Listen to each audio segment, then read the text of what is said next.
HarperCollins presents The Cuckoo by Camilla Lackberg, translated by Ian Giles, read by Philip Bird.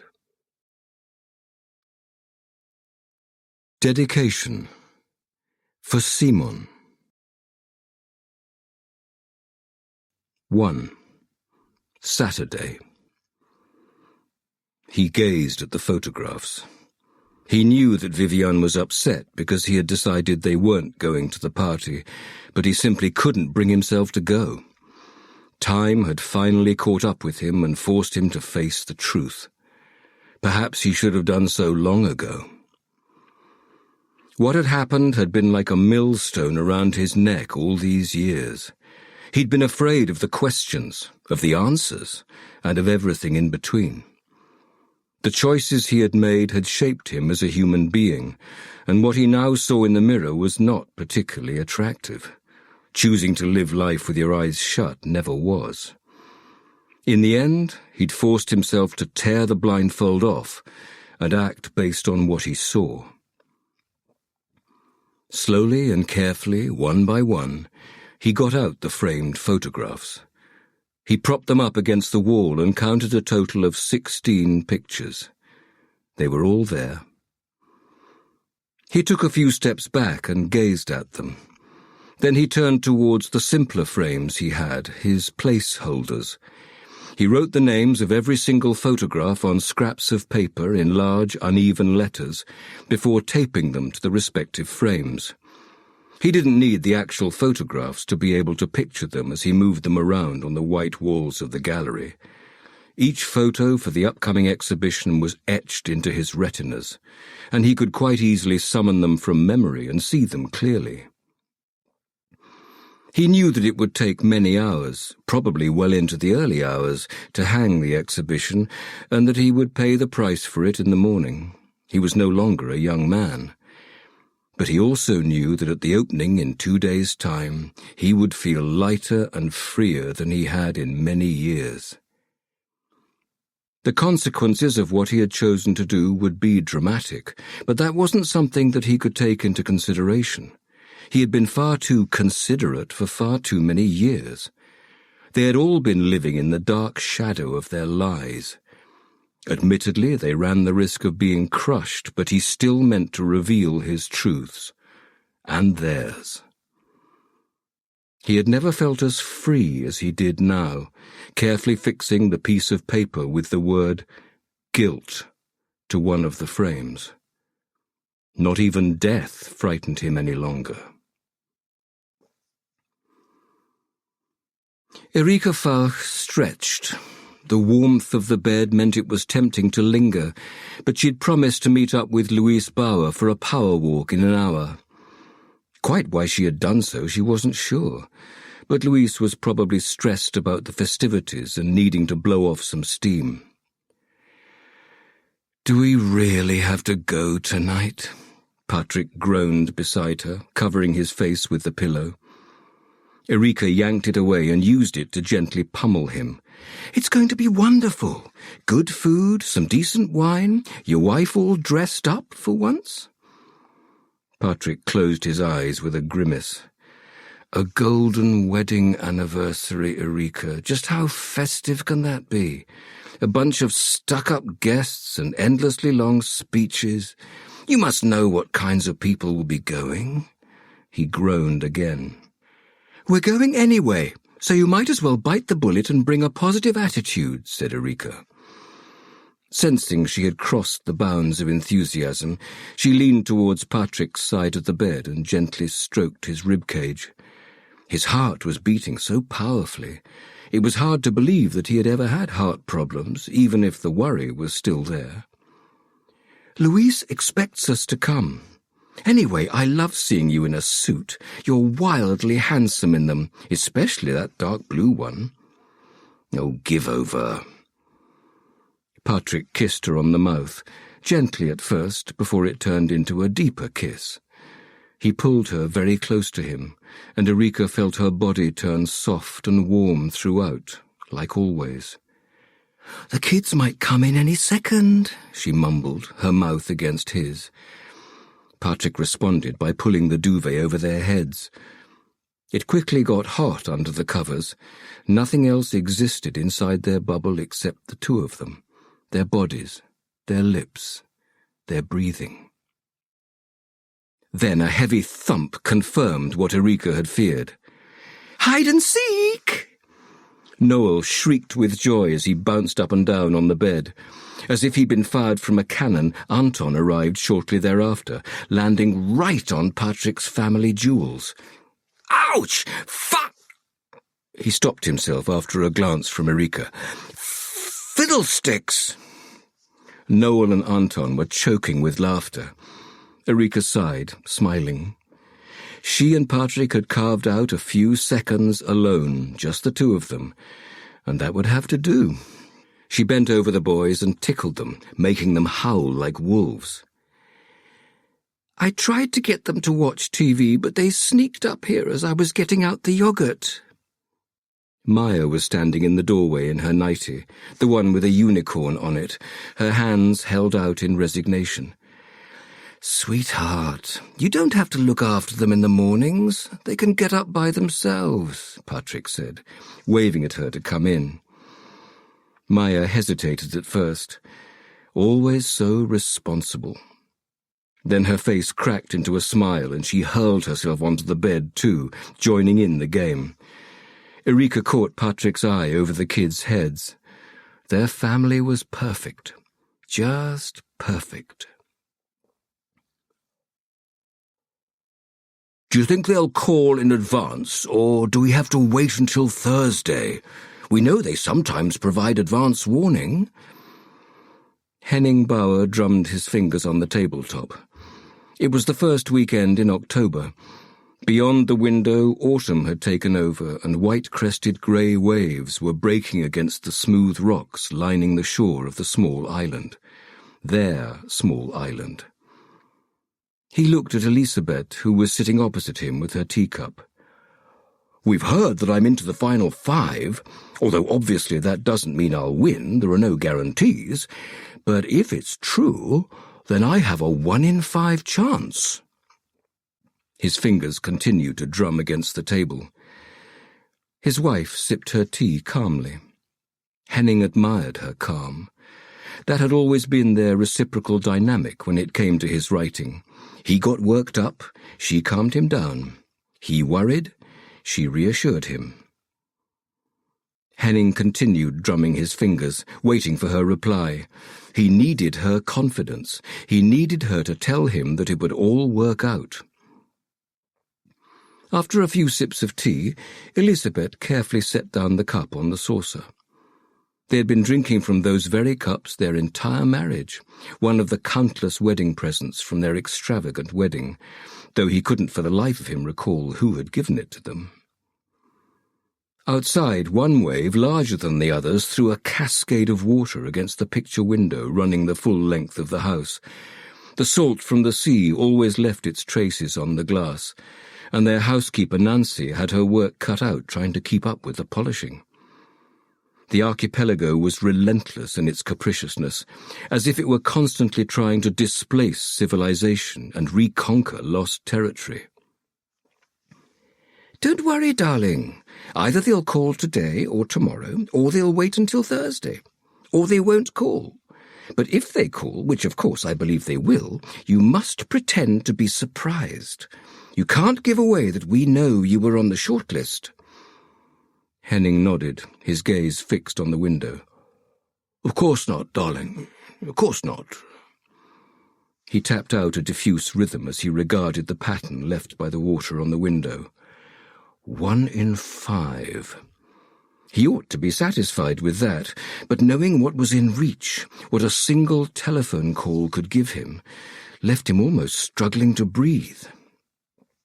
"Come on, have a bite to eat," Elisabeth said, nudging a basket of freshly baked bread towards him.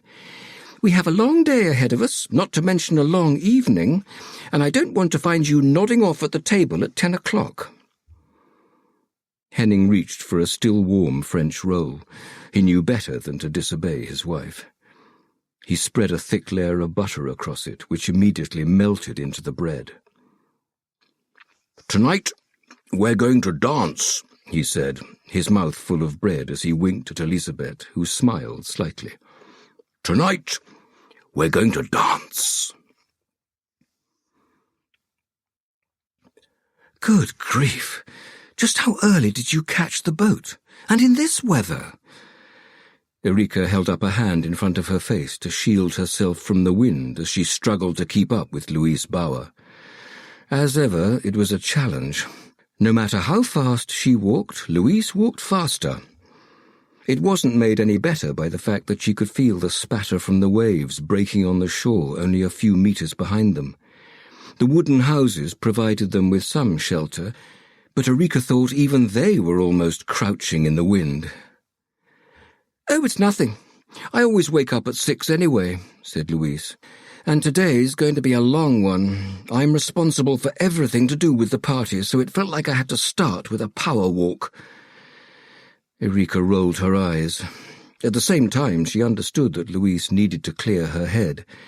Being assistant to Henning Bauer, her father-in-law and one of Sweden's most celebrated authors, was probably not the easiest job. "I don't think I've ever felt like I had to take a power walk," she muttered.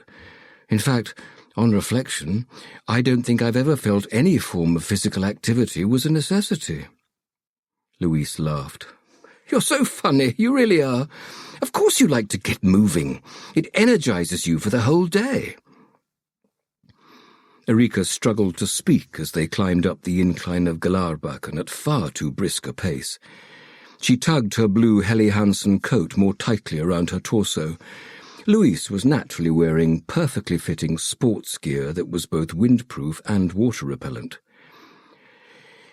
"I love the feeling afterwards, if that's what you're getting at. But before lunchtime? No. Niet. Nein. Even though I know I need it." Erika paused for a moment to catch her breath. Louise slowed down and looked at her.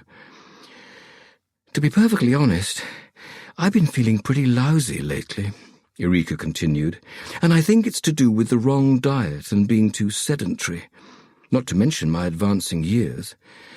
Let's not forget about the march of time. I've already started to feel the menopause creeping up on me. Haven't you felt the same?" Louise began to move again. "I'm a few years older than you, but—" Louise paused, picking up pace as they passed the pharmacy. "But I had a hysterectomy when I was a young woman. Cancer. So now something that's been the source of great sorrow in my life is slowly transforming into a blessing." "I'm so sorry. I didn't know." Erika grimaced, typical of her to put her foot in it. "It doesn't matter. It's not a secret. It just rarely comes up in conversation. Hi, my name's Louise, and I don't have a womb." Erika laughed loudly. This was what she loved about Louise, her forthrightness and sarcastic sense of humour. They had met through the children. Maya had become immediate best friends with Louise's stepson, William, who was around a year her senior, while they were both playing in the playground at Ingrid Bergman Torrey. And since their kids had been playing together, Erika and Louise had got talking.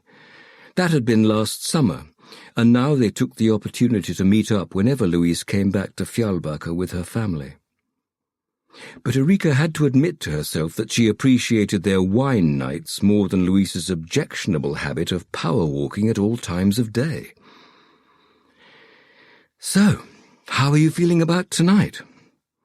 Erika waved to Dan, her sister's husband, who was pulling out of the car park at Konsum. He waved back. She could almost sense that he was laughing at her for being out on a power walk. "What can I say? Utter torment. My parents are due in an hour or so, same as usual, but they're getting to borrow a house by Badis, so they're happy. And then there's the party. Henning says one thing about what they want, and Elisabeth says another. And we all know that it'll be Elisabeth who gets her way, but it's always me who has the honour of being the messenger." "It should be lots of fun tonight," said Erika. Louise turned and smiled at her. "You're only saying that to be polite. Lots of fun isn't how I'd describe a golden wedding anniversary. But the food will be good. I've tasted the menu personally, and the wine will be flowing.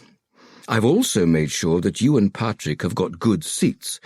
Patrik will have the tremendous pleasure of having me at his table, while you'll have my infinitely charming husband as your dining companion." "Splendid," Erika said, clutching her side. A stitch was beginning to make its presence felt. They had begun to make their way round the hill on their way back towards civilization, and had just passed a steep slope to their right.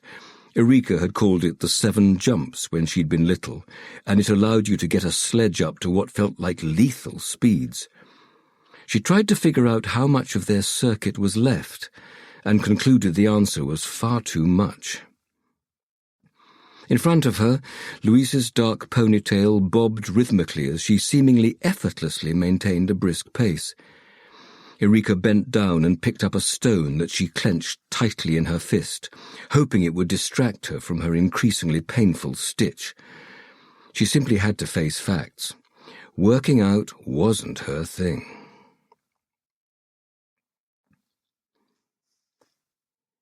"Have you talked to her?" Tilda opened her beautiful blue eyes wide and held up a very décolleté dress in front of her. Richard Bauer spotted the letters D and G on the label and guessed it had set him back 30 or maybe 40,000 kroner. But that wasn't something that troubled Tilda. Or rather, it wasn't something that had troubled her until now that there was suddenly not a seemingly infinite line of credit on her Amex to be blown in Stockholm, Paris, Milan and Dubai. "I'm going to," he said, unable to conceal his irritation. Her voice had begun to annoy him more and more. Had it always been so whiny and that childish? "I don't want to talk to her until after the party. You know what my mother's like. She worries, and I don't want to ruin tonight for her." "Yes, Richard, but will you promise me you'll talk to Elisabeth tomorrow then?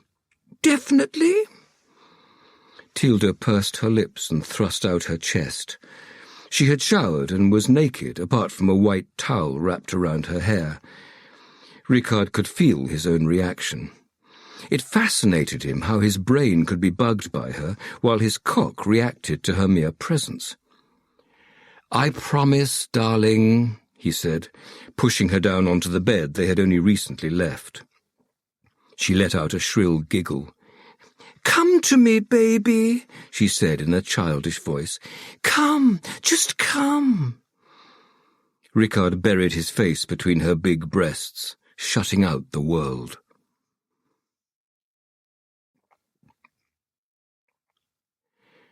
Elisabeth Bauer held up the red earrings. They'd been her grandmother's. They would go perfectly with the dress she had chosen for the dinner. The black one she was going to wear during the dancing was suspended from a hanger next to it. It was cleaner cut and easier to move in than the rather extravagant one she would only be sitting down in. YSL and Oscar de la Renta.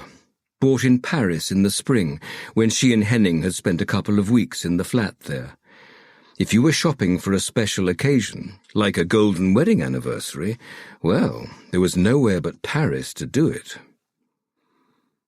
Elisabeth carefully placed the earrings in their dark blue velvet box. She jumped as yet another cascade of water struck the bedroom window. They lived in a single-story house on the island of Charleroi, and spray from the breakers reached all the windows. It was their most fastidiously turned-out residence. The Stockholm apartment, the Paris flat, and the house in Tuscany were all far more luxuriously decorated, but this was the place on earth she loved the most. She had spent every summer here since her birth. Some might have mistakenly thought the name Charleroi had something to do with souls, but they would have been wrong. It came from the word for mussels in the old local dialect, chaler. All over the island there were drifts of beautiful blue mussel shells. The gulls dropped the mussels from a great height, letting them shatter on the pink granite so that they could get at the fleshy interior. But the shards of shell were left behind, giving the barren island little flashes of blue. Her grandfather had bought the island, and now it was hers. This little place outside Fjällbacka had always had an almost magical effect on her. As soon as they got out here, it was as if all her troubles were blown away. No one could reach them here. They were impregnable, unreachable. For many years they hadn't even had a telephone on the island, only a communication radio, although that had been several decades ago. Now they had all the modern conveniences. Phone, electricity, Wi-Fi, and far too many channels on the TV for the grandchildren. Luis and Peter were too lax when it came to their kids' viewing habits. Hour after hour they were left to watch bright, colourful characters fighting and making terrible scenes, all instead of reading a good book. She was going to bring it up with them sometime, but offering good advice about the children was always such a sensitive topic. Come to that, it was probably extra sensitive in light of what had happened to Cecily. Elizabeth shook off the unpleasant thought and carefully slipped each dress into its own garment carrier. She knew she could ask Nancy to do it, but she loved handling the expensive fabrics with their exquisite quality. There was no one who made dresses like Oscar. "Henning," she shouted in the direction of his study, expecting nothing more than a hum in response. As expected, a emanated from behind the closed door. "I thought we'd go with the dinner jacket from Savile Row, the one we had made up for you the other year. Will that do?" Emanated from the study once again, and Elizabeth smiled. The jacket had already been packed, along with the other items bound for the mainland. But something she had learnt in her many years of marriage was that it was important to make her husband feel involved and consulted, even if the decision had already been made. That was a tip for her to share with Louise, with the best of intentions. 2. Stockholm, 1980. Petite loved to watch Lola getting ready for the evening. It was like magic. They had the same routine every night. Petite would lie on the big velvet cushion, her chin resting on her hands, while Lola sat in front of the cluttered dressing table and made herself beautiful. "What are you going to wear tonight?" Petite asked, looking towards the wardrobe with twinkling eyes. She loved everything in Lola's wardrobe. "What do you think about the pink blouse with the lace on the back, with the hot pink slim-fit trousers, a simple chignon on top, and my diamond earrings?" Lola turned to face Petite, who nodded eagerly. "Yes, I love the pink blouse. It's my favourite." "I know that, sweetheart." Lola turned back to face the mirror and began to carefully apply makeup. It was usually the same each night. For a party, she might go with more, and Petite loved those nights. But tonight it was work, which meant some cream foundation first, then powder, kohl, mascara, a little bronze on her eyebrows using a brush, and finally one of the many lipsticks stored in mugs on the dressing table. Tonight she opted for a hot pink. Lola carefully painted inside her lip lines, smacking her lips audibly before blotting her lipstick on a tissue and then applying a little more. Then she chose a wig. Lola's own hair was long, shiny and copper-coloured, but she often wore one of her wigs when working. After looking at the 5 mounted on styrofoam heads, she selected a brown, shoulder-length one. She placed it on top of her own hair, which had been carefully gathered under a hairnet, adjusted the wig, and made a chignon at her neck with a practised hand. Next she went over to the wardrobe, taking care as she put on the pink blouse and pink trousers to ensure she didn't catch them with her long painted nails. Last of all, she picked up a beautifully ornate bottle of perfume from the dressing table and dabbed a little behind her ears and on her wrists. Then she stood in front of Petite. "Et voilà! What do you say? Do I look good enough to go into battle?" "You look good enough to go into battle," Petite said, laughing loudly. When she grew up, she wanted to be as beautiful as Lola. Lola grabbed a pretty little pink handbag and made for the hallway. "You'll be all right, won't you, sweetie? There's food in the fridge. You can warm it up in the oven, but don't forget to turn it off again. And I want you in bed by 10. Don't wait up for me. I'll lock the door behind me, so don't unlock it and don't let anyone in. Okay, sweetheart?" Lola was already halfway out of the door and had inserted the key in the lock. "Love you," she called out to Petite. "Love you, Daddy." Then the door slammed shut again, leaving only the scent of perfume in the hall. 3. "I just think it's very weird. Why aren't we going?" "Because I said so." Rolf Stenkler gave his wife Viviane an annoyed look. For him, the matter had been concluded long ago. Viviane looked at him from the doorway of the bright space that he was going to fill with all his dreams, all the things that made his heart both ache and sing. "But Rolf, it's our best friend's golden wedding anniversary. I don't understand you. Everyone we know will be there, and plenty of people that it would honestly be good for us, for you, to meet." Viviane's voice rose to a falsetto, as it always did when she was agitated. They had been married for 20 years, and that voice always made him feel like it had been at least 19 years too many. "I just don't want to. Is that such a problem? Big parties don't do it for me. That can't come as a surprise to you." Rolf fired a nail into the wall using the nail gun and swore when it went in too far. The nail gun was a little too powerful. "Fuck's sake!" He grabbed a hammer and used it to prise the nail out slightly. "You could get someone else to do that," said Viviane. Rolf could see that she was peering curiously at the framed photographs leaning against the wall by the entrance. For once, he hadn't let her get involved in planning the exhibition. He'd said it was too personal, and oddly enough, she had accepted that. "You mean like Henning and Elisabeth? They can't even wipe their own asses without help," he muttered. "What the hell's wrong with you today? I know you like Henning and Elisabeth, but first you refused to go to the celebration of their big anniversary, and now you seem to be getting worked up about them completely unreasonably. You know what? You're really not being nice." Viviane folded her arms across her chest. Rolf turned towards her, tired. "Being nice is apparently the most important thing in the universe to you. Don't make a fuss. Don't rock the boat. Don't ever mention what hurts or the things that actually matter." "You're being completely impossible." Viviane swept out of the door, finally leaving him alone. He looked around the room at the empty walls that he was going to fill with the most beautiful work he had ever done. He picked up the nail gun and fired off another nail. Then he grabbed one of the cheap frames with the names of the photographs, hung it on the nail, and took a step back. As always, he felt a blow to his heart when he saw the name he had written on the sheet. Out of guilt, out of love, out of longing for a bygone era that would never return.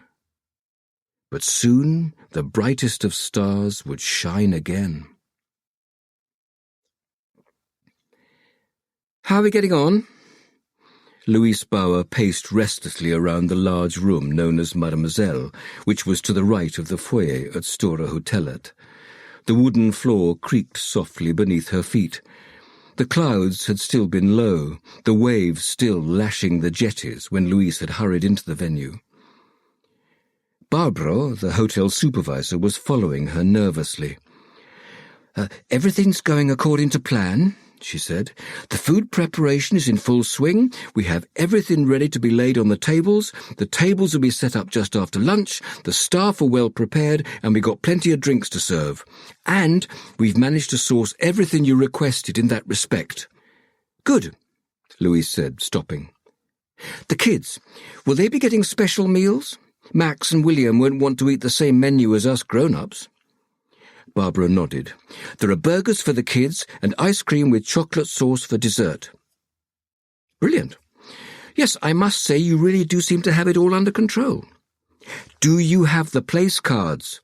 Have you checked them off against the guest list to ensure you've got them all? You can't mess up the seating plan. It's taken months to finalize it." Louis saw that beads of sweat had formed on Barbara's brow. "Naturally, we've checked, but I'll ask the maitre d' to check one more time," the supervisor said. "Good." She could hear how curt she sounded, but Louise had no patience for other people's failures and shortcomings, or their lax carelessness. She looked around. Right now the room was cool, but just in case it became too hot due to the many guests, she had ordered fans that could be set up.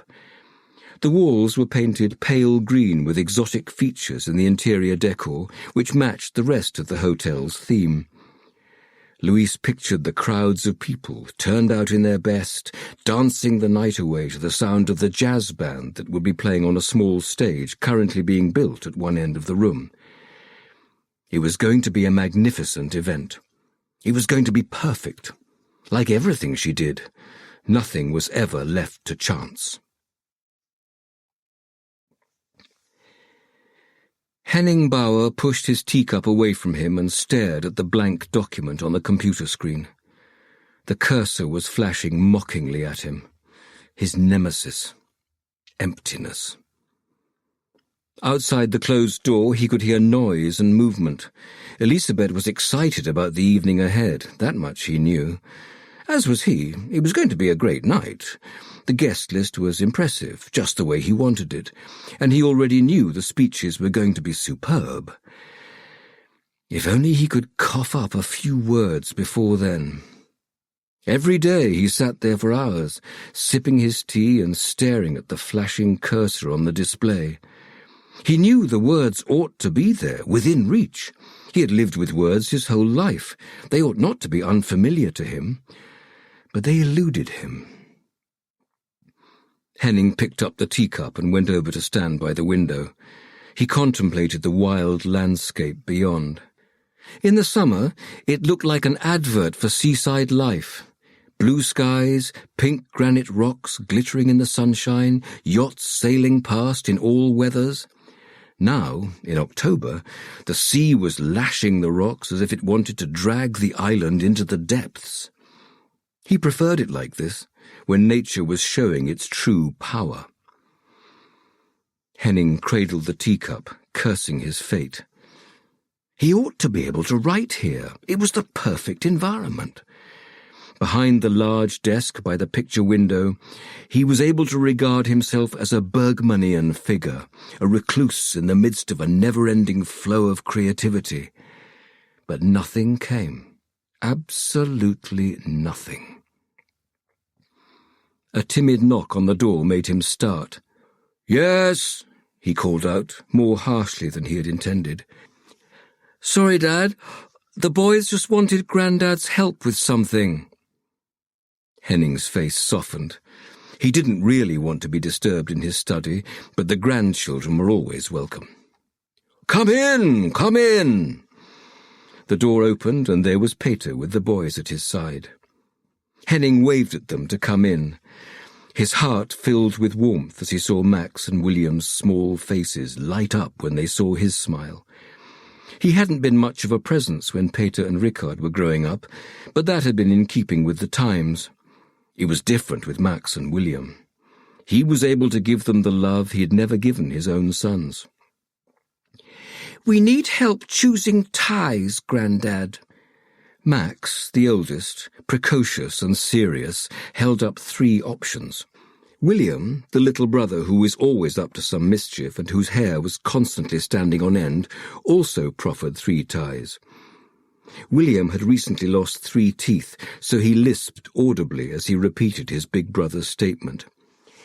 "Yes, Grandad, we need help choosing ties." Of course I'll help. It's an honor, a real distinction. And by the way, William looked quizzically at Henning. "Tomorrow, why don't we put out the lobster pots?" Henning asked, ruffling the boy's hair. "That's what we'll do." Peter beamed at him over his boys' heads. He was a great son, and a son to be proud of. As well as having chosen Mammon and being the head of a fund management firm, he was all his father could have wished for. Henning's gaze rested on him. Sometimes it was obvious that Peter was still mourning Cecily, but today he was beaming at his father. "Right, let's see," Henning said, returning to the ties. "Firstly, I need to know what else you're going to wear. What's the tie going with? It's meant to be the dot on the I in your ensemble."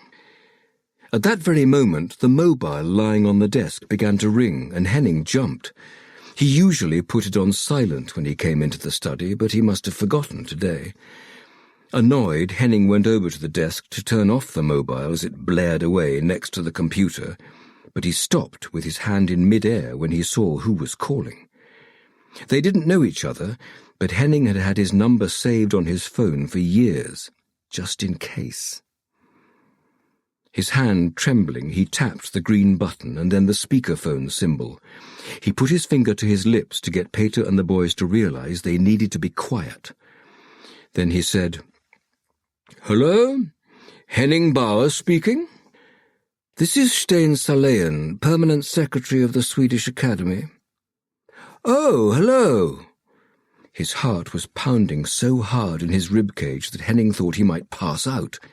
His hand began shaking, and Henning put the phone down on the desk to ensure he didn't accidentally hang up on Stein Salayan. The whistling of the storm outside amplified the rushing sound in his ears. This was the moment his whole life had been working towards. When Stein Salayan began talking again, Henning caught Peter's eye, and he saw that his son knew how significant this was. The moment when Henning Bauer was forever written into the history books, not only in Sweden, but around the world. "Henning, it's my distinct pleasure to inform you that the Swedish Academy has decided to award you this year's Nobel Prize in Literature. You'll receive more information about all the formalities in due course, and I hardly need add that this news must remain within a strictly limited group until it's announced publicly." A short laugh. "Most people still think we wait to notify the recipient in the moments before I step through the famous door at the stock exchange." Silence. All Henning could hear was the wind, the crashing of the waves, and the sound of his own heart. Peter was standing still, his hands on Max and William's shoulders. Henning took a deep breath and straightened his back. "I'm grateful for the honor," he said. "Please tell all the members that I am very, very honored." When he had ended the call, he looked at the cursor that was still flashing on the blank document. Then he closed the lid of the laptop. "Is Auntie's favourite awake?" Erika called carefully through the front door, which was ajar. "She's awake! Come in!" Anna bellowed from her office in the house on Falkaliden. Erika took off her coat and added her trainers to the huge heap of shoes in the hallway. "How are you getting on?" Erika couldn't help laughing when she found Anna at a table covered in drawings, fabric samples, fittings and colour charts, not to mention the many toys. "I've got an interior design commission due in 2 days' time, but someone has just started walking. And if she was all over the place when she was crawling, she's managing to top that now. Hence the ocean of toys in here." Erika got down on all fours and tried to find her niece amidst the many toys scattered across the floor of Anna's office.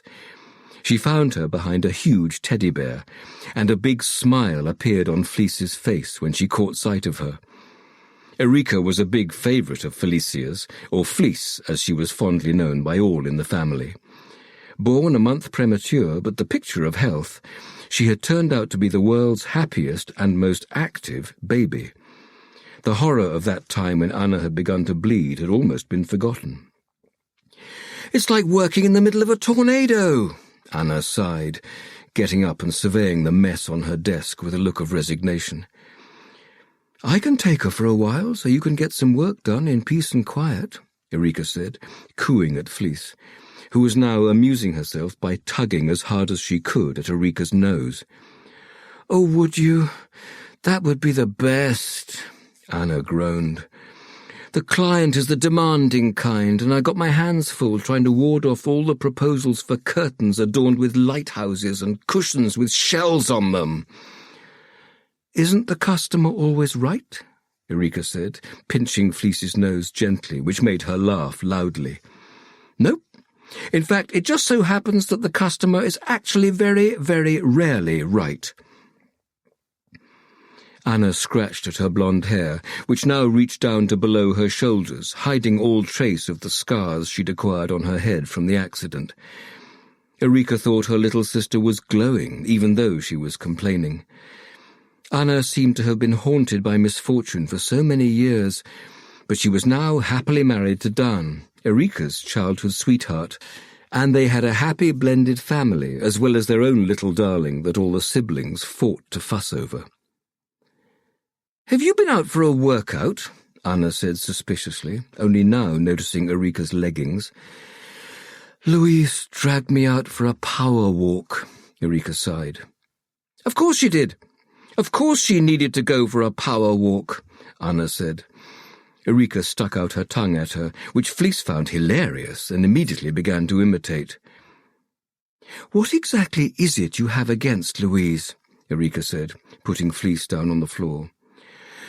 "Oh, I guess I don't have anything in particular against her. And I know you like each other. I just think that Bauer family have broom handles shoved up their arses. Did you see Henning on the box? My God! I'll only say 2 words. Cliché bingo." "No, I missed that," Eureka said, going to fetch a bag of corn puffs from the kitchen to bribe Fleece with. She'd had plenty of practice with Noel and Anton, who had always been 2 prairie fires who could barely be allowed in furnished rooms. Now they had finally started to calm down a little, but there was a long way to go until she could take the child locks off the cupboards. "Oh, perhaps I'm oversensitive. Might be a hang-up from Stockholm days with Lucas. All those dinners with people who seemed to think they were better than everyone else, and who always had a way of talking down to you so you felt stupid." "Louise isn't like that, you know that," said Eureka, fending off Fleece's attempt to insert a well-chewed puff into her own mouth. "I guess not, but they are a bit stuck up. Admit it." "Well, I've hardly done more than say hello to Elisabeth and Henning, or the sons, for that matter.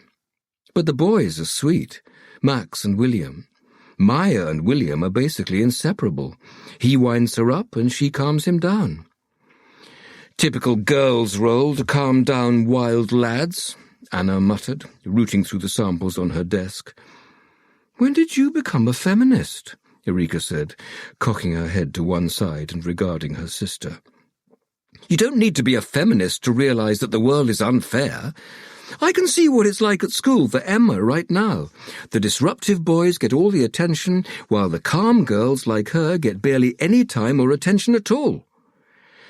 "I know, you're right," Eureka said, opening her arms as Fleece came steaming towards her at top speed for a hug. "Oh, heavens, you're a beauty." "How's the writing going, by the way?"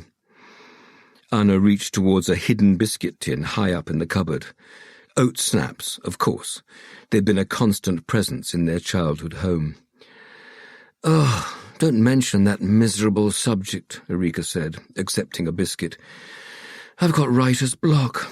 No new ideas whatsoever. No case I find interests me. I've even ploughed through every volume of the Nordic Crime Chronicle, hoping to find inspiration, but I haven't turned up a thing. My publisher's on to me demanding that I at least come up with a synopsis soon, but I can't write about something I don't have."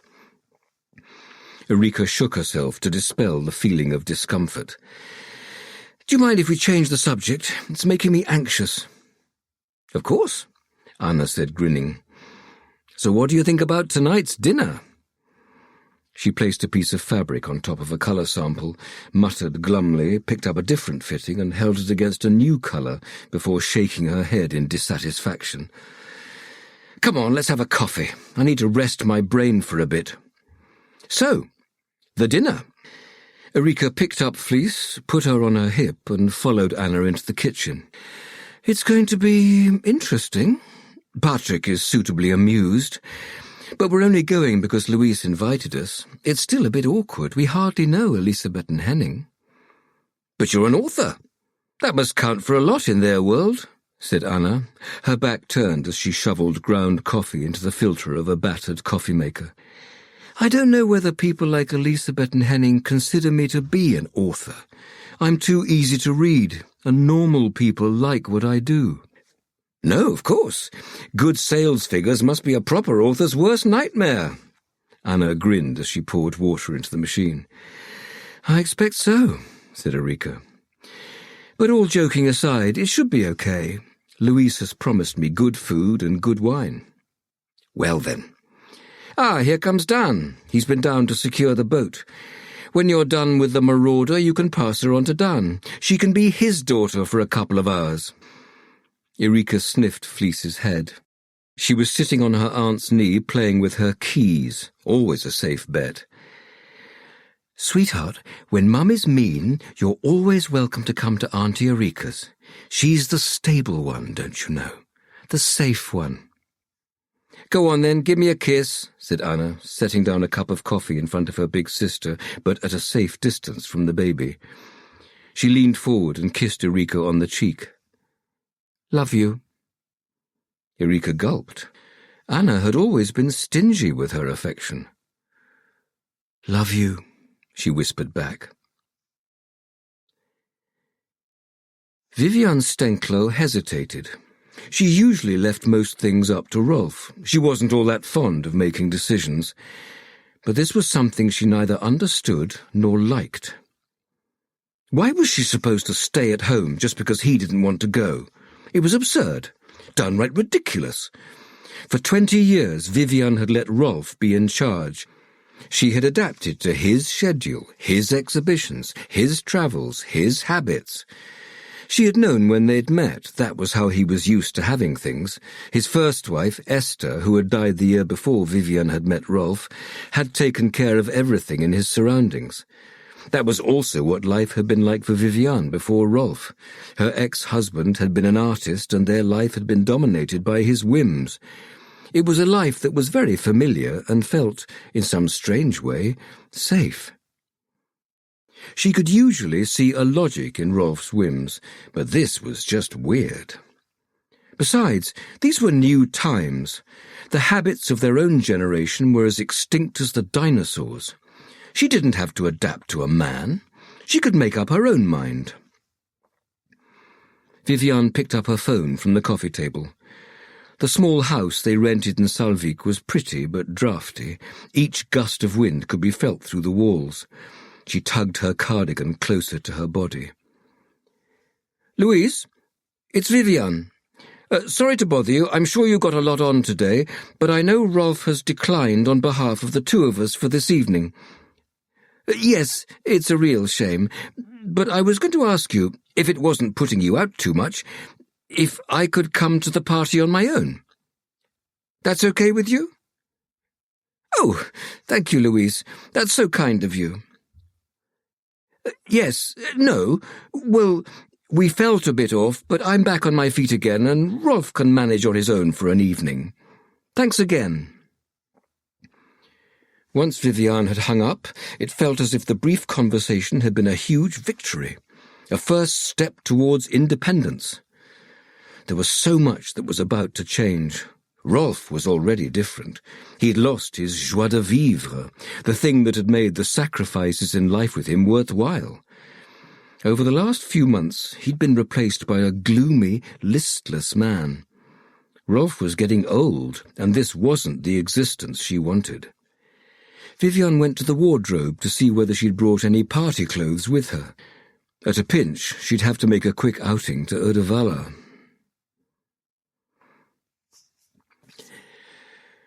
The boat rocked heavily as Louise Bauer tied up the Elisabeth II at the jetty. The old wooden boat was in good nick, having been well cared for over the years, but it was still creaking significantly in the heavy seas. It didn't scare her. She was a practiced sailor and had seen worse weather at sea than this. She was, however, soaked through after making her way from Fjallbacka to Charleroi. When they went to the party, they were due to take a water taxi, since they would otherwise arrive in a real state. Once Louise had jumped ashore, she deftly moored the boat with a big clove hitch and then strode up towards the house. Her parents, Lucien and Pierre, had complained that Louise hadn't welcomed them when they'd arrived in Fjällbacka, but how was she supposed to have time for that? There were all the minor last-minute changes to the party, all the things she had to think about. The call from Viviane had annoyed her, but she hadn't let her voice give that away. RSVPing yes this late on risked turning her entire, meticulous seating plan on its head, but she had quickly decided to resolve it as simply as possible by putting Viviane at the end of one of the tables, next to Erika and Peter. But it was still rude, and it was a little weird that Rolf couldn't make it. Not for one moment did she buy the excuse that he was under the weather. He'd refused the invitation immediately after receiving it, and without a crystal ball there was no way he could have known that he'd be ill then. After all, Rolf was one of Elisabeth and Henning's oldest friends. The rocks were slimy, and she slipped, but managed to regain her balance. The lights were on in both her and Peter's house, and in the main house where Elisabeth and Henning lived. Ricard and Tilda's house was dark. They were probably having a lie-in, as usual. Sometimes they slept until early afternoon, which she knew drove Henning mad. She began to walk towards her and Peter's house, but changed her mind and diverted towards the main house instead. As usual, she went inside without knocking. They all did that on the island. She called out, "Hello?" "Louise, come here. We're in the study." Elisabeth's voice was full of excitement, and Louise hurried to take off her wet outerwear and shoes. Elisabeth was always quiet and collected. They used to joke that she was like that drawing of a duck, outwardly calm but beneath the surface paddling feverishly with its feet, so her tone indicated something big had happened.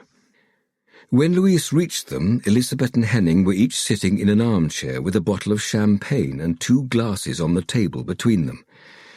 Henning stood up quickly, his face fiery red in marked contrast to his silver-white hair.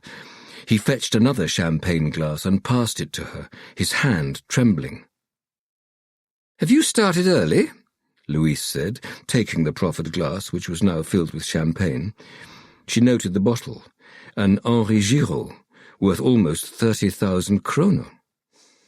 "Take a seat. We have big news." Elisabeth's eyes were shiny as she pointed to the only remaining chair, Henning's desk chair. "You have to tell me what's happened. I'm bursting with curiosity." Louise gently sipped the champagne. It tasted good, although not so good as to merit its price tag. Elisabeth looked at Henning triumphantly. Then she looked at Louise. She nodded imperceptibly to Henning, who took a deep breath. "I've had the call." "Call?" said Louise, although she knew full well what he meant. Her grip on the champagne glass tightened. "Yes, the call," Henning said jubilantly. "I'm this year's recipient of the Nobel Prize in Literature." The room fell silent. Then the silence was broken by the sound of Louise's glass cracking.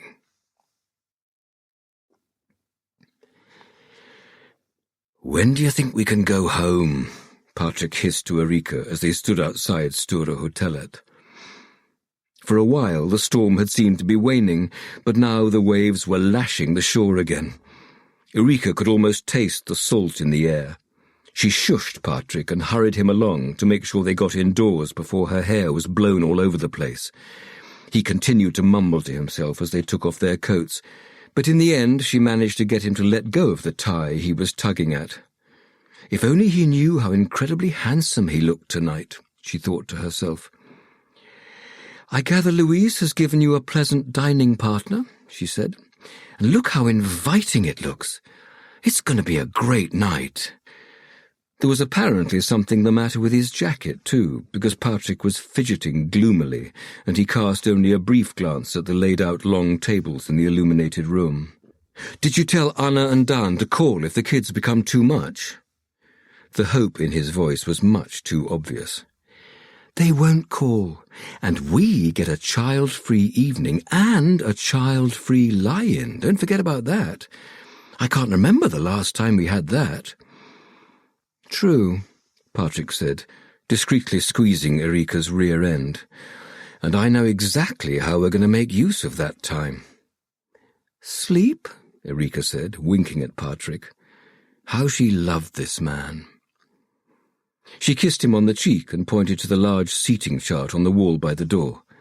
Look, you've got the best spot at the party. You're sitting with Louise. Patrik looked relieved, and Erika pointed to her name. I'm on the table next to yours, in between Louise's husband Peter and Ulla Hovland. I've met Peter, but who's Ulla Hovland?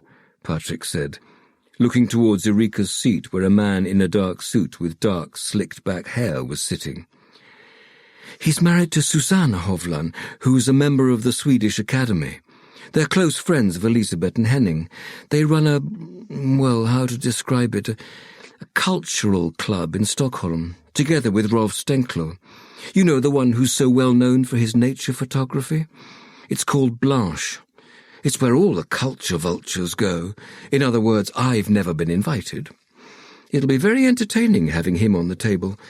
It may be that he needs his smelling salts when he realizes what a cultural Philistine he has at his side.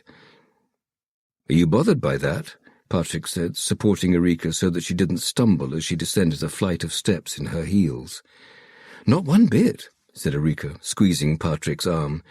I mostly find it entertaining. Well then, have fun, he said, heading for his table. Louise tapped her glass and asked everyone to take their places. Hi, Erika. Peter pulled out her chair and welcomed her with a broad smile. Erika was once again reminded of how much she liked Louise's husband. Ulla turned guardedly towards her when she sat down, and only after scrutinizing her unabashedly from head to toe did he take her hand, kiss it, and then say, Enchanté. He had a strong Norwegian accent. Erika stifled a laugh. This was most certainly going to be a very interesting evening. Elisabeth Bauer looked around the room. This was where they'd held their wedding reception 50 years earlier. That had also been a stormy night, and there had been an equally beautiful arrangement with white tablecloths, flickering candles, pale pink roses, and beautifully dressed guests. She glanced at Henning, who had Lucien, Louise's mother, on his other side. He was so incredibly happy. He was talking loudly, gesticulating, his laughter booming between the walls, and Lucien was allowing herself to be charmed by him, as always. In that moment, Elisabeth realized it had all been worth it. Even the hard bits, the ulcerous bits, even the bits that had sometimes pushed her down so deep she'd thought she would never resurface. She sought out Henning's hand under the table. He took it. He caressed the back of her now liver-spotted hand with his thumb. How young they had been on that night 50 years ago. So naive, so unprepared for what life had in store for them. But now they were here, in a room full of family, friends, and colleagues, the rich flora that came together to form their lives. Many of the faces around her were aged. These were people she had got to know when they had been young, and now they weren't even middle-aged any longer. Henning would be turning 80 soon, while she would be turning 70. But tonight, life felt rich. It felt worth every wrinkle of anxiety, every curvature of the spine. She squeezed Henning's hand and then let go of it. Someone tapped a glass. Oscar Baring. A close friend, but also one of the authors whom she'd published for decades. Over the years, he had won many prestigious literary prizes, basically the lot, except the one that her husband would soon be awarded. As Oscar cleared his throat to begin his speech, which would doubtless be lengthy, she once again felt fireworks of happiness in her breast. And not just happiness, triumph, because that was in truth what tonight was, a triumph. The guests continued to chatter, and Oscar cleared his throat even more loudly with a hint of irritation. Once it was finally silent, he raised his chin, picked up his notes and began to speak. Henning! As Thomas Mann said, books are the lifeblood of the soul. No one personifies that better than you. For almost 40 years, you have enriched our souls and filled our veins with your texts. Your tribute to woman has flown to all corners of the world, been read, discussed, studied, and praised in countless languages. Elisabeth took a big sip of her wine. She loved Oscar, but a whole speech by him without wine would be impossible to endure. They were approaching the main course, and Patrik Hedstrom was tugging ever more frantically at his tie and shirt collar. His dining companion, Louise, hadn't spent long at the table, but the woman on his other side had turned to him, since her own dining partner was mostly interested in the wine. "For goodness sake, take off the tie," she said with a smile. Her name was Patricia Smed, and apparently she wrote novels that not only sold well but were also heralded by the critics. "Although nothing like your wife's sales," she had confided in him.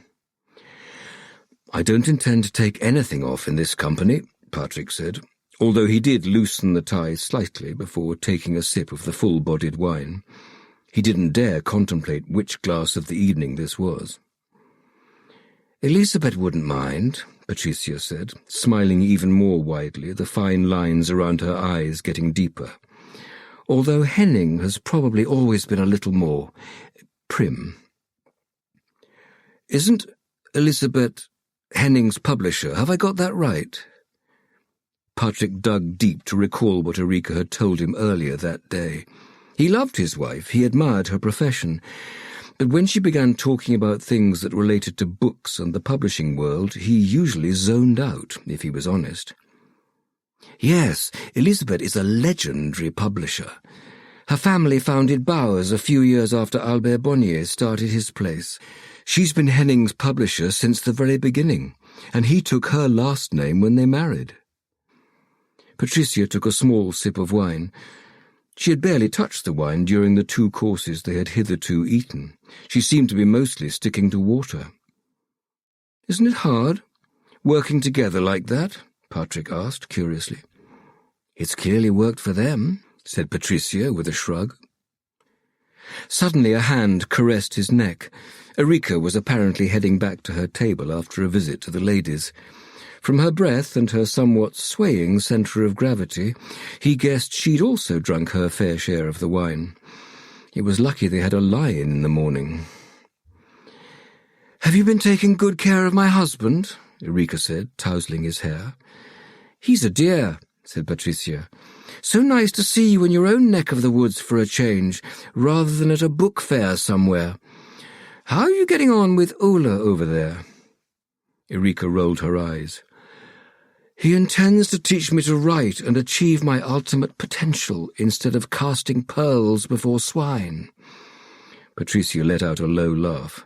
"All while taking the chance to put his hand on my thigh," Erika added. "What the hell?" Patrik was on the brink of getting up. Erika put her hands on his shoulders and kissed his cheek. "I can handle it, sweetheart. It's frankly almost entertaining." They smiled at each other, and he cast his gaze over the room.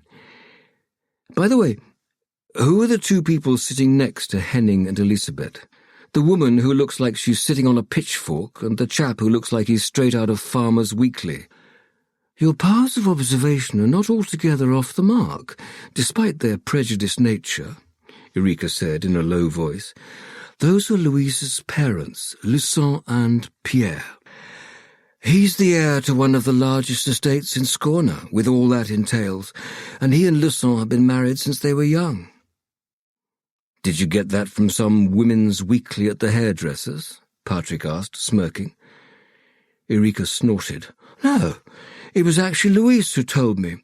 You know, we do talk while we're on our walks. But I should be getting back to my tactile companion. I can see that their youngest is about to give a speech." Patrik's gaze lingered on Erika as she left. He had the best-looking wife here tonight, no doubt about it, and tomorrow they could stay in bed as long as they liked. A tinkling glass proved Erika right. Another speech. Patrik had lost count around speech number 12. Most of them were long, too. "Hello, everyone." A man in his 40s had stood up. Patrik vaguely remembered that Erika had said he was called Ricard. Patrik's first impression was that he was an entitled arsehole. Slicked back hair, Rolex on his wrist, haughty expression. And what was more, he'd clearly had one too many. He swayed as he raised his wine glass and tried to focus his eyes on his celebrating parents. He held up 2 envelopes. "I have 2 different speeches here. Dad, you get to choose one." Ricard laughed out loud at his own joke and then cast the envelopes aside. "No, it's not that bad. And I know this night is for both of you, Mum and Dad, but I thought I'd start with you, Dad. You haven't been a very good father." Patrik's sip of wine caught in his throat, and he watched the man with the slicked-back hair in horror. How was this going to pan out?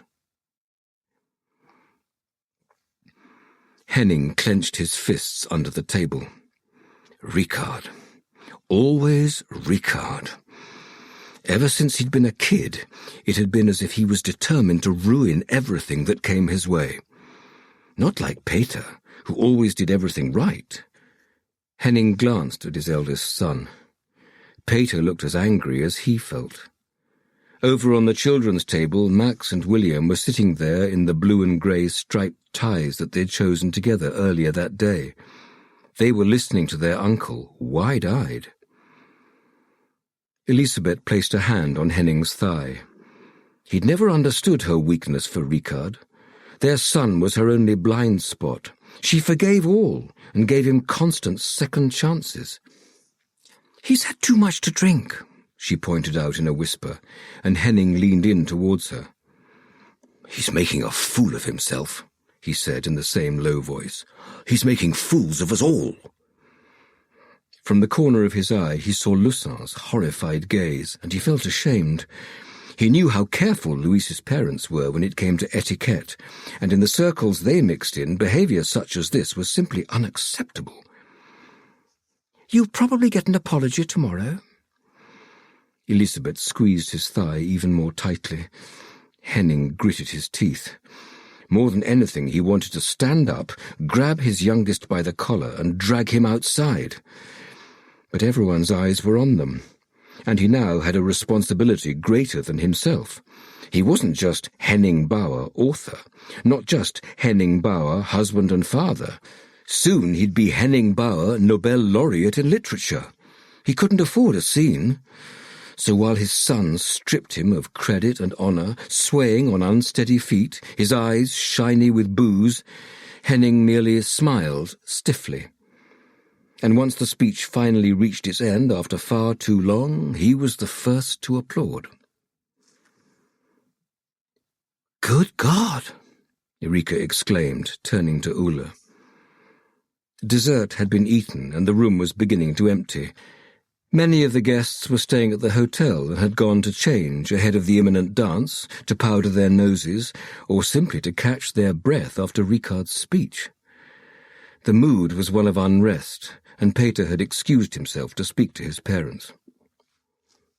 "Even in the best of families," Ulla drawled, waving at one of the young waitresses before pointing to his whiskey glass. Viviane Stenkler leaned closer. She hadn't said much during dinner, but it was clear that the younger Bauer's son's speech had shaken her. "Ricard has always been the black sheep," she said. "Always at Elisabeth's skirts asking for cash, living life well beyond his own means, jumping between jobs that Elisabeth sorts out for him, or starting some business that she invests in before it goes down the tubes. If Rolf had been here, he would have given him a talking to." "Yes, what a pity that Rolf couldn't make it," Erika said. When Viviane lowered her gaze, she added tactfully, He must have a lot to prepare ahead of his exhibition. I saw that he's going to be in the gallery over the road. I'm looking forward to it. His photographs really are in a class of their own. What's the theme this time? Borneo? Antarctica? I don't actually know, Vivian said. He says it's a retrospective. Speaking of Rolf's past, there's actually a mystery that it might be worth your while to take a closer look at. A murder mystery. She smiled conspiratorially as she stood up. Right, I need to go and freshen up. I forked out for a room here tonight so that I don't wake Rolf up by getting in late. Stop by the gallery next week, and I'm sure Rolf will tell you more. Absolutely, thanks, said Erika. What was it Vivian had said? A murder mystery? Her thoughts were interrupted by Ulla, who didn't seem to have bothered to listen to what Vivian had said. Do you know, he said, leaning even closer to Erika. He had been constantly getting too close to her throughout dinner.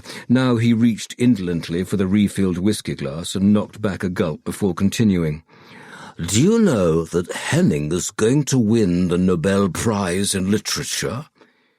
Ulla peered at her with moist lips. His hands once again sought out her leg, and once again she pushed them away.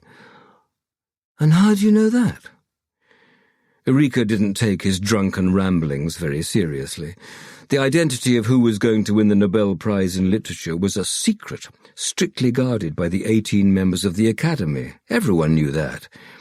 Admittedly, there had been rumours of leaks, but she had attached no importance to them. Cultural Sweden loved nothing more than a gossip. Ulla didn't reply at first, instead taking another gulp of whiskey. His glass would soon be empty. He half-turned and pointed to his wife sitting at the far end of the room on another table. Susanne Hofland was a strikingly beautiful woman, raven-black hair, high cheekbones, and a perfect fair complexion highlighted by the bold purple dress she was wearing. Susanne tells me everything. We have no secrets from each other. She loves me. He waved an arm in her direction, almost knocking over every glass in his vicinity. He got the call today, Ulla chortled. He drained his glass and gesticulated towards a waitress, trying to get her attention.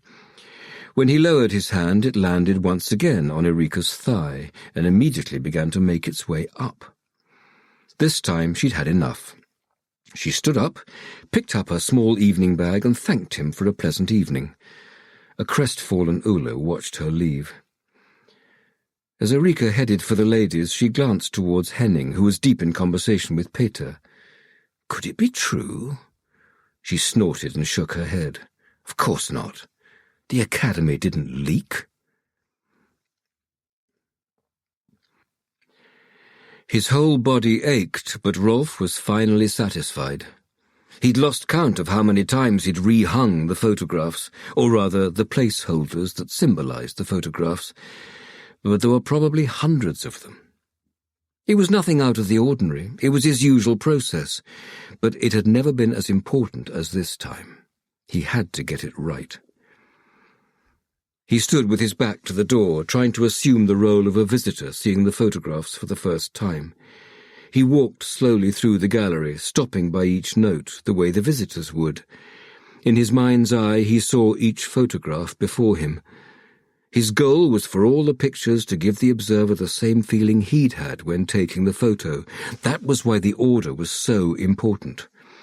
Only amateurs chucked their pictures onto the wall in any old order. The feeling had to be just right. Hubbub and music from the hotel trickled into the gallery. Rolf could picture it. Elisabeth and Henning in their glad rags, both delighted to be at the centre of the party. Ulla, probably well on the way to being hammered and getting handsy, and Susanne, probably keeping a watchful eye on her husband. Vivian, who was hopefully having fun while very probably beaming the occasional angry thought in his direction.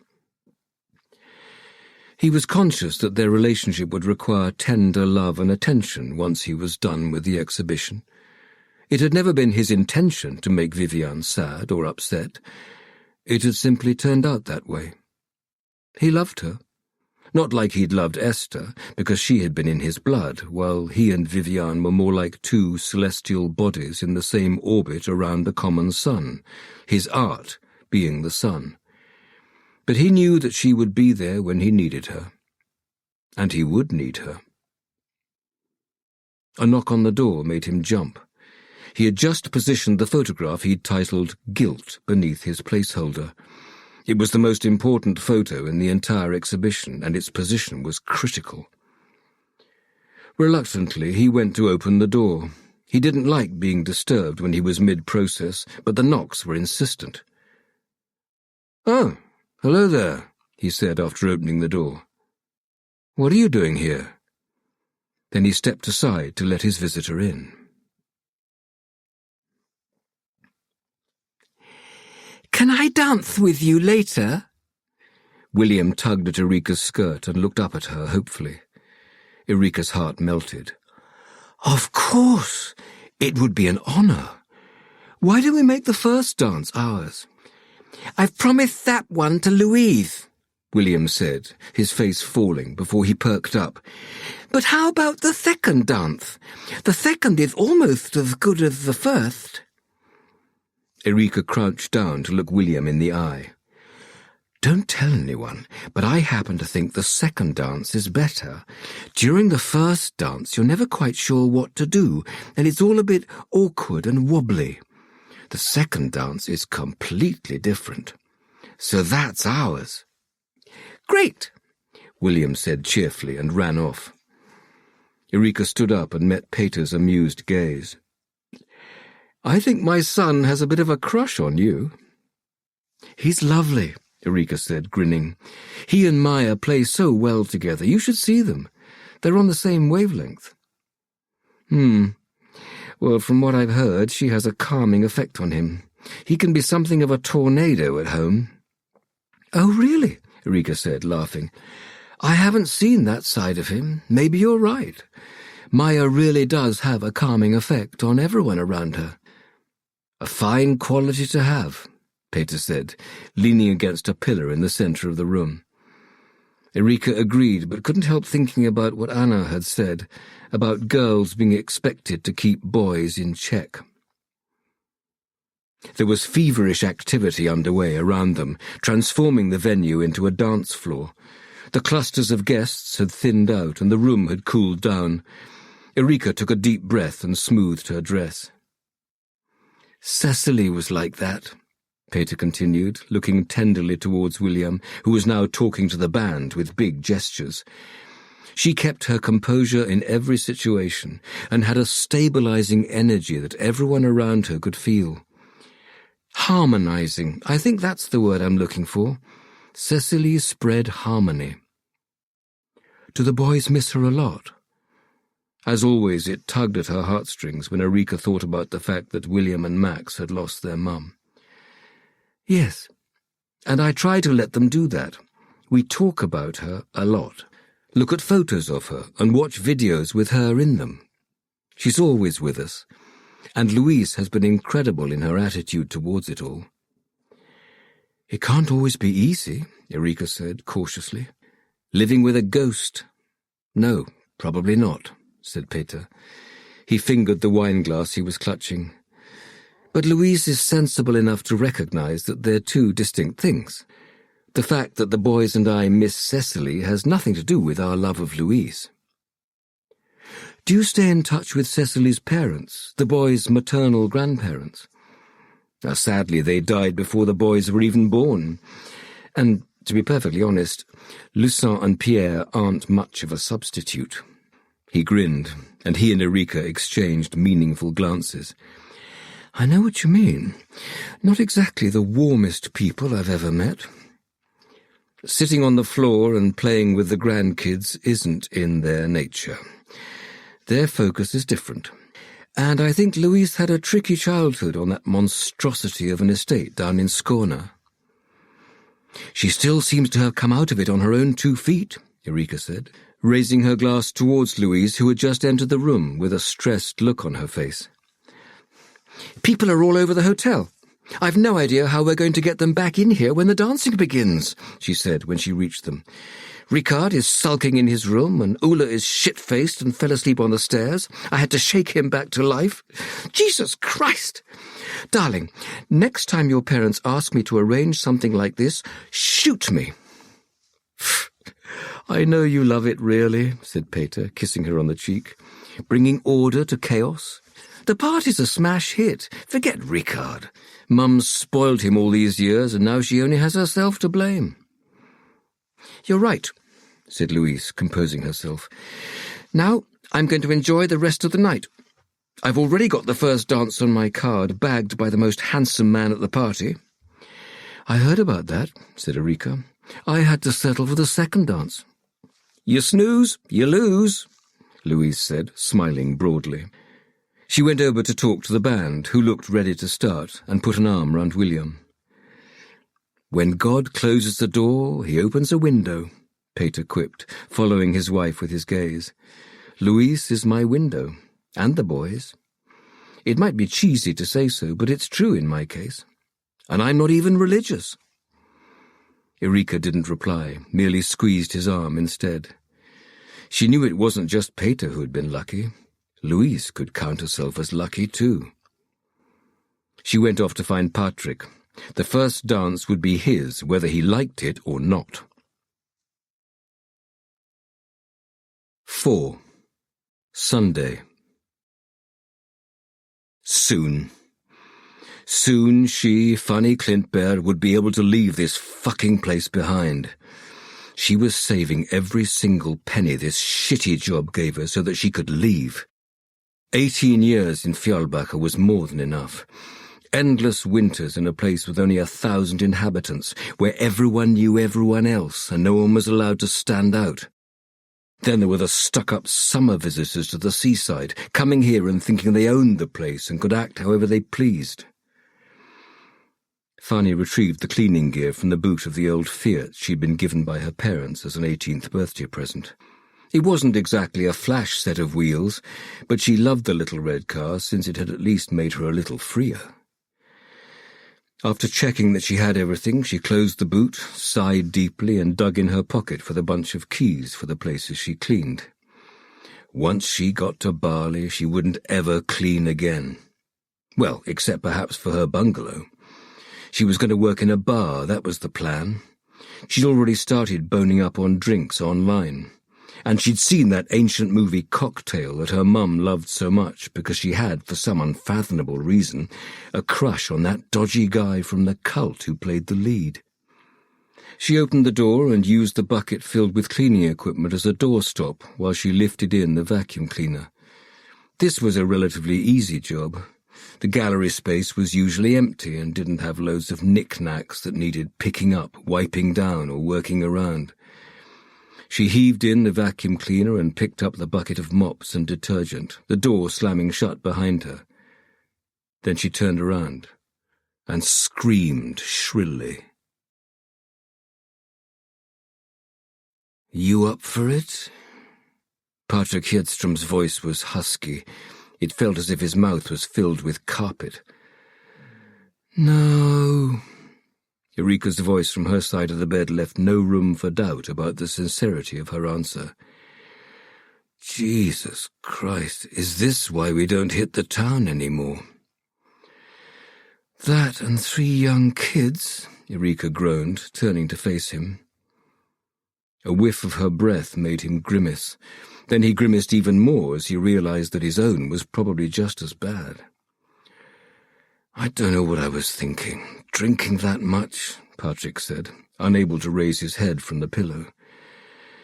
"In my case, I blame Ula. He was definitely trying to drink me under the table." "How did we even get home? Did we walk?" Patrik racked his memory and found nothing about the journey home, but at home they most certainly were, tucked up in their own bed. "When do we have to pick up the kids?" he said, clearing his throat. His voice had an interesting, smoky character. "We said 11, but I think I'm going to have to ask Anna and Dan for a few more hours of respite." Erika pulled the duvet even further up towards her chin. She licked her lips and fumbled for the bottle of water she always had on the bedside table.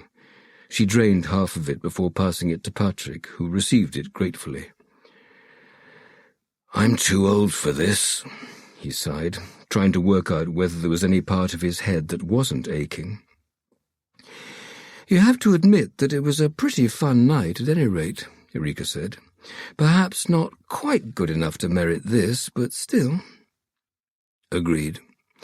Although that was mostly thanks to my dining companions and that speech by the sun that wouldn't have been out of place in a large Norrean play." "Did you just name-drop Norrean in casual conversation? I didn't realize I'd been cohabiting with a covert intellectual all these years." Erika smiled at him. Her curly blonde hair framed her face, and he noted that even when he felt rougher than a badger's bum, his wife was still incredibly attractive.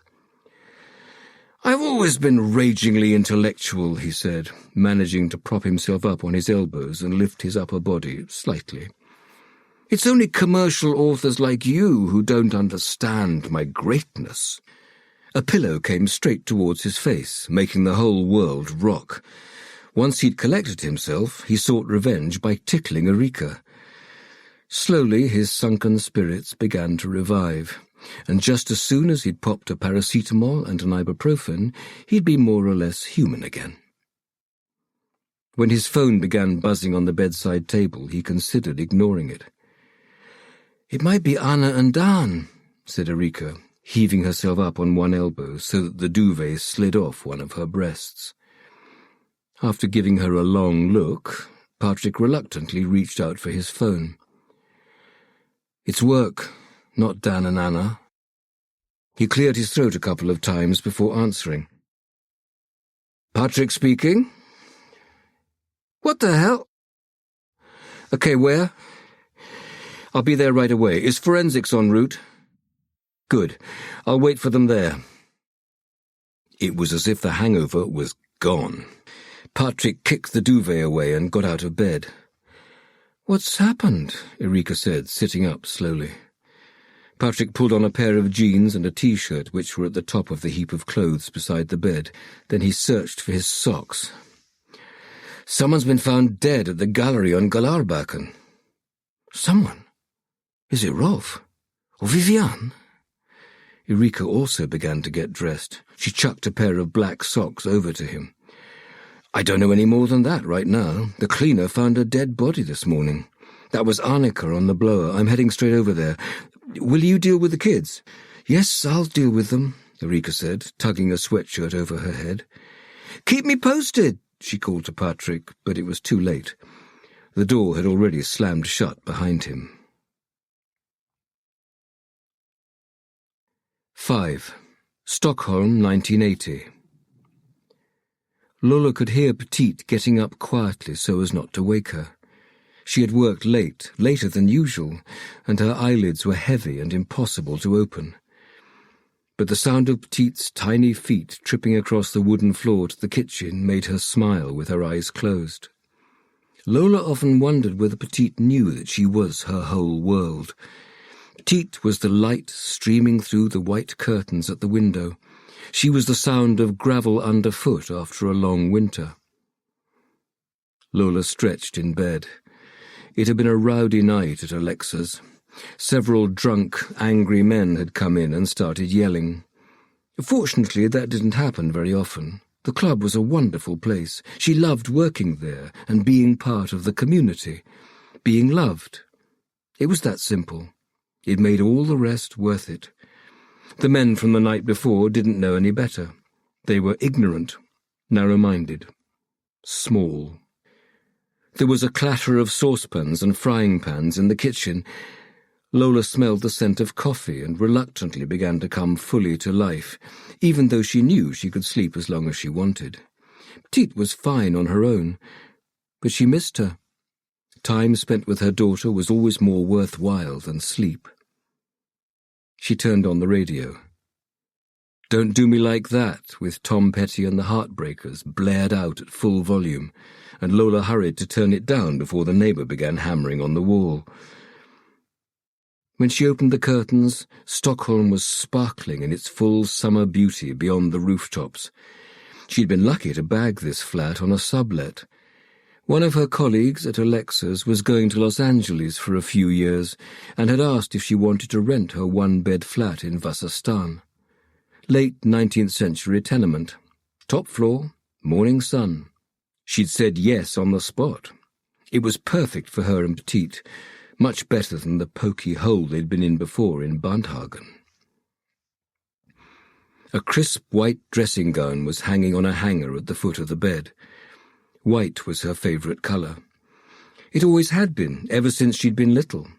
Perhaps it was because she'd had a white pony as a kid, or perhaps because she thought it contrasted so beautifully with her copper hair.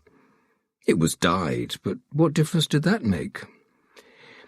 "What luxe breakfast will I be enjoying today, sweetheart?" By the kitchen table, Lola almost tripped over Petite's pink rucksack with a Barbie face on the pocket. Petite took it everywhere she went, and Lola was strictly prohibited from looking inside. She feigned a dramatic sigh and set the bag down by the wall before taking a seat at the battered pine kitchen table and lighting a cigarette. Petite put a coffee cup down in front of her and then grandly presented the menu, which had generated a considerable amount of washing up on the side. "Scrambled eggs, Skogerholm bread with cheese, no butter, and bacon, fried so crispy you'll get cancer just from looking at it." "Darling, where did you get that from? Bacon never gave anyone cancer. It's those awful nuclear power plants that cause cancer." Lola exhaled a few perfect smoke rings at Petite. She loved poking holes through them. She had done since she was a baby. "I'm ready. Let's dine." Petite giggled. She liked the word dine. "Start with the scrambled eggs, Daddy." "Yes, boss. I'll start with the scrambled eggs." She took a bite. "Lovely. Heavenly." When Petite turned back to the hob, Lola carefully removed the eggshell from her mouth. 6. Viviane wiggled her toes contentedly as she lay in bed. She felt proud. She'd stood up for herself, demanded her place in her marriage to Rolf. It was a small yet important victory. Otherwise, everything revolved around Rolf. His exhibitions, his travels, his friends, his club, Blanche. She was nothing more than a cog in the machine, ensuring that his wheels kept turning. But last night had been the beginning of something new. She'd had fun at the party without being Rolf's shadow. Viviane looked around the room. Like all the rooms at Stora Hotellet, the decor was inspired by one of the major port cities of the world and its good time girls. One floor of cities, one of girls. Her room was Tokyo. On the wall outside each room were fictitious letters from one Captain Claesson writing home to his sister from the city evoked by the room in question. She'd been disappointed when she'd realized that the letters were made up. But the rooms were nice. The hotel had actually been fully booked long before the party, but Viviane had been fortunate. Just as she'd asked in reception on the off chance, someone had called to cancel. She hadn't been surprised. The position of the moon right now meant that luck and fortune were coming her way.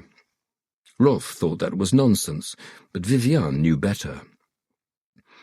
There had been powerful flows of energy at the dinner the night before, many emotional currents and much going on beneath the surface that she hadn't quite been able to interpret. Admittedly, her intuition was always gravely impaired when consuming alcohol. Viviane hoped that Elisabeth and Henning had enjoyed themselves. She liked them. She knew they had spent a lot of time with Rolf and Esther during the years of their marriage, but they had always welcomed her with open arms. They probably had one of the suites. Sometimes she would like to book one of the suites with Rolf, but he didn't enjoy staying in hotels. He always said he'd stayed in enough hotels around the world for work. Yesterday's dress was neatly hung up on the wardrobe door. She'd slept in a threadbare long T-shirt. It was probably at least 10 years old, but no matter how much she tried, she could never find anything more comfortable to sleep in. Vivian crawled out of bed and opened the curtains. The sky was imperceptible. Almost everything beyond the window was a murky haze. The window faced Galärbacken, and the gallery was just out of sight, even when she looked as far to the right as she could. But she was able to sense through the haze that something was going on outside the exhibition venue.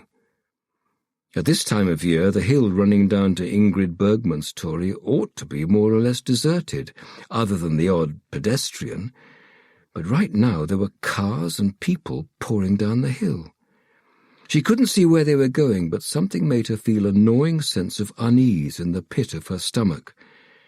She hadn't heard from Rolf that morning, which was unusual even when they'd had a row. For almost 20 years he had sent her a "Good morning, my love" message at 7 o'clock if they'd slept separately. But today there was no such text on her mobile. That should have occurred to her earlier, but her brain was as thick as cold treacle before she had her first cup of coffee. Now the anxiety hit her with full force. She quickly grabbed a pair of trousers and a top from her bag and got dressed. The plait she'd had in overnight was tangled and messy, but that didn't matter. Something told her that she needed to get down to the gallery. Vivian jogged down the stairs, pulling on her cardigan over her top, and hurried past reception. One of the girls there tried to stop her, but she carried on outside. Then she stopped. The door to the gallery was wide open. Outside, in the tiny car park beneath a steep rock face, there were police cars and an ambulance. Vivian ran across the street without looking and almost got hit by a car that honked angrily at her. She carried on towards the gallery without taking any notice, but was stopped by an older man with a stern expression. "You can't go in there." "My husband, Rolf?" she said, her voice trembling while her legs threatened to give way. "Is your husband the gallery owner?" the older white-haired man asked. "No, he's a photographer. He's due to have an exhibition here." "Best you wait here with me." Vivian pulled the cardigan even tighter around herself, but nothing could shield her from the icy cold spreading through her. "How long until forensics get here?" said Patrik, stepping carefully inside. He wanted to get abreast of the situation quickly while not destroying any traces or evidence. "They'll be here any minute now," Gösta said from the doorway, pointing towards a woman with grey-blonde hair wearing a grey cardigan and pale blue trousers who was staring at them intently. A curious local was holding her by the arm.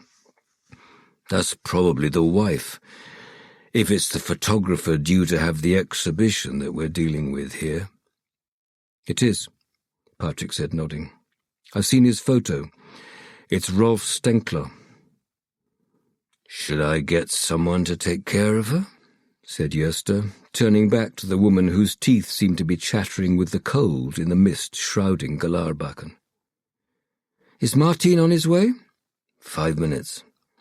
"Ask him when he gets here. He's best with people." "Shall I call in Paula and Melber?" Gösta asked. Patrik knew it was mostly for appearances' sake. "No, too many chefs. We don't need more people at the scene of the crime. I asked Annika to get them down to the station. They'll wait for us there."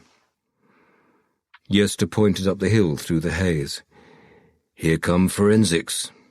"Good," said Patrik, backing up to the doorway. He pulled out his phone and slowly filmed the surroundings and as much of the room as he could capture without stepping into the crime scene. The simple frames with the scraps of paper on the walls. The body of Rolf Stenkler on the floor. The thin trickle of blood from his head. "Torbjörn and his team always do a stand-up job," he said. "Well, that's the thing, Patrik," Gösta said hesitantly. "It's not Torbjörn who—" "Hello! This seems to be the place." A perky female voice resounded towards them as the woman whose voice it was waved eagerly at them. "My name's Faride Mirza. I've taken over from Torbjörn Rudd." "Taken over from Torbjörn?" Patrik said quizzically. Then a bell began to faintly ring. He'd seen a memo somewhere. He took early retirement, Yersta said, placing a reassuring hand on Patrik's shoulder. Patrik gritted his teeth. What's the status of our crime scene? How untouched can we assume it is? Farideh looked at them sternly, and Patrik found himself standing up straighter.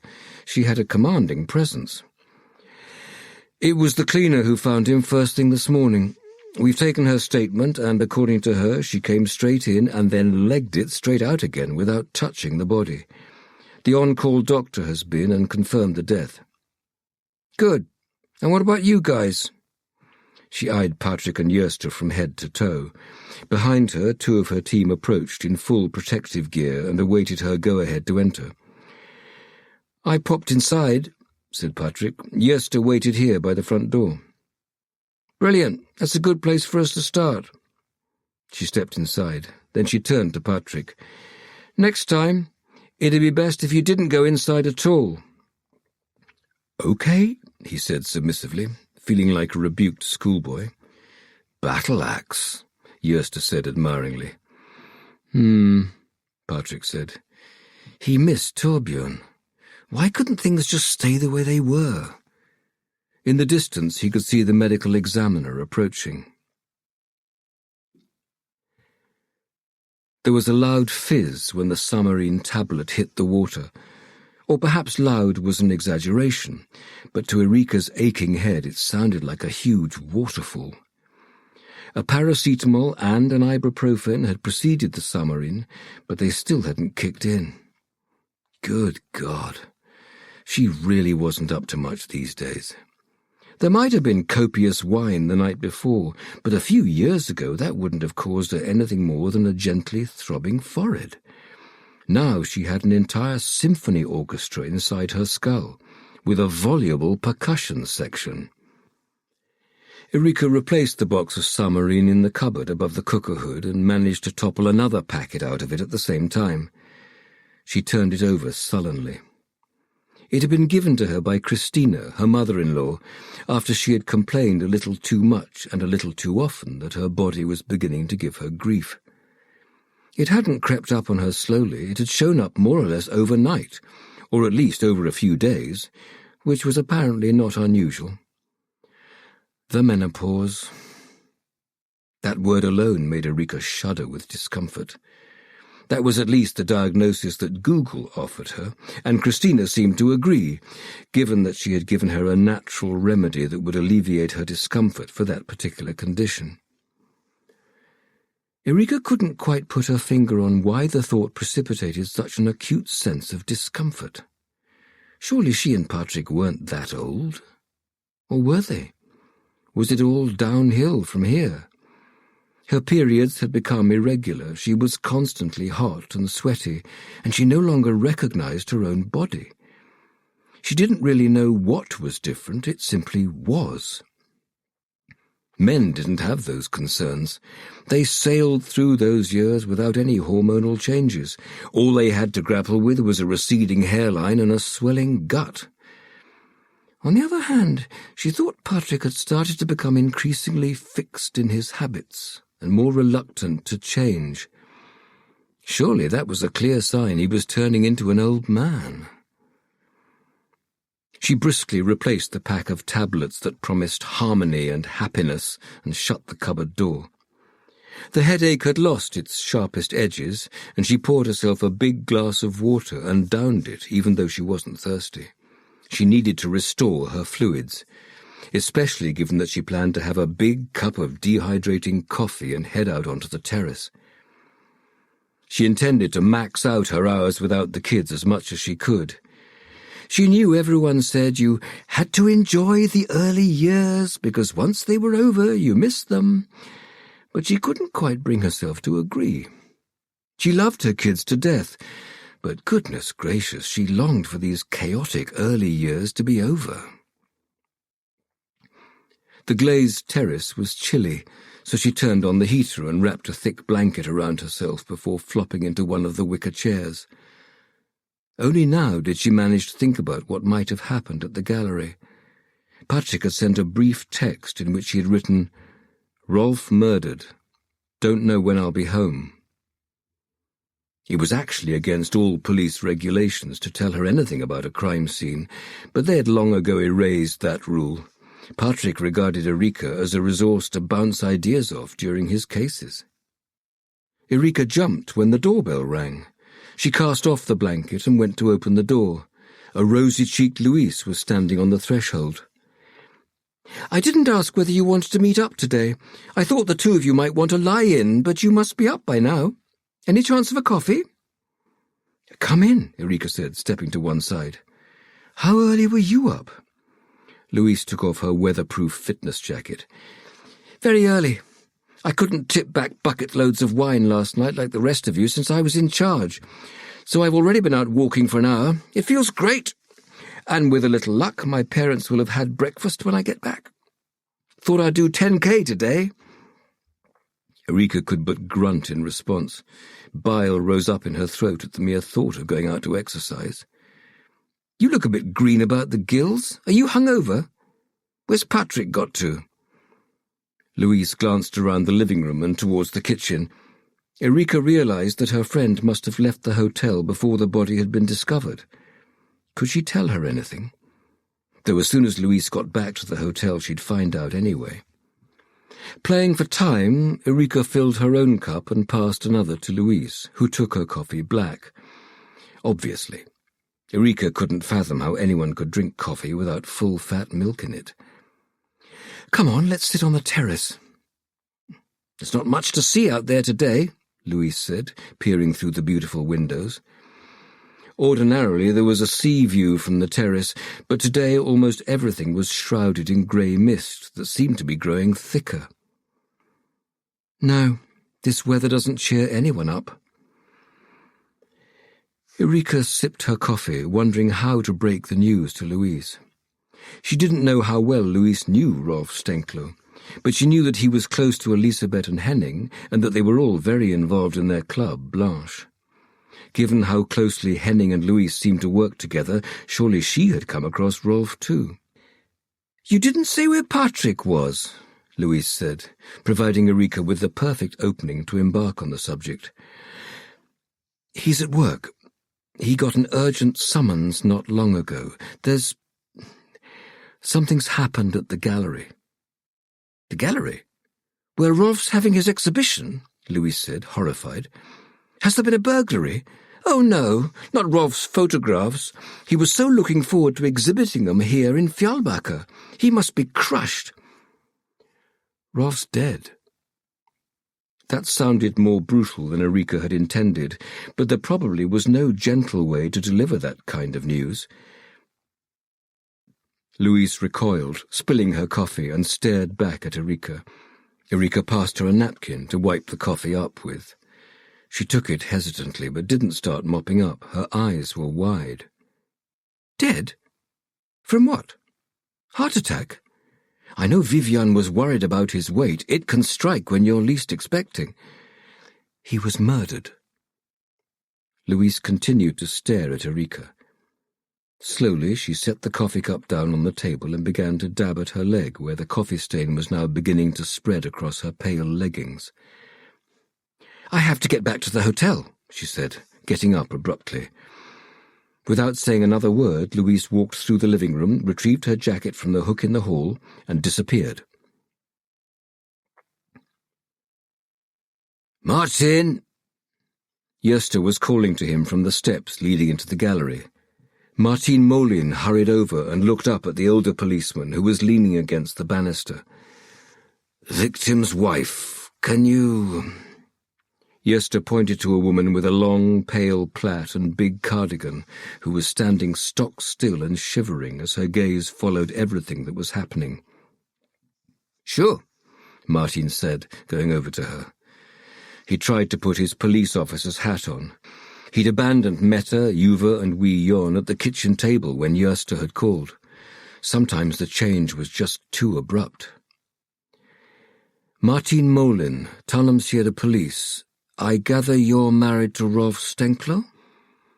Vivian Stenklo nodded. "I heard someone say he'd been found dead in there," she said, despair in her voice. "But surely that can't be?" She looked hopefully at Martin, who shook his head. Jester had called him en route. It had already been confirmed that it was the exhibitor himself who was the deceased. Patrik had identified him. "Unfortunately, we've confirmed that it's your husband who's been found dead." Vivian trembled and looked like she was about to collapse. Martin gently took her by the arm. "Why don't we get back into the warm?" Gently gripping Vivian Stenkler's arm, Martin made for the entrance of the hotel. When they entered the foyer, the two women behind the reception desk fell silent and avoided looking at Vivian. News had spread quickly. Soon it would be all over Fjallbacka. "Can we get some coffee?" he asked the receptionists. "There's some already made in there. Please help yourselves," was the reply. He held Vivian with great care as they descended the steps to the dining room. The final remnants of breakfast were just being tidied away. Martin parked Vivian on a chair by one of the tables at the window facing the harbour and poured them each a cup of coffee. "Milk?" She nodded mutely. "Here, drink a little. It'll warm you up."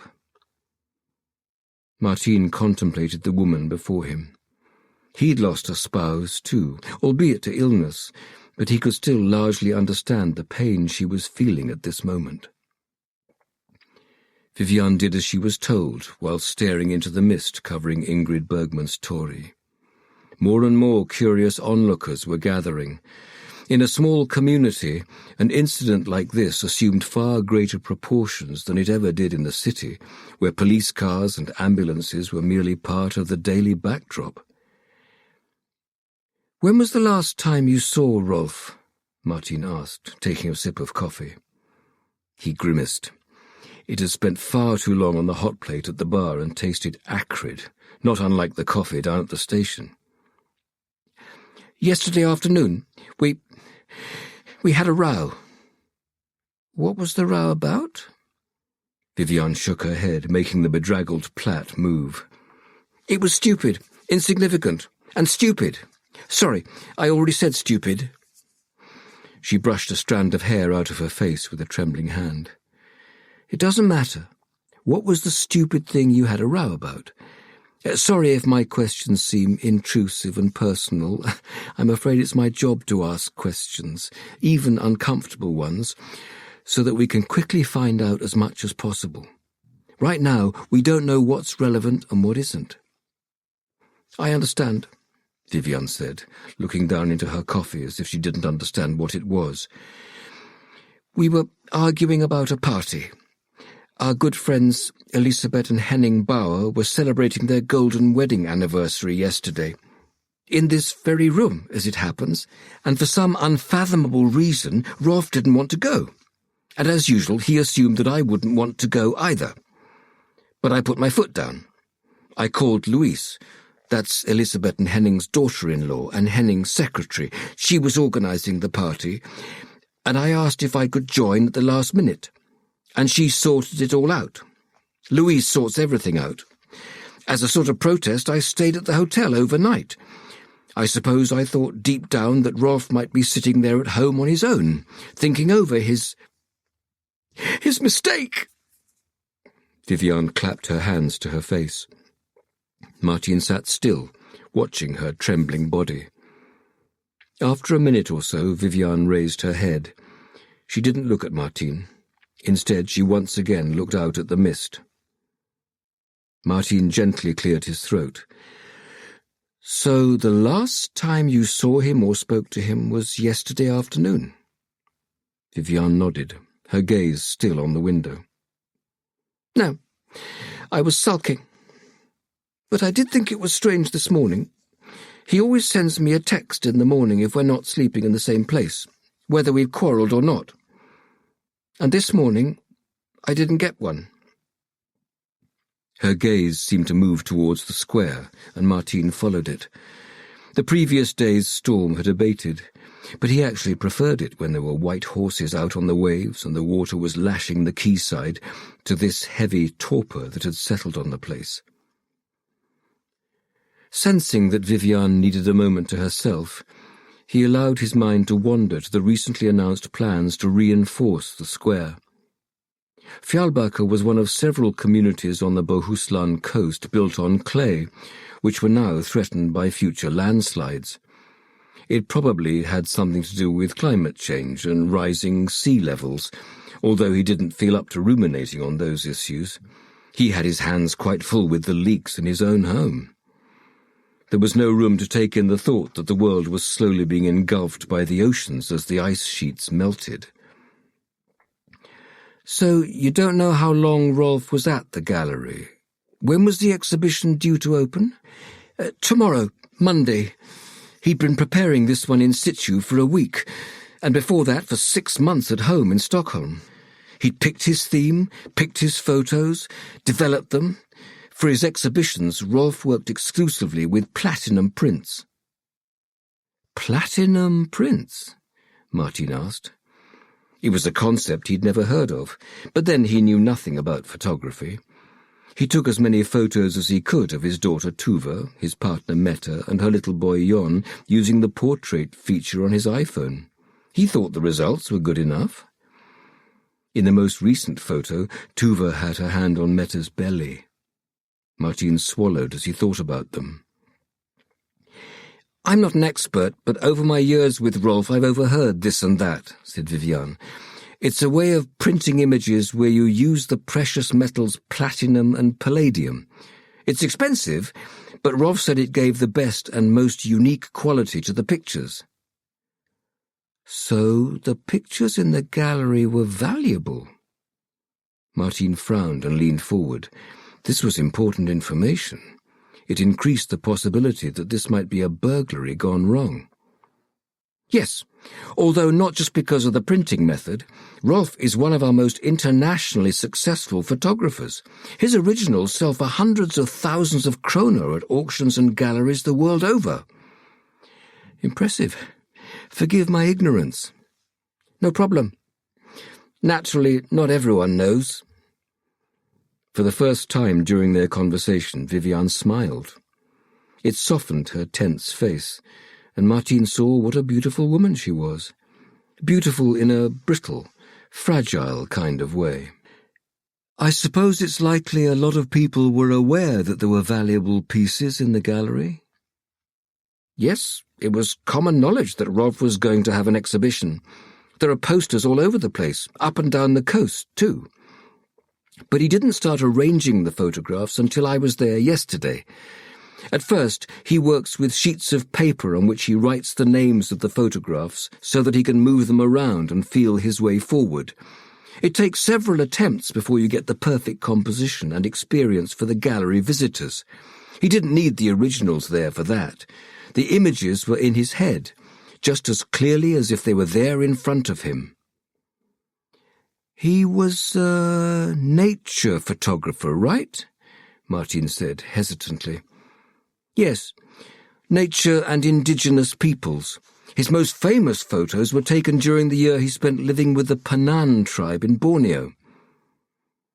"And this exhibition? What was its theme?" Martin reluctantly found himself intrigued. He'd always been drawn to people who had a passion for their work, as one surely must have to spend a year living with people from the Stone Age in Southeast Asia. Viviane shook her head. "The strange thing is that I don't know much about it. He always used to show me the pictures, but not this time. All I know is that it was about the past. If I remember correctly, he'd hung 15 of his sheets of paper on the walls." "Did Rolf have any enemies?" "Sorry, the word enemy sounds so dramatic, but is there anyone you're aware of who might have wanted to harm him?" Viviane shook her head emphatically. "No, everyone liked Rolf. He had no enemies." "Okay, but if you think of anything that might be important to the investigation, please get in touch. Here's my number." Martin passed Viviane his card, and she tucked it into the pocket of her knitted cardigan. "When will I get him back?" When she said those words, the realization seemed to strike her with full force. Her face contorted and wrinkled. Martin spontaneously placed his hand on hers. "As soon as possible," he said. "And I think that's enough for now. If I can just have your phone number and then we're done here. Is there anyone who can be with you right now?" Viviane nodded. She gave him her number and stood up. "I have to pack," she said, making for reception without saying goodbye. Martin continued to look in the direction she'd gone for a long time. Sometimes other people's grief was more than he could bear. His own had begun to settle and soften at the edges. He had Tuva, who reminded him of all the things he had loved about Pia. He'd inherited his dream home, and then a few months ago Meta and he had found out they were expecting their first child together. But encounters like this were always a reminder of how suddenly death could snatch everything away. "What do we have?" Patrik said, following Faride Mirza impatiently as she made briskly for her car while removing her gloves. Once she reached the vehicle, she began to remove her coveralls, which she inserted neatly into a bag. "Someone shot Rolf Stenkler in the back of the head with a nail gun," she said at last, after leaving Patrik shifting from foot to foot while she finished her own tasks. "We've swabbed it and also secured some fibres from the grip." "And how long will it take to analyse that?" said Patrik. However, he knew the answer already. "Impossible to say. They're having a tough time at NFC right now." "Other evidence?" "Not much. There are obviously plenty of fingerprints in the place, but given it's somewhere lots of people pass through, finding anything that might have been left by our killer is pretty much like finding a needle in a haystack. We'll do our best, though." Patrik irritably surveyed the gaggle of onlookers pressed up against the police cordon. Vultures. He spotted a familiar face coming down from the square. Louise, Erika's friend.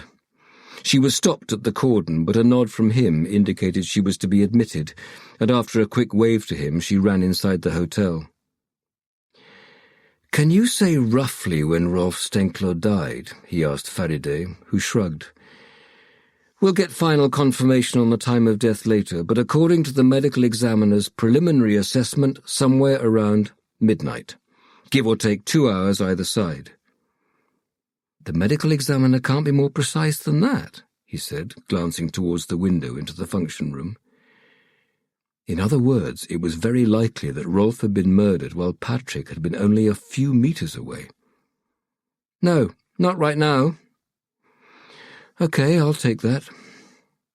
Patrik nodded curtly. He had nothing against Faride Mirza personally, but he was familiar with Torbjörn's way of doing things after so many years working together, and knew how to talk to him about a crime scene.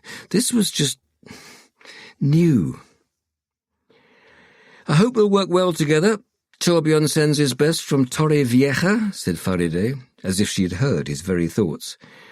"My colleagues will need another couple of hours before we're done here." "Please let me know if you find anything else," Patrik said, waving to Yersta and Martin. They came over to him and Patrik pointed towards the windows of the hotel. Rolf was most likely murdered while a party was taking place right next door. I myself was at it. We'll need to interview all the guests. All it needs is for one person to have nipped out for a smoke or to have glanced through the window and seen something, and we might have more to go on. "Martin, you spoke with his wife. Did she have anything to give us?" Martin cleared his throat.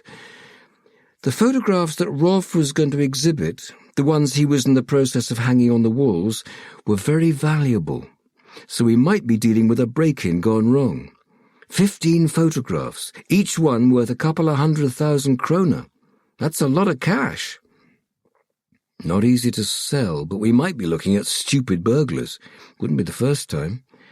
Or perhaps they can be sold on the black market, where buyers don't ask too many questions." "Good work, Martin. That gives us something to work on. I'm going to talk to Louise Bauer, who was running the party, and ask her for a list of guests and their phone numbers. There were around 80 guests. We need to contact them all right away by phone if we're going to have any chance to get through the whole list in a reasonable time.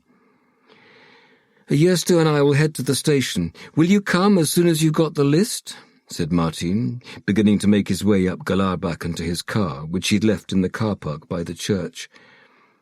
Patrik responded with nothing more than a thumbs up. He was already en route to the hotel.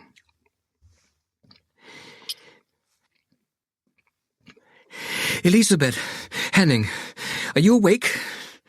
Louise was standing outside Henning and Elisabeth's hotel room, breathing erratically. She forced herself to take long, deep breaths. She knocked again. Then she heard footsteps on the other side, and Henning opened the door. "What's up?" he said, knotting the hotel robe tighter around his waist. His hair was wet, and Louise guessed that he'd come straight from the shower. Standing behind him was Elisabeth, also clad in a robe. Her hair was wet too. She had, in other words, actually interrupted them in the middle of a bath in the turquoise spa tub that she knew was sunk into the upstairs floor. "What is it?" said Elisabeth. Both she and Henning were regarding her with questioning eyes. Louise took a few deep breaths to stabilize her voice, and then she said, "Rolf's dead. Murdered." Elisabeth gasped. All colour drained from Henning's face. They beckoned for her to enter the room and closed the door behind her. There was only a small sofa to sit on, which was under the stairs, and she collapsed onto it while Henning and Elisabeth remained standing. A small puddle had begun to form around Henning, but he didn't seem to have noticed. "I just heard about it, but it's all going on outside. The police are there." "Outside? You mean the gallery?" said Elisabeth, going over to the window and trying to look to the right as best she could. "He's been murdered in the gallery?" Henning echoed. "Yes, I think so," said Louise. She looked at her hands. They were red from her chilly walk. She was surprised they weren't shaking. They ought to be shaking, because inside she was shaking. "I'm going upstairs to get dressed," said Henning, making for the stairs. Elisabeth lingered for a few moments. She met Louise's gaze. For a second it looked as if she wanted to say something. Then she tugged the gown tighter around her torso and followed Henning upstairs. "Louise!" Patrik raised his voice when he caught sight of Louise Bauer at the top of the stairs, heading away. "Oh, hello, Patrik," she said, hurrying towards him. "I heard about Rolf. Erika told me." She hesitated, probably unsure whether it had been okay for Erika to tell her. He smiled to reassure her. "I need to have a chat with you," he said. He pointed inquiringly towards the dining room. "Impressive that they've already managed to clean it up," he said lightly, once they'd taken seats at a table by the wall. "Thanks for a great party, by the way." "Thanks for coming." Louise's voice was cordial but absent. "What did you need to talk to me about?" Straight to the point. Concise. But he could tell she was shocked. "The guest list. We think Rolf was murdered while the party was going on, so we need to get in touch with all the guests to check whether anyone saw anything." "Of course. Give me an email address and I'll send it over as soon as I'm in front of my computer in my room." "We'll need phone numbers too." "All guests are listed with their phone number, email, home address and local address. You'll have everything you need." "Thanks. That's very helpful." Patrik glanced towards the coffee pot on the bar and noted with disappointment that it was empty. The raw weather meant he was shivering right down to his bone marrow, and, damn it, he thought he'd started to feel a slight ache in his joints when the weather was bad. Was it his age? Though he was inclined to think it might be his imagination. That was what Erika thought. Hypochondriac was the word she used. "Do you know anything?" Louise looked at Patrik hopefully. He shook his head. "I can't comment on an ongoing investigation, but we're at a very early stage, so no." "Rolf was a good man," Louise said slowly. "He and his late wife Esther were Elisabeth and Henning's closest friends. I never met Esther. She died of cancer many years ago. But I really like Viviane. How's she doing? Have you spoken to her? Louise ran her hands over the table, brushing away a few breadcrumbs left over from breakfast. We've spoken to her, and of course she's shocked. Of course, Louise said, before falling silent. Some German tourists noisily entered the room, but turned around as soon as they saw the bare tables. He heard the word Polizei and guessed they were talking about what they had seen outside. They both jumped when Louise's phone rang. Sorry, is it all right if I take this? She said, pulling the mobile from the pocket of her windbreaker. Of course, go for it, said Patrik. Louise Bauer? Yes? Yes, no. We've no comment to make. No, we've only just heard the news and the Bauer family won't be offering any comment at this time. Yes. No. No. No. Yes, of course I understand, but right now our only comment is no comment. She ended the call and shook her head angrily. The press? Patrik asked rhetorically. Yes, Göteborgs Posten. I don't understand how they found out so quickly. But I suppose people call their tip line hoping to make a quick buck. A quick buck, or sometimes the satisfaction of seeing something in the paper that they know they tipped them off about, Patrik said levelly. Odd behaviour, if you ask me. He was no longer outraged by the public's conduct around crimes. Empathy no longer seemed to be in vogue, if it ever had been. He hoped that Faride and her team were working quickly.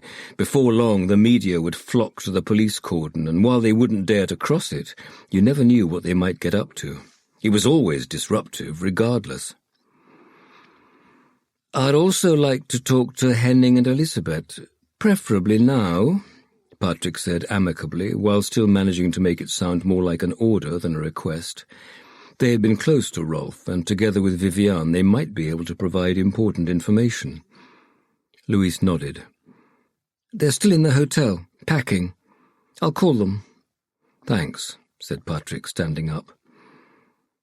As they made their way out of the room, a member of staff arrived with a freshly brewed pot of coffee. Typical. The press are calling like crazy. The police station secretary Annika's face was pink with stress. She pointed to the persistently ringing telephone in reception.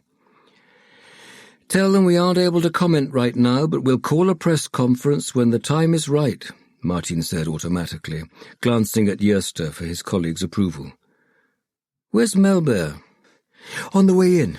He and Rita were apparently at the swimming baths in Strömstad with the grandkids when we called, but he's coming. Paula's here. She's in her office. Thanks.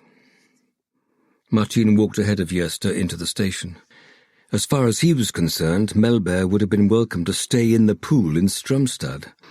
The reason for his reinstatement as chief, following the debacle that had taken place in Talmshed a year or so earlier, was a mystery.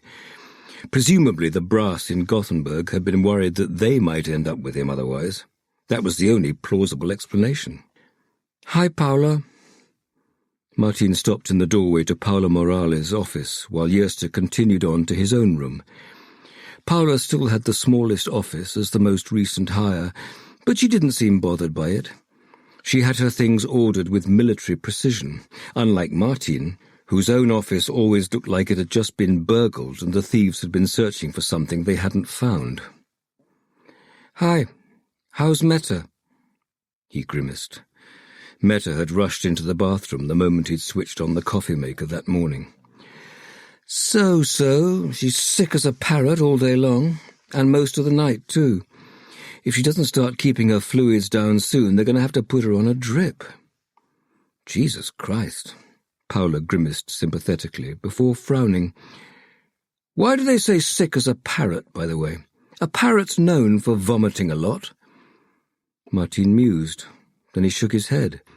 I don't know. Just do. In the absence of any other orders, I've started reading up on Rolf Stenklo, said Paula. Do you have anything else for me to do? When's Patrik coming? He should be on his way soon. We're going to get a guest list with potential witnesses that we'll need to go through, and the press are already on our backs. Annika's swamped with calls on the phone in reception. Yes, I heard. They made quick work of that. By the way, Torbjörn's retired. You mean forensics, Torbjörn? Gosh, how's Patrik taking it? Paula said with a smile. Patrik's growing aversion to all that was not as usual was a running joke between her and Martin. Not well is my guess. It's a woman now, relatively young. Faraday something or other. Relatively young? What's relatively young? Paula laughed. Martin blushed. Well, maybe 35, 40? So I'm relatively young. Well, yes, young. His blush deepened, as it always had a tendency to do. And I suppose in that case I'm relatively young, too. Paula's grin broadened. Martin, you're always going to be young. He understood what she meant. His boyish appearance with his strawberry blonde hair and freckles meant he was reminiscent of the boy in the Carlis Caviar logo and made him look much younger than he was. Sometimes it was to his advantage, while sometimes he thought it robbed him of a little gravitas. His mobile buzzed as a text message arrived from Patrik. He read the text and turned to Paula. Patrik will be here as soon as he's spoken to yesterday's honorees. They were the victim's closest friends, but he's got the guest list and has sent it on to us. Paula nodded and pulled up the email on her computer. Yep, here it is. Great. Would you divvy up the names between you, me and Gösta? We can take it from there. Martin took a deep breath as he entered his own office. Time to call a bunch of hungover witnesses. Richard Bauer woke up with the unpleasant feeling that there was something he couldn't remember, something disagreeable. It wasn't an unfamiliar feeling to him, but today it was particularly palpable. He groped for Tilda on the left-hand side of the double bed. For some unfathomable reason, hangovers always left him furiously horny. Promptly busting a nut will deal with that issue. It didn't even demand anything of her, she just had to lie there. Any rapid movements would only cause his head to split even more than it already was. But her side of the bed was empty. Tilda? No reply. But he heard the splashing of water from the bathroom. She must be taking a bath. He sank back into the pillows again. Memories of the day before resurfaced before slipping away again, just beyond reach. Catching them was like trying to grasp fog in your bare hands. He heard Tilda get out of the bath. Good. Soon he'd have help with his increasingly pressing needs. Oh, you're awake? Hopes of a hangover shag evaporated as soon as Richard heard Tilda's tone. Yes, he said slowly, hoping for more information. It would probably have been better to hover in uncertainty, but that state rarely lasted indefinitely. He supposed he might as well grab the bull by the horns. You sound upset. Tilda sighed pointedly and began to dry her hair with a towel. She was otherwise naked. Richard's horniness was struggling against the torment of his hangover. The signals that something wasn't as it should be still hadn't reached his cock, which was standing to attention under the covers. Well, what the fuck were you expecting? You embarrassed yourself yesterday, and me, and your parents. Do you have any idea how embarrassing it was? Your parents celebrate their golden anniversary and you stand up and slag off your dad. You went over every single fucking time you think he wronged you throughout your whole damn life for 20 fucking minutes. And you do that while we're in the shit and need your mum's help. Do you think we're going to get any help from your mum after this? And who was it who paddled us up shit creek in the first place? That'd be you, sunshine. His cock went limp in response to Tilda's bollocking. Richard sat up in bed feeling frustrated, his back against the headboard. "I've had plenty of help on the way. You're hardly bringing in the dough yourself," he snapped. "And how much do you think you've blown on shopping in the last year? At all the fucking trips? Dubai, Paris, Marbella, Ibiza. You just love to swan around playing the glamorous housewife. Then it's all us, us, us. But when there's the slightest headwind, it's all my fault. Do you think that's fair?" Tilda said nothing. Ricard irritably swung his legs over the side of the bed and slipped his feet into the hotel slippers. His cock had definitely got the memo now and had shriveled away between his legs. "Okay, so yesterday was bad timing, but the old man deserved it. I stand by every word I said, whatever it was I said. Anyway, Mum isn't our only option, though we're running out of alternatives. I'll get back onto them. I know how to weasel my way in with Mum, don't you worry. I've pulled off worse shit than this, and she's still forgiven me." He pulled on a pair of jeans and a t-shirt. "I'm her favourite." "Yes, for some unfathomable reason," Tilda muttered, but she was beginning to look slightly less pissed off. "It's impossible not to love me," he said, flashing his most charming smile. Tilda snorted, but he caught a glimpse of a smile. Ricard pulled her towards him and felt his dick perk up again. He unbuttoned his jeans and pushed Tilda's head down.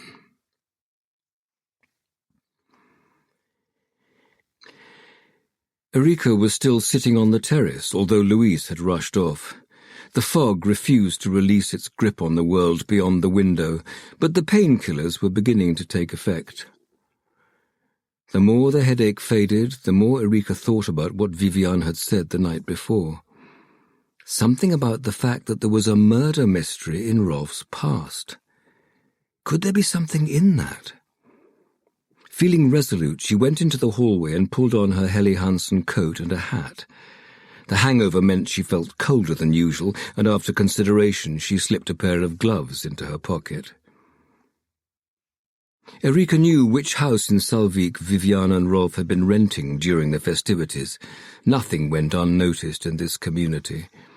She set off at a brisk pace, but had to slow down after just a few 100 meters because she was panting and her lungs felt fit to burst. The walks with Louise still hadn't had any significant effect on her. Soon enough she caught sight of the small yellow cottage. The house actually had a stunning view of the bay, but today it was obscured in the grey mire. Erika hesitated the closer she got, and she stopped outside the door, her hand raised to knock on it. She had no idea how Viviane had taken the news of Rolf's death, let alone whether she was at home. But then it was as if her hand made the decision for her, and knocked hard on the wood. Erika took a step back and waited. At first there was complete silence. Was there no one at home? But then she heard slow footsteps getting closer. The door opened and Viviane was standing there. "Come in," she said, as if Erika were expected, before stepping to one side. The ceiling was so low that Erika almost had to crouch, despite being no more than 1.68 meters in her socks. "I haven't got any coffee, but I do have tea." Her voice was toneless. Erika followed Viviane into a tiny kitchen with decor that couldn't have been updated since the 50s. "Rooibos?" "That's fine." Erika was about to sit down at the kitchen table, a rickety round table with a threadbare waxen cloth on top, but Viviane stopped her. "Sit down on the terrace. We need all the light we can get at this dark time of year. I'll bring the tea in a second." Erika sat down in one of the wicker armchairs on the terrace. They too were well worn, and she guessed that the house was only rented out to summer visitors and no longer inhabited by anyone who cared about it. Likely as not, the place would soon be sold, probably to some Germans or Norwegians who would rip out the old interior and embark on a luxury renovation. Maybe Anna would get the assignment. She was the only interior designer in the area. The floorboards creaked gently as Vivian padded across them with a pot of piping hot tea. She set it down on the table along with a small porcelain bowl filled with sugar cubes. "Help yourself to sugar if you want. Do you take milk?" "Sugar's fine."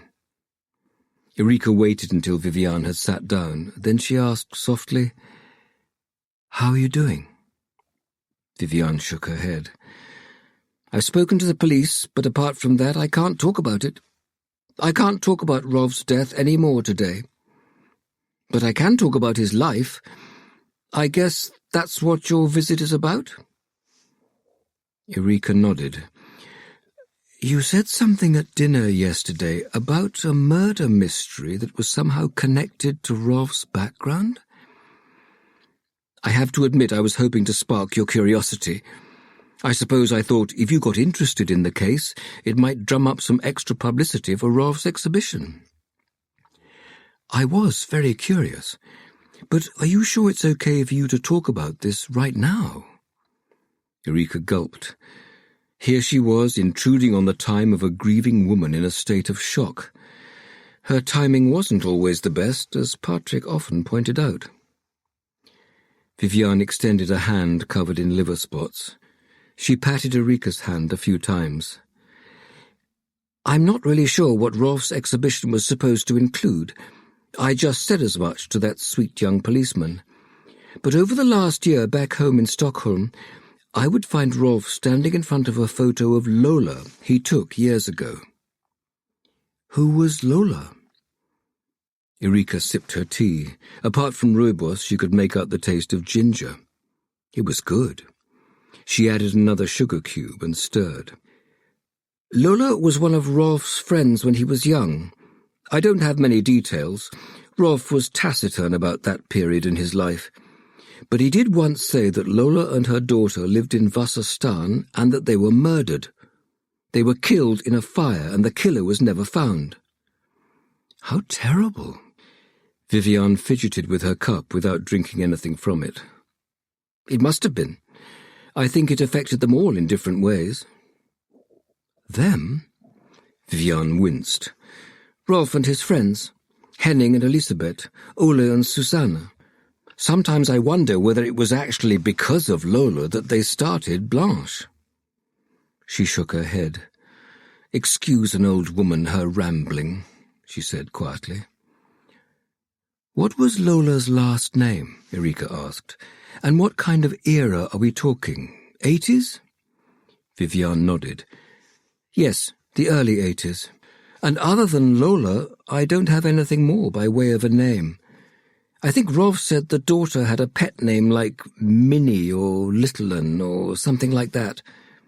But I can show you the picture. Did I mention that it's hanging on our bedroom wall at home?" Vivian realized she had said "our" and stopped. She seemed to slump over. She screwed her eyes shut for a few seconds and then stretched. "I've got a copy of that interior decor magazine with the feature on our flat, one of the few things I managed to get Rov to agree to. He knew how much time and love I put into that flat, so he agreed, even though he hates everything like that. It's on my bedside table." Vivian went back into the cottage and Eureka surveyed the hazy sea, letting her thoughts wander. There was something alluring in what Vivian had told her, something that roused the writer in her. She looked up again when the wood began to creak. Vivian re-emerged onto the terrace, clutching a magazine. "You can see the photo here." Eureka took the magazine from her. In one of the photos in the feature depicting Vivian and Rolf's bedroom, she could see the black and white photo on the wall. It was a small photograph, but Eureka could clearly see a beautiful woman with long, flowing hair and perfect makeup. She was wearing a gossamer blouse that was unbuttoned to reveal a glimpse of an embroidered bra and cleavage. Eureka examined the picture more closely. Something about Lola had made her react. She spotted that the bra was padded. "Was Lola a man?" she asked. Vivian shrugged and sat down. "Lola was beautiful," she said. At any rate, judging by this photo, which is the only one I've seen, Rolf used to call it innocence. So the name Lola and the fact that she lived in Vassastan is all the information you have, and that she and her daughter were murdered? Yes, I'm afraid so. While Rolf never talked about it, I realized that her death affected him deeply. We lived together for almost 20 years. You learn to read each other. Lola was important to him. Why do you think he called the photo innocence? Erika contemplated the picture intently. The urge to write was back. There was a story to be discovered here. That was how all her books got started, human fate and Erika's desire to find out what had happened and tell it all in a way that plunged the depths. A woman and her daughter had been murdered, and their murderer had never been held accountable. It was an injustice that Erika wanted to remedy. "I don't know," said Viviane, taking a few sips from her tea. "As I said, Rolf didn't tell me much about that time." "Didn't you wonder why?" Viviane smiled wryly. "Rolf was capricious. He was an artist, a creator. I learnt to live with his whims. I stopped asking questions long ago. But I've always wondered about Lola." "You've really got me interested in her. I'll see what I can turn up about Lola and the circumstances around her death," said Erika. "Can I call you or pop round if there's anything else? How long will you be staying here?" The woman in the armchair suddenly looked tiny. Erika wanted to give her a hug, but she wasn't sure how Viviane would take the gesture. I don't know. We took this place for a month, but I won't stay that long. Although I have to find out when I can take him home." Her voice drifted off. "Is there anyone who can be with you?" Viviane nodded slowly. "Henning called and said I can stay with him and Elisabeth on the island for a few days. I think I'll pack up here and accept their offer, at least until I know more." "That sounds sensible," said Erika, relieved that Viviane had somewhere to go. She stood up. "Thanks. I'm going to find out more about Lola." "Keep me posted," Viviane said, her voice heavy with emotion. "I can't know for sure, but I believe this is what Rolf would have wanted." Erika walked homewards, deep in thought. Halfway up the hill she turned around. Viviane was still standing on the terrace of the small yellow cottage, her gaze fixed on the great greyness.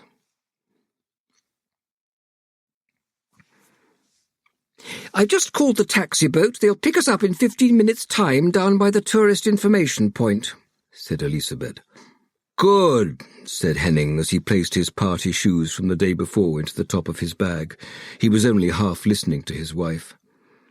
"The clothes underneath will get dirty if you put those shoes in without any protection," she said. Henning looked at her. "Does that matter in the slightest right now?"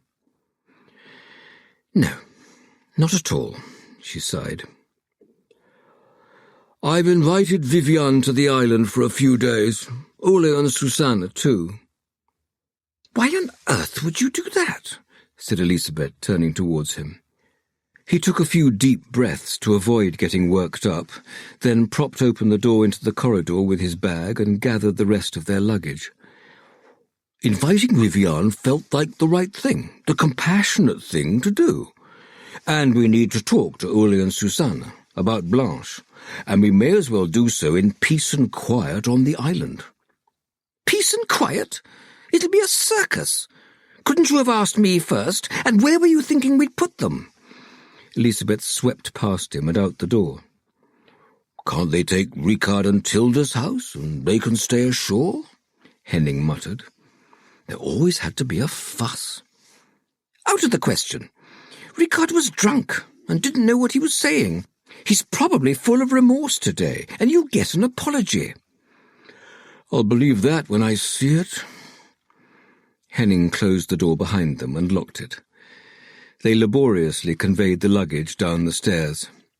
Louise was waiting for them in reception with Pierre and Lucien, and hurried over when she spotted them.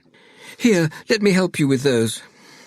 She took Elisabeth's bag and carried it down the stairs before returning and taking Henning's. "I've been trying to call you.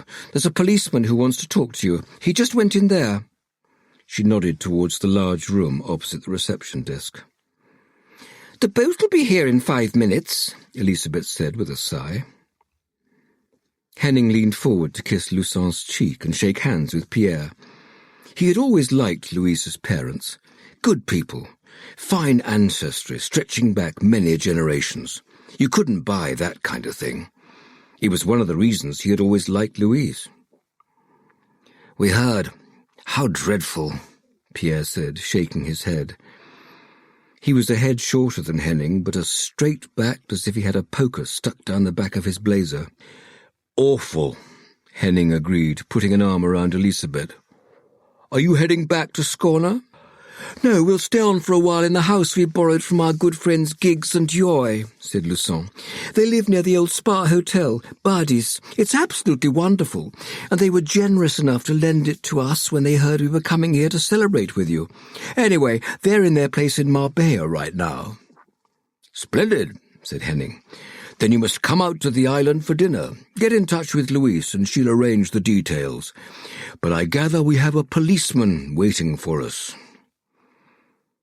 Henning turned towards the large dining room. "The whole thing is just so awful," said Lucien. Her immaculate dark hair in its page-boy cut was so firmly sprayed that it barely moved as she shook her head. "Louise, would you ask them to hold the boat?" Louise nodded, and Henning gently gripped his wife's arm and led her into the big room. There they saw a serious, dark-haired man sitting alone at one of the tables, and Henning assumed he was the one who had been looking for them. Patrik Hedstrom, Tanum Police," he said by way of introduction as they approached. Henning glanced discreetly at the time as they sat down. Hopefully this wouldn't take too long. He wanted to get to the island. 7. Stockholm, 1980. Today, Petite had been allowed to choose what they'd do. Admittedly, she was usually allowed to. Daddy was kind like that. Petite always chose the same thing, the playground in Vasaparken. It was closest to home, and she had been playing there ever since she was little. The park was full of mummies and children. None of the mummies were as beautifully dressed as Daddy. Their clothes were boring, grey, or brown. None of them had clothes as beautiful as her Daddy did, or hair as nice. Daddy knew most of the mothers at the park. It wasn't just Petite and Daddy who had been regulars there for a long time. In the beginning, some of the other kids had stared at Daddy. When Petite thought someone was staring too much, she would simply walk over, put her face close to theirs and say, "Have you finished gawping or what?" That made them stop. Occasionally someone would start crying and run to their mother. When that happened, Daddy told her off. "It's not their fault," she always used to say. "Someone said something at home, so they're curious. We treat everyone with kindness." Petite listened. She wanted to do everything as Daddy told her. She just couldn't understand how she was supposed to get someone to stop staring by being kind. "Hasn't she grown?" Petite eavesdropped as the mother Daddy usually talked to most pointed in her direction. "I can barely keep track," Daddy replied. "Where does the time go? It feels like only yesterday I brought her home, tiny as a baby bird." It was a description she'd heard many times.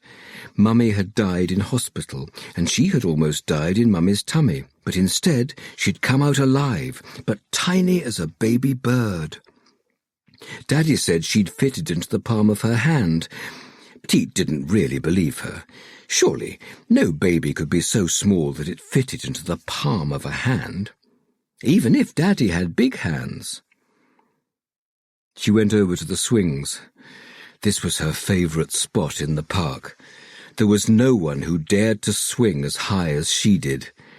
Now she was swinging high, high towards the clear blue sky, and when she was at the highest point, she always thought that she was closest to Mummy in heaven.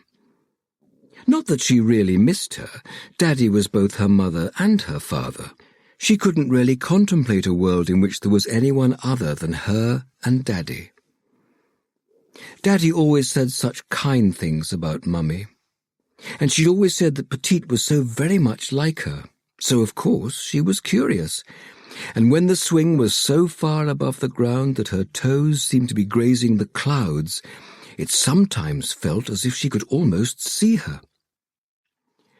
"Petite, don't go so high." Petite ignored Daddy's worried voice. She was free. Nothing could hurt her. Nothing bad could happen to her as she flew through the air. Out of the corner of her eye, she could see Daddy looking at her anxiously. Petite swung her legs, increasing her speed even more. And when she reached the top, she let go. She fell through the air, feeling the wind in her long hair. She fell and fell and fell. She was a bird flying free out of the sky. Then she landed hard on both her feet in the sand. She grinned towards her father. Daddy shook her head and hugged Petite's rucksack, which she had promised to look after while Petite was on the swings. Then she leaned towards the mother next to her on the bench and remarked, "That kid, I swear she's going to give me a heart attack one of these days." Then she met Petite's gaze, and everything was right in the world. 8. "We're going to have to use aggressive treatment on your cancer, Rita." Bertil Melberg stared at the doctor in front of him. Firstly, this doctor was still practically wet behind the ears. Was he even 30? Were you really allowed to treat people when it was impossible that you had any experience whatsoever? And how could he deliver news like this without even a tremor in his voice? Breast cancer. Triple negative. It sounded like a death sentence. Rita brushed something off the doctor's much too large desk. "What does aggressive treatment entail?" she asked the whippersnapper. Bertil couldn't understand how she could be so calm. Everything had just come tumbling down around them. They'd been doing so well. But then Rita had developed that cough that never went away and begun feeling tired. When she'd found the lump in her breast, Bertil had been on the brink of fainting. "Radiotherapy and chemotherapy, before and after the operation. You'll probably be aware of the side effects, nausea, hair loss, etc. It's not pleasant, but it's the only thing that will give us a chance of killing off the cancerous tumours." "When do we begin?" Rita was clasping her handbag tightly. Bertil looked at her in dismay. "Surely we can't just take this man's word for it. He looks like he just graduated. We ought to go to Gothenburg, to a bigger hospital, to see someone more experienced."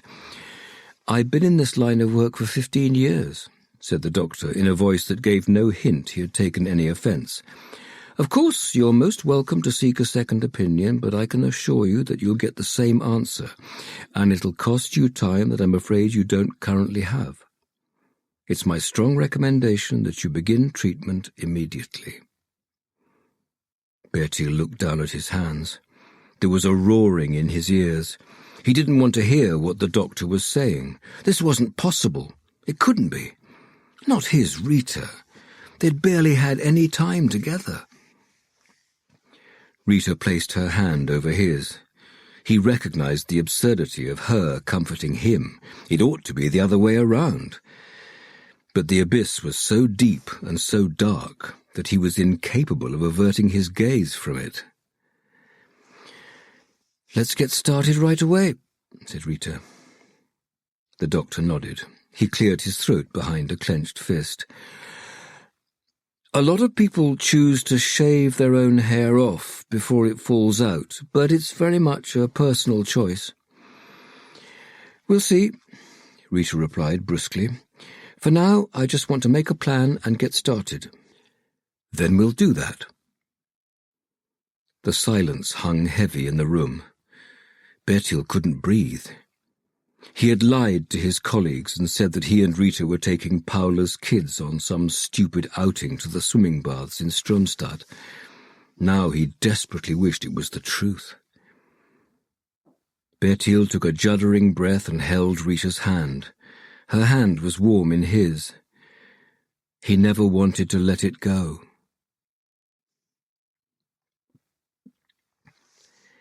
Erika smiled with satisfaction and set her phone to silent. Anna had agreed to keep the kids for a few more hours so that Erika could work on her new writing project. She settled down at the computer and cracked her fingers, then started Googling. Much of her success with biographies of female authors and depictions of murder cases boiled down to her ability to dig up the most inaccessible details. But Lola was going to be a challenge. Erika had very little to go on. Stockholm in the early 80s, a fire in a flat, and someone who had been born a man but lived as a woman and was known as Lola, murdered together with their child. That wasn't much information at all. Her inner cynic told her that it was most likely that the case hadn't been written about very much. It wasn't easy being transgender now, so she could imagine what it must have been like in the 80s with all the prejudice and hate crime. The keywords that Erika tried didn't turn up many hits, and she found nothing that seemed particularly relevant in the context. She deleted the word murder and searched more generally on the themes of Stockholm and the trans community in the 80s. Once again, she was surprised at how few hits there were. Was there really nothing more from that time? Offhand, she had thought there would be pictures, stories, narratives, people giving that era and life a face. But the results were scant, to say the least. She continued to Google and soon enough found photographs by Christer Strömholm. Like many others, she loved his pictures from the Quartier Pigalle in Paris, taken in the 50s and 60s, where he had lived among the trans community and got to know his subjects. Those photos were among the most beautiful she knew of. Rolf's photo of Lola had something of an air of Strömholm, but there was also something distinct and unique to it. Erika couldn't forget it. At the same time, contemplating Christer Strömholm's oeuvre made her examine her own interest in the case. There was an unfortunate history of examining the trans community from the outside looking in, as a spectacle or as a shop window onto something exotic and titillating. And she in no way wanted to be part of the exploitation of already vulnerable people. She was confident enough in her own self-awareness to know that she wasn't drawn to Lola's story because she was a trans woman, but she was aware she might face that criticism. Erika stood up and paced back and forth across her small study. The sea view from upstairs always took her breath away, and the mist that had formed an almost impenetrable filter on the world had finally begun to lift. Writing was a lonely job. Over the years, Erika had spent many hours alone with her creative anxiety, but looking out to sea and the islands always brought her calm and a sense of being part of something bigger. Absurdly, she seemed to need that calm even more now that she was successful. The more books she sold, the more dogged the world became in its onslaught on her. Requests for interviews, podcast appearances, PR trips abroad, invitations to book fairs and signings. There was so much that drew focus away from what she really wanted to do, write, and spend time with her family. She returned to the computer, wondering how to find the information she was looking for. Who was the mysterious Lola? Who had murdered her and her child? How well did she and Rolf know each other when she was murdered? With renewed energy, she Googled new keywords.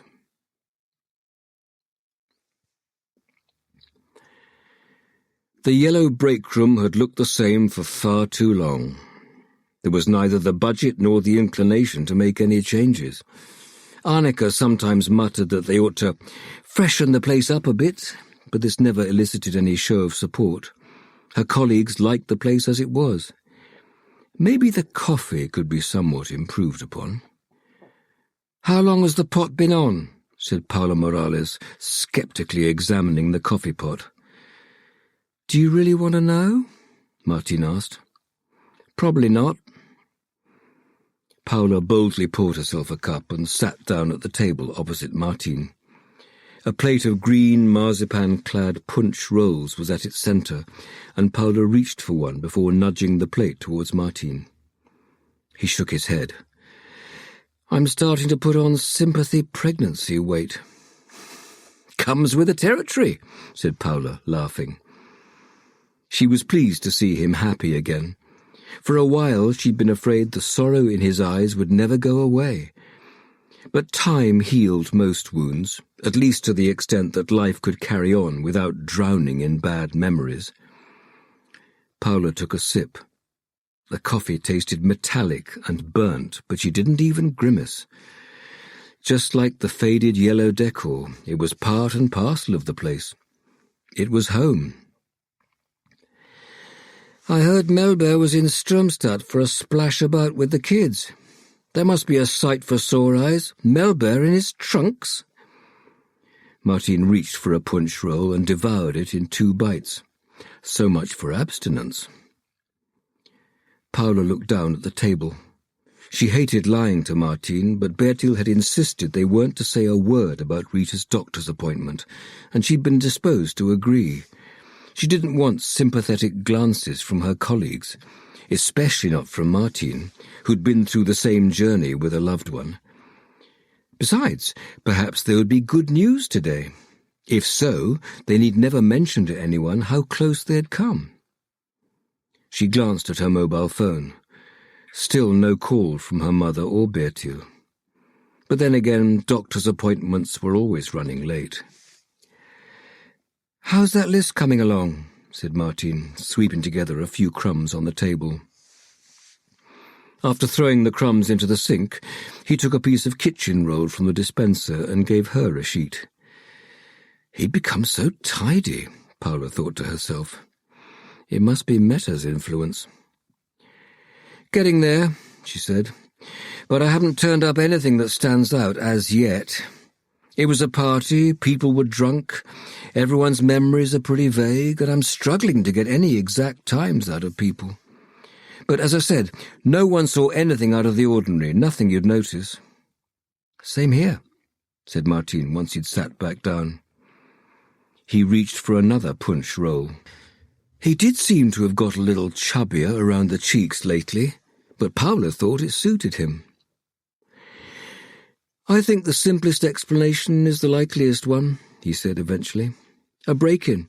Rolf was there was a scuffle, he died, and in a panic the intruder legged it without taking anything with them." "The part that bothers me is that it seems a bit far-fetched for us to have art thieves in Fjällbacka," said Paula, helping herself to another pastry as well. "We know all the usual suspects around here when it comes to breaking and entering, and photographic art doesn't seem like something that'd be their cup of tea." She picked up a crumb that had fallen onto the piece of kitchen roll. "I've been thinking that too," Martin agreed. "But we don't know what the word on the street is.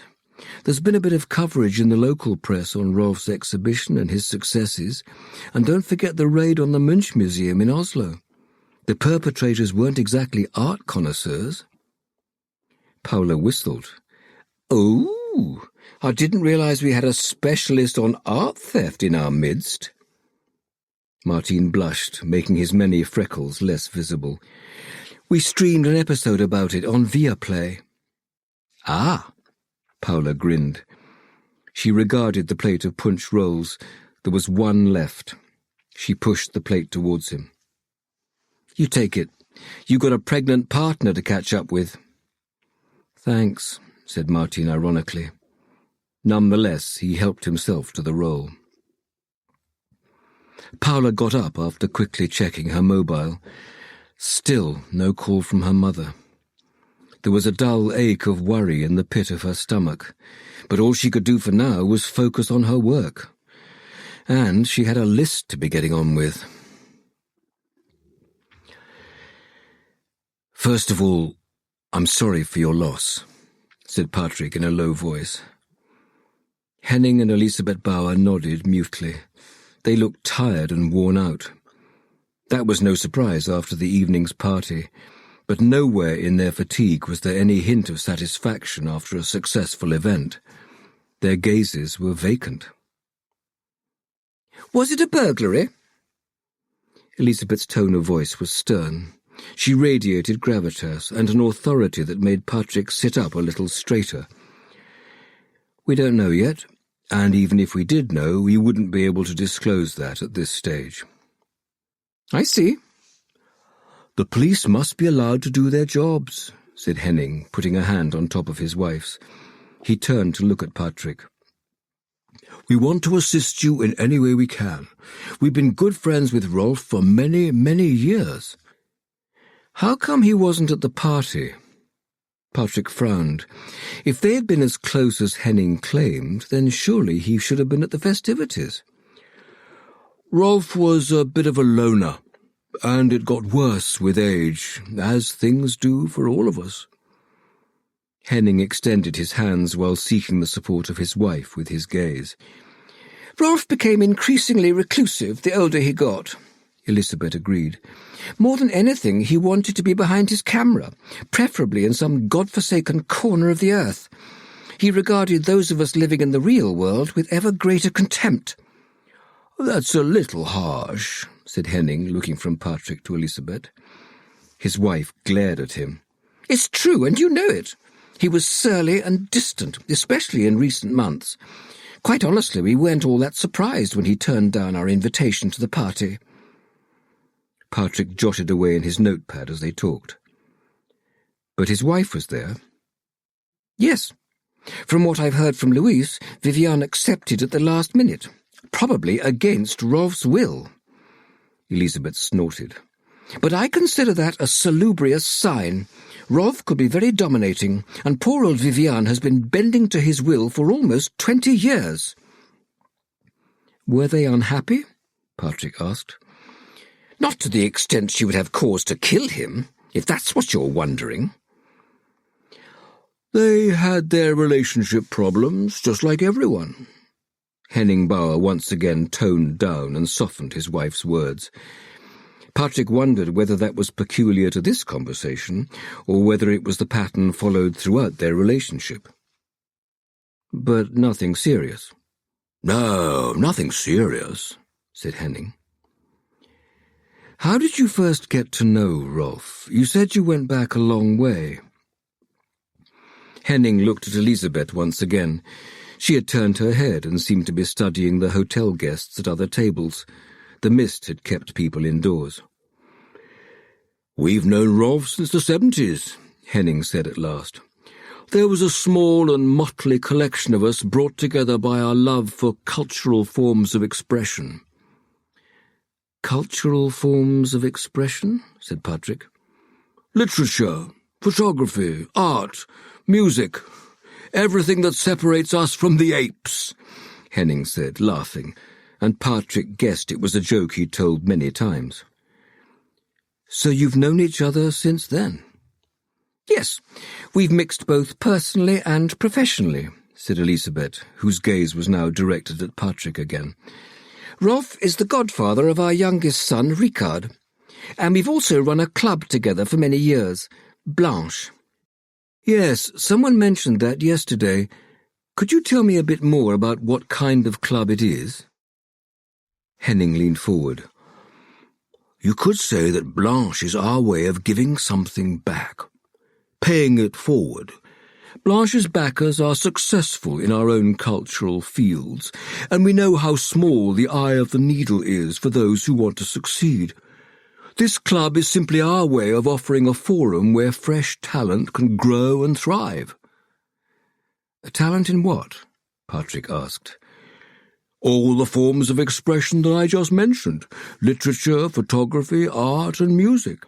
We have regular receptions featuring everything from art exhibitions and poetry recitals to musical performances. We've had dancing, too. We provide a venue where talent can encounter the cultural establishment, where they can grow through each other and create new cultural worlds, Elizabeth supplemented. Patrik scratched his head. He was none the wiser. He was all pretty woolly as far as he was concerned. Who are the people behind Blanche? Henning looked even more eager now. Oh, that would be me and Elisabeth and Rolf, as well as Susanna and Ulla Hovland.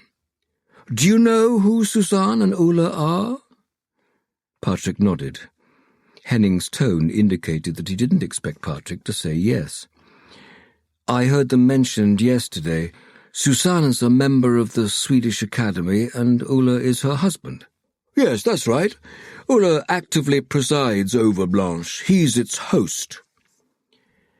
And how have things been between those of you involved in Blanche? Elizabeth snorted again, and Henning placed a hand on her arm. Our partnership has always worked perfectly, she said. I don't understand what these questions have to do with Rolf's murder.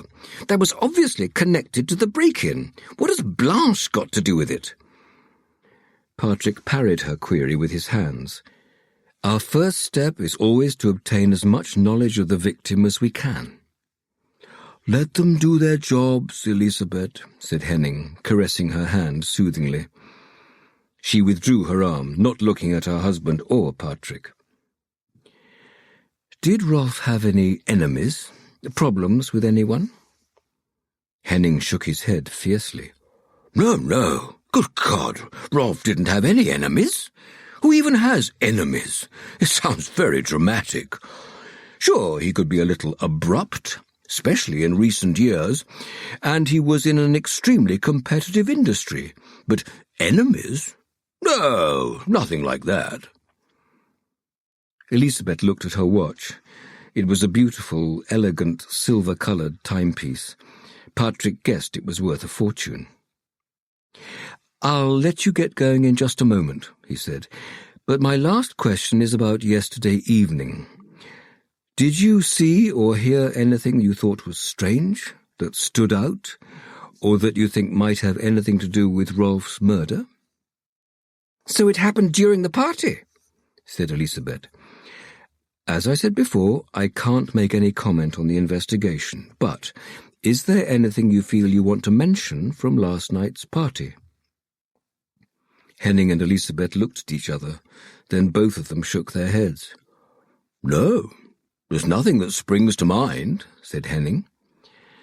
Well then, I'll let you be on your way, but I'm sure we'll be in touch. Henning Bauer stood up. I'll make sure Louise passes on our contact details to you. As they swept out of the room, Patrik's gaze lingered on their backs. Something told him they hadn't been wholly truthful. He just wasn't sure about what. Not yet. Does everyone have their bags? Louise surveyed the small gathering on the quayside. They'd had to book a big water taxi to head out to Charleroi since Henning had decided to invite Viviane, Ulle and Susanna along on the spur of the moment. How are you feeling? She asked Viviane, who was standing next to her, bag in hand. Viviane was staring out to sea where the fog was lifting, but the waves were now white-crested. It was going to be a bumpy ride out to the island. I don't know how to answer that, Viviane said flatly. It doesn't seem real. I can't feel anything about something that doesn't seem real. Louise patted her arm but said nothing more. Susanne, Ulla, do you have your luggage? Susanne nodded while Ulla winked at her. With a sigh, Louise went to talk to the captain charged with ferrying them to their destination. We need to get underway soon. The wind has really picked up, he said, pointing towards the sea. We'll be off as soon as Henning and Elisabeth are here, she said, peering up towards Galarbacken and the entrance to the hotel. Was it really such a good idea for Dad to invite people over right now? Peter hissed from the corner of his mouth as he kept an eye on Max and William, who were standing slightly too close to the edge of the quayside, albeit wearing sturdy life vests. "No, it's an utterly dreadful idea," Louise agreed. "But what do you suggest we do about it? Are you going to tell him that?" She threw out her arms helplessly. Peter's gaze shifted from the boys, and he placed his hand against her cheek. Louise stiffened in surprise at his touch. It was unusual for Peter to engage in public displays of affection. Well, it was unusual for her, too, for that matter. That wasn't the kind of relationship they had. Private matters were kept private. "No, I don't want to, and you know that. There's no point trying to talk Dad round when he's set on something. Maybe it's his way of grieving for Rolf, surrounding himself with people who knew him. Maybe Dad's right and we're wrong." Elisabeth didn't exactly look thrilled either. "Does she ever?" Peter smiled before taking a few brisk steps towards the quayside where the boys were pushing and shoving each other dangerously close to the water. "What are you two up to?" He took a firm grip on the collar of each boy's life vest and pulled them apart. "He started it. He called me a baby because I've been given a baby life vest." William, on the brink of tears, pointed at the orange life vest with a huge collar that he was wearing. Max stuck out his tongue. He was wearing a considerably slicker-looking life vest in a shade of dark blue. It was a smaller edition of the ones the grown-ups were wearing. "That's not a baby life vest, and stop teasing him, Max." "Here they come," Louise shouted, pointing towards the hill. "I'll go and help them with their bags. Get on board and we'll cast off soon." "Yes, Captain," Ulla hooted cheerily as he performed a salute. No one laughed. Once everyone was aboard and the boat had departed from the harbour in Fjallbacka, Louise allowed her shoulders to slump for the first time since Erika had told her that Rolf's body had been found. The motion of the sea soothed her. Water was her element, always had been. Slowly she made her way towards the bow, holding the rail. The boat was being tossed back and forth on the waves, but she rode the movements with practised accomplishment. Once at the very front, she let the cold wind scour her face, and she savoured the water splashing up in huge cascades. There was a salty taste in her mouth, but the feeling of freedom helped her to breathe. She wanted to keep that feeling in her body for as long as she could. Dark clouds were gathering on the horizon. There was a storm on the way, and none of them would be able to avoid it.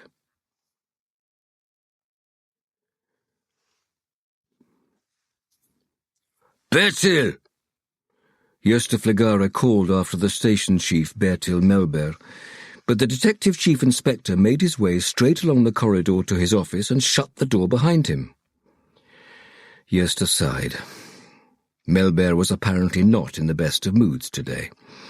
Given that he wasn't the easiest to deal with even on his good days, that was not great news. He knocked on the doorframe of Martin Molin's office. "Melber is on the warpath," he notified Martin, who was sitting behind his desk. "Jolly good," said Martin, angling his neck and making it audibly crack. "They say that's meant to be bad for you." "Old habits die hard. How are you getting on with the list?" Gösta leaned against the doorway. Apart from Bertil, everyone at the station kept their doors open. It was both more agreeable and easier to work with. "Getting there," he said dryly. "I've churned through around a dozen guests, but everyone says the same thing. No one saw anything unusual at the party or saw anything around the gallery.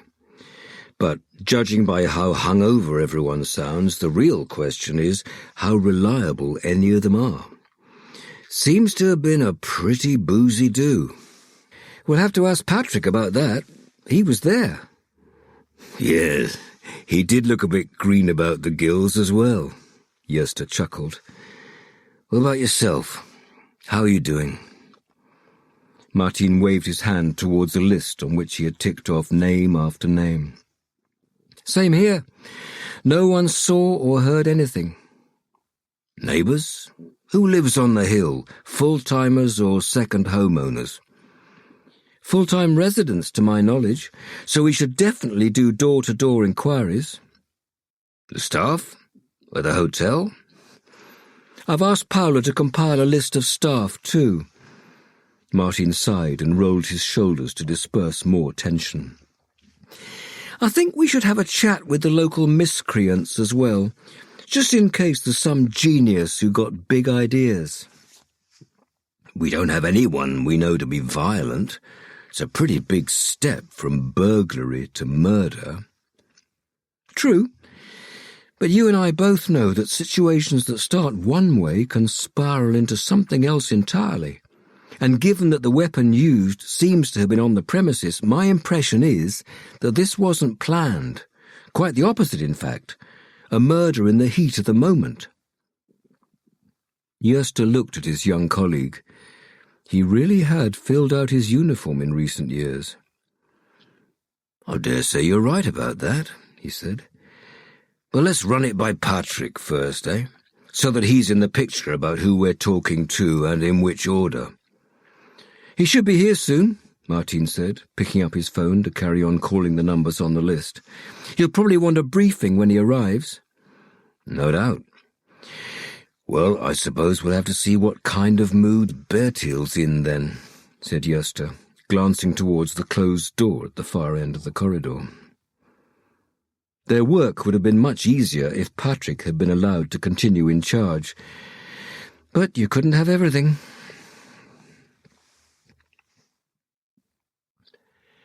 "What are you doing here?"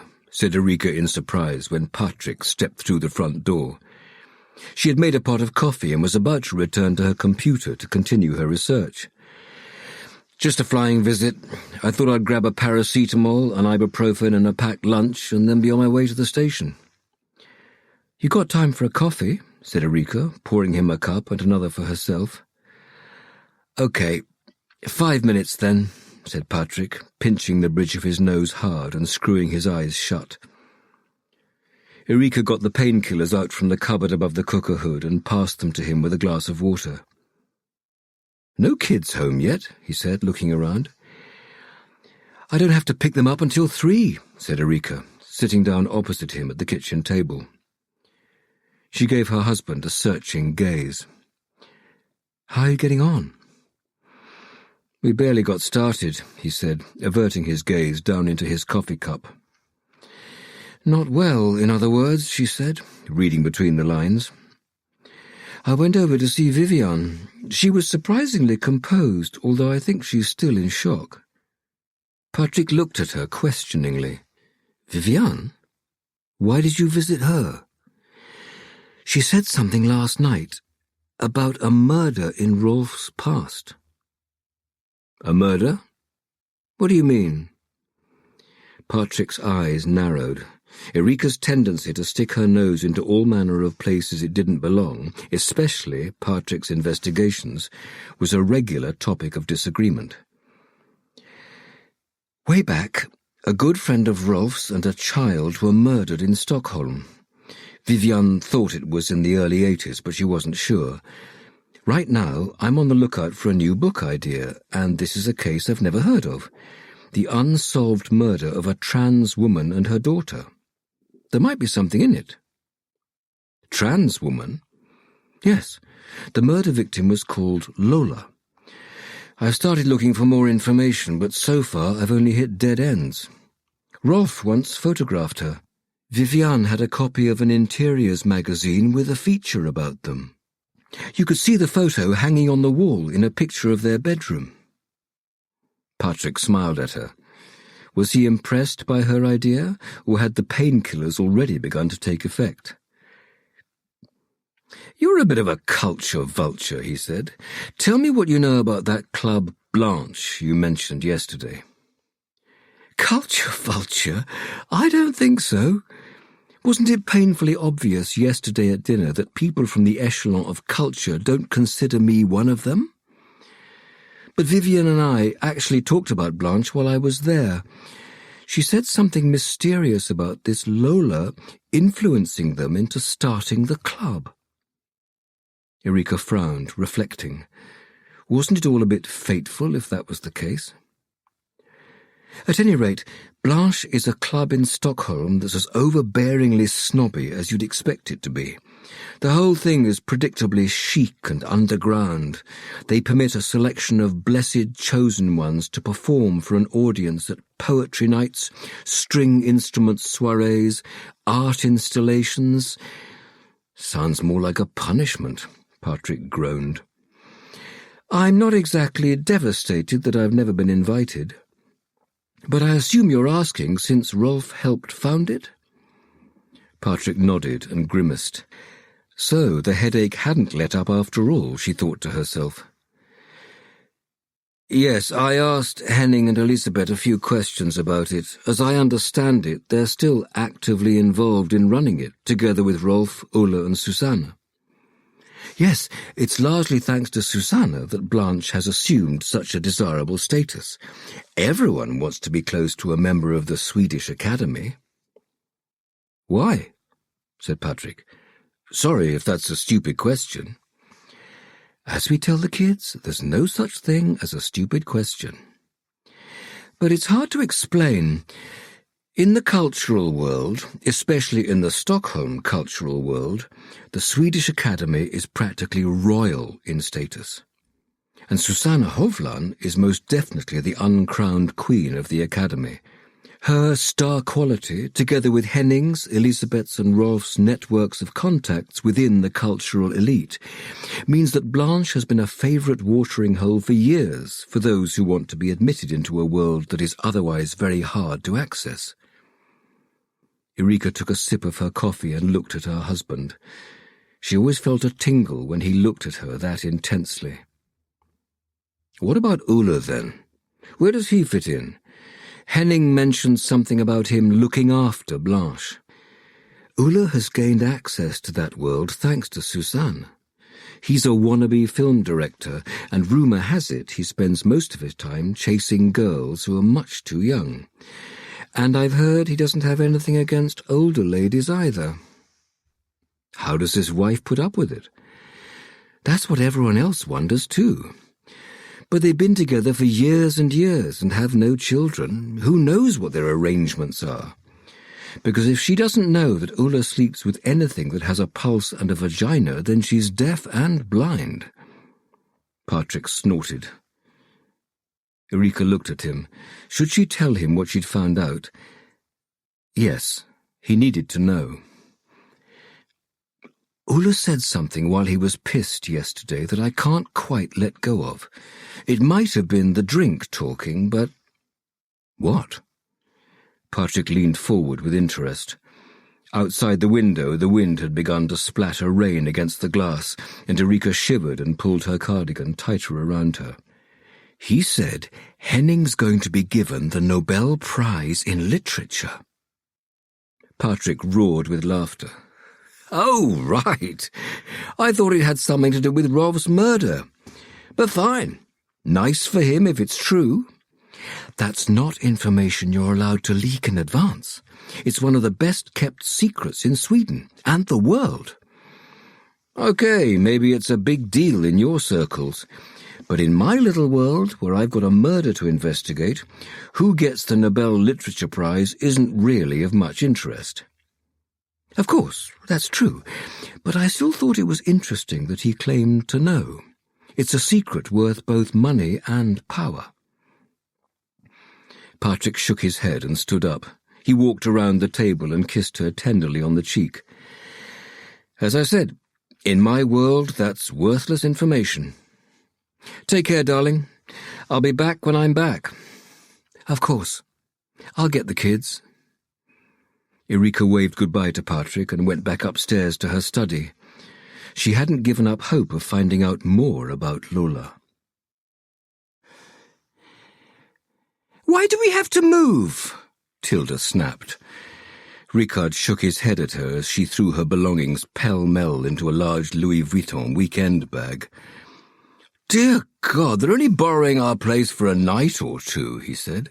You don't have to pack everything. Leave it hanging there and come over if you need to fetch anything. I don't want people going through my stuff. I think Vivian's got other things on her mind than your clothes. She doesn't seem very upset. Tilda held up a slinky dress from Valentino and then stuffed it into the bag. People take it differently. Vivian's always been a little standoffish. And she's a bit kooky, too. Not religious, but there's probably some sort of soul guide or something that she's being supported by. Ricard smirked at the words soul guide. They'd always been intriguing, those spiritual people, the ones who claimed to be above all material things and didn't care about money, the ones that hadn't understood that money was what determined how you were judged and defined as a person. Not even his parents understood that. They thought it was their intellectual capital that gave them their exalted position in society. But their intellectual capital meant diddly squat. Without money and a household name, they would have been starving artists, the kind of people despised by those with power. Talent, intellect, gifts, none of it gave true status in the way that money did. That was something he'd understood early on. If he had money, then he didn't have to make an effort. He didn't have to work, he didn't have to be talented, he didn't even have to be nice. Money opened all doors. People who sought advice from crystals would never understand that. "Did you like Rolf?" Ricard looked at Tilda in surprise. It was a surprisingly multifaceted question, given it had come from her. Liked? I don't know. Do you ever like your parents' friends? He was always there in the background. Before I found out more about him, all I knew was that he was my godfather, and that it meant I got slightly nicer presents from him at Christmas and on my birthdays than Peter did. Granted, that was something I appreciated. Tilda sighed. She did, however, seem to be satisfied for the time being. It's going to be a real squeeze if we stay with Peter's family. And the kids are shits. No, Max and William are lovely. Come on, Tilda, stop whining. It is what it is, and given that I need to ask Mum for help, perhaps now is a good time to be accommodating. Tilda pulled the zip on the bag and pouted. Okay, you're right. I'll do my best. But you need to talk to your mother soon, especially since the other plan has hit the buffers. I don't want to have to cancel Nice. Everyone's going. We won't have to cancel Nice. Mum always helps me in the end. She just needs to get a few things off her chest. Needs to feel like a responsible mother, and I'll pretend to be remorseful and promise never to ask for money again. That's how we play the game. Right, baby? In 2 weeks, you and I will be in Nice. He picked up her bag and left the bedroom. It would all work out. One way or another, it would sort itself out. It always did.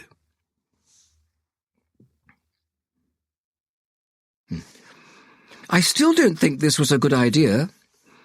Elizabeth stirred the fire with a poker. Nancy had lit the fire as soon as she'd seen them tying up, and now it was taking. Not at all. It's a splendid idea, said Henning, pouring a glass of red wine for her and another for himself. He couldn't quite understand why Elizabeth was so unsure about it. I've told everyone we'll eat in an hour, he said. Nancy already knows. I asked Louise to make all the arrangements. Elizabeth sat down on the sofa, cupping the glass of wine in her hand. I just can't believe he's gone, she said.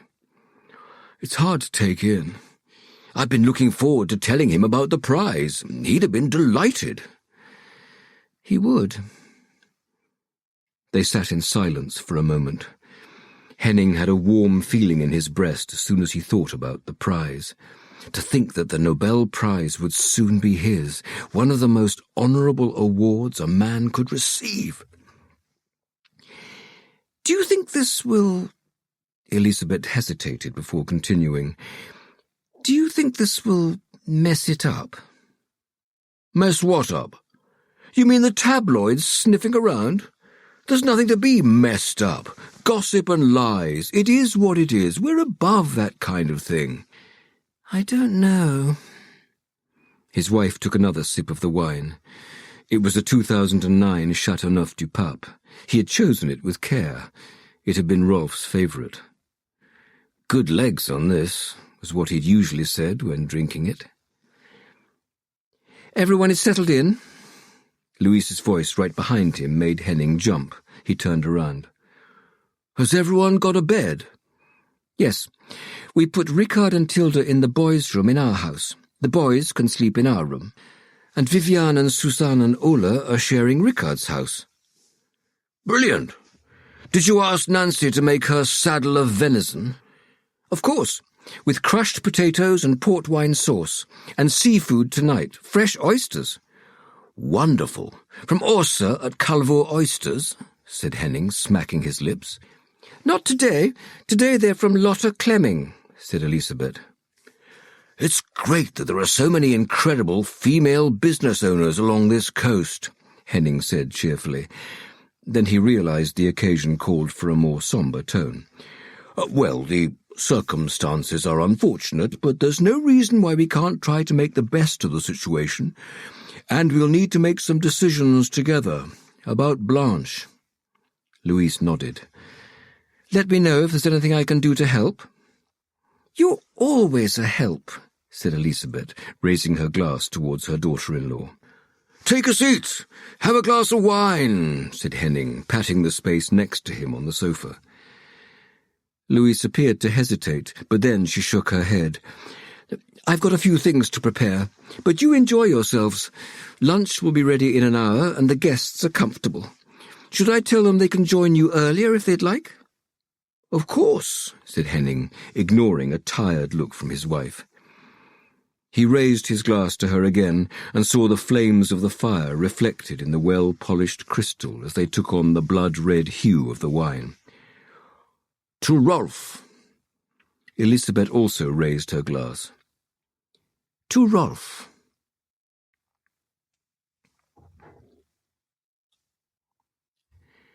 Would you ask everyone to gather in the conference room?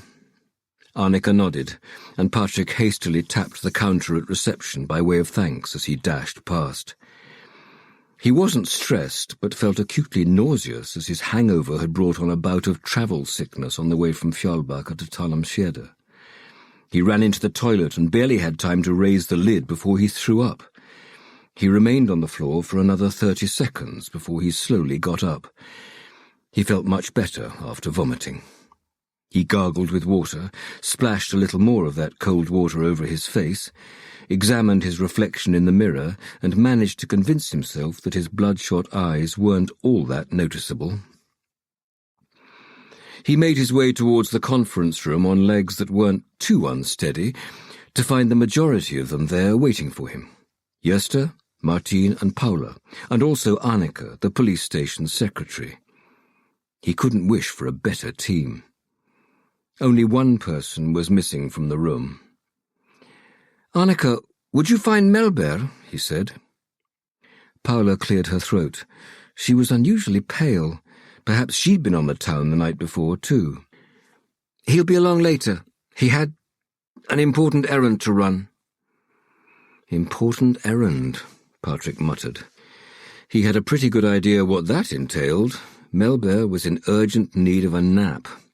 But he didn't insist. Things were usually more straightforward when Bertil wasn't there. Okay, I thought we'd start by summing up the situation as it currently stands. Patrik picked up a marker and began to write on the large whiteboard. Rolf Stenkler, a photographer due to exhibit at the gallery on Galarbakken, was found murdered by the cleaner, Fanny Klintberg. The call came in at 8:05, and the cleaner says only a few minutes elapsed between her finding him and calling it in to the police. We know the results of the autopsy will take time, but according to the new head of forensics, the medical examiner gave an approximate time of death for Rolf of around midnight. But we need to bear in mind that this is only a preliminary assessment and that there may be a margin of error. "I heard the weapon was a nail gun. Is that true?" said Annika. Patrik nodded and wrote nail gun on the board. "That's right. A nail gun that was most likely already on the premises. So that probably means it was an impulsive crime rather than a planned one." "One shot?" Yerster put up his hand. Patrik nodded again. "Yes, only one shot. The nail must have really hit home."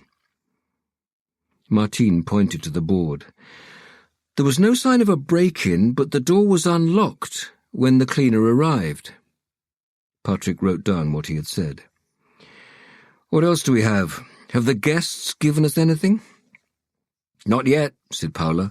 "Martine, Yerster and I haven't been able to glean anything worthwhile from them." "I suggest we have a chat with all the local miscreants," Martin said to Patrik. "Yerster and I talked about it, but we wanted to run it by you first. We're happy to check out that angle." "Sounds good. Make a list, putting them in order of priority. I trust your judgment. We know who our frequent flyers are and how they act and how far they'll take things. Do you think it's a break-in gone wrong?" Yerster clasped his hands on his belly. "Don't you?" Patrik was silent for a moment before replying. "That's the most likely version of events. The photographs were worth a lot of money. It's highly likely that one of our local muppets found that out, not realizing how hard it would be to sell them. However, we don't believe there are any photographs missing." "According to his wife, only Rolf knew which photographs were going to be part of the exhibition," said Martine. Patrik thought out loud. "We could ask her to take a look at them, but we can't make the mistake of only pursuing one line of inquiry. There are plenty of examples of investigations where the solutions seem to be obvious at first glance and then turned out to be more complex than that." Paula nudged the plate of buns towards Martine. He glared at her, but then took one. "So have we got any alternative motives?" she said. Martine shook his head. "Rolf and his wife Viviane had a quarrel the night before the party, but it doesn't seem to have been anything beyond a common or garden marital squabble. Rolf also seems to have been more abrupt in recent months from what I've understood, but I haven't seen any indications of threats against him. There's nothing to suggest that anyone disliked him enough to kill him." Patrik wrote motive in large letters on the board, added a question mark afterwards, and then circled the word. "So we have no signs of a personal motive," he summarized. Annika waved to catch his attention. "What should we do about the media? They're calling the front desk. What do you want me to say?" "Tell everyone we'll hold a press conference tomorrow. Not that we'll have anything to report at it, but at least we have a bone to throw them for the time being." "Should I tell them 11 o'clock? "That'll be perfect. Check with Melber before you notify the press. I'm sure he'll want to take it." "Most likely," Annika said dryly. Paula coughed. "I can't say any more right now, but I would ask you to show Bertil some consideration over the coming days." Everyone looked at her in astonishment. Yerster was the first to speak. "Consideration? We've done nothing but show him consideration for years. What is it you're not telling us?" "Nothing." Paula stared down into her lap without meeting their gazes. "Just give him some space." "Okay."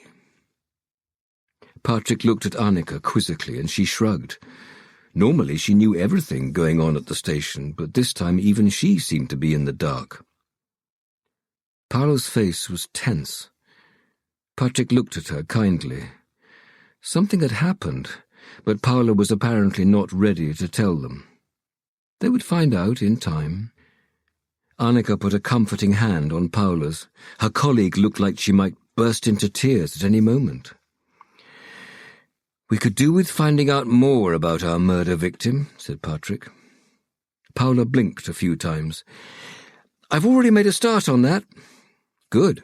What else do we have?" "Not much until we hear back from NFC and forensics," said Yester. "I've got a video of the crime scene on my phone. Let's watch it together." Patrik pulled up the recording on his mobile and passed the device to Annika.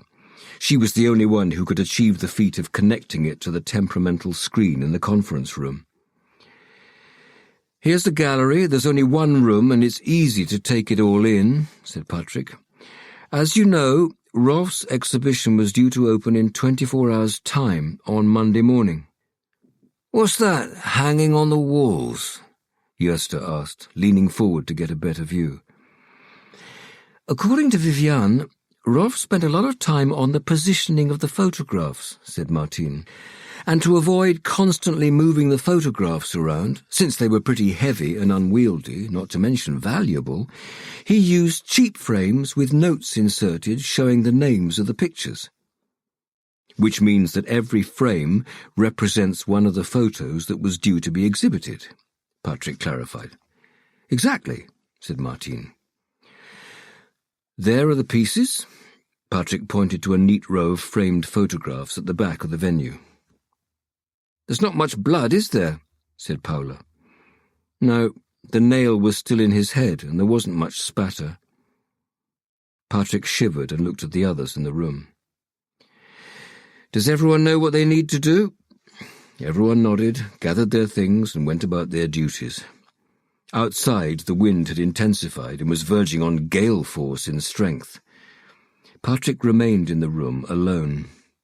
There was something gnawing at him, something he'd seen or heard that didn't add up, but it was just out of reach.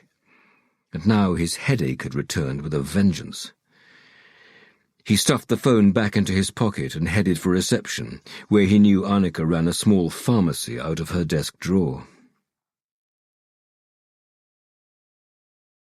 9. Stockholm, 1980. Lola was always worried about leaving Petite at home on her own on the evenings that she was working, but she had no choice. There was no one else. It was just her and Petite. "You're 10 minutes late." Jack, her boss, glowered at her in irritation. She snorted and swept past him. Jack's bark was worse than his bite. "Show up on time, Lola," he called after her. She turned around and blew him a kiss. "Love you too." "Busy night," said Maggie when Lola arrived behind the bar. Maggie was right. The place was teeming with people. Alexa's was the club everyone wanted to be at, and everyone was welcome. The clientele were as mixed a bag as the staff, and one of the attractions of a night at Alexa's was that you never knew who you'd bump into. Royalty, foreign rock stars, notorious robbers, famous politicians, they all came to Alexa's. Lola stowed her handbag under the bar and began to help Maggie taking orders. Maggie was a drag queen with a penchant for particularly glittery dresses. Tonight he was shimmering in a turquoise creation. He was mixing drinks at breakneck speed and glanced only quickly at Lola. "Love the blouse." "Oh, this old rag." Lola tugged at the silky fabric of the top and fluttered her eyelashes. She appreciated the compliment. She'd found the blouse in a charity shop in Södermalm for a price that was as close to a steal as she was going to get. It wasn't easy dressing like a queen on a maid's budget, but thanks to good contacts in several charity shops, she pulled it off. She looked incredible, and she knew it. "Lola, give me a tequila sunrise and a smile." Kent, one of Alexa's regulars, leaned over the bar and gazed at her with infatuation. "A smile will cost you extra," she said with feigned sternness as she began to mix the drink he had ordered. She could pretty much mix drinks in her sleep now, and the customers usually ordered the same night after night. Once the red and orange cocktail was ready, she produced a shot glass, poured in coffee and Galliano, and topped it off with whipped cream before pushing it towards Kent along with his order. "Have a hot shot on the house," she said, also flashing him the requested smile. Kent was one of the nice ones. There were others she did her best to keep at as much of a distance as she could. "When can I take you out to dinner?" Kent was still hanging around the bar and hadn't taken his eyes off her. She shook her head. There wasn't really anything wrong with Kent. He was pleasant and always well turned out. Tonight he was wearing a grey blazer with the arms rolled up to reveal the shiny lining, smart jeans and brown loafers with tassels. But he was in his 70s and definitely too old for her, which she'd told him on countless occasions. But hope was the last thing to abandon Kent. "Just an itty-bitty dinner can't do any harm, can it?" he said, tilting his head to one side pleadingly. Lola greeted another patron who ordered a beer, and she turned around to get it out of the fridge. "You're old enough to be my dad, Kent," she said. "Find someone your own age. I don't want someone who needs help cranking up their todger." Kent laughed loudly and resoundingly. He only became more enamoured when she insulted him. "Now why don't you toddle along to a table so that you can admire me from afar? I've got customers to see to." Reluctantly, Kent took his drink and made for a table. He had already downed the hot shot, and Lola retrieved the empty glass and set it down behind her. "I need a ciggy soon," Maggie hissed as he coolly opened a beer.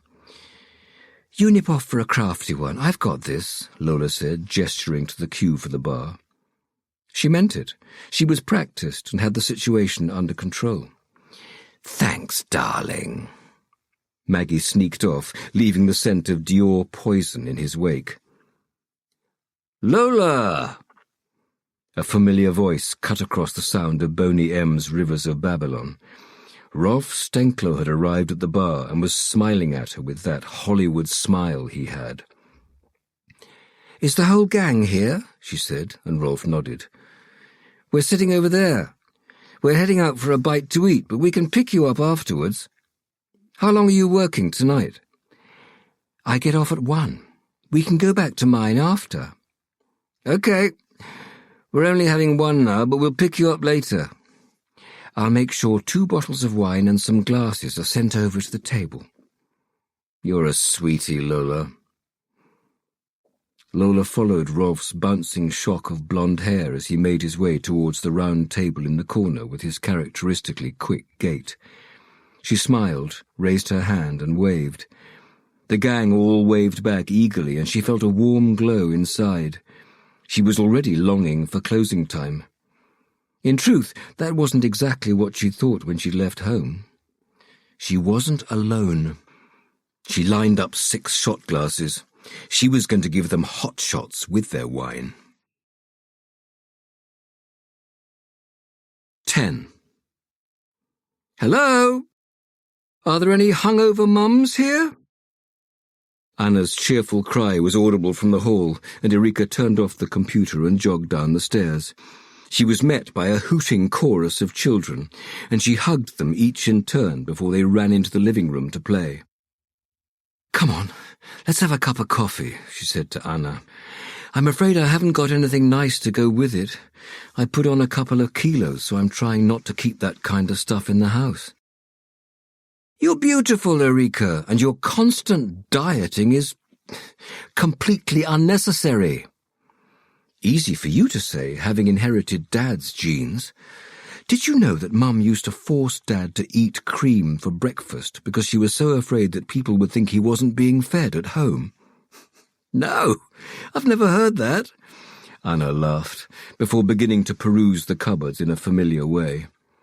"Why don't you sit down? You need to take it easy. I'll make the coffee." Then she turned towards Erika with a serious expression. "Have you heard any more about the murder of the photographer?" "Rolf Stenklo?" "No. Patrik popped back briefly before he went down to the station, and I haven't heard anything since then. But I went over to have a chat with Rolf's wife, Viviane. They've rented a house here in the bay." "Why did you do that?" said Anna in surprise. Then she shook her head. "You just can't help yourself." "I didn't actually go there to talk about Rolf's murder." Vivian was sitting at the end of my table at the party and mentioned an unsolved murder in Stockholm in the 80s. And you thought it would be a good idea to go and talk to her about it on the very morning her husband was found murdered? When Anna put it like that, Erika reluctantly admitted it might seem a little inappropriate. Her greatest strengths as a writer, her insatiable curiosity and occasional pushiness, were not necessarily always her greatest strengths as a person. But she hadn't got the impression that Vivian had taken offence. What murder case was that? A trans woman, Lola, and her daughter. I've been trying to find more information for hours, but I can't find anything online. What was the connection to Rolf? They were friends, according to Vivian. But this must have happened when he was married to his late wife.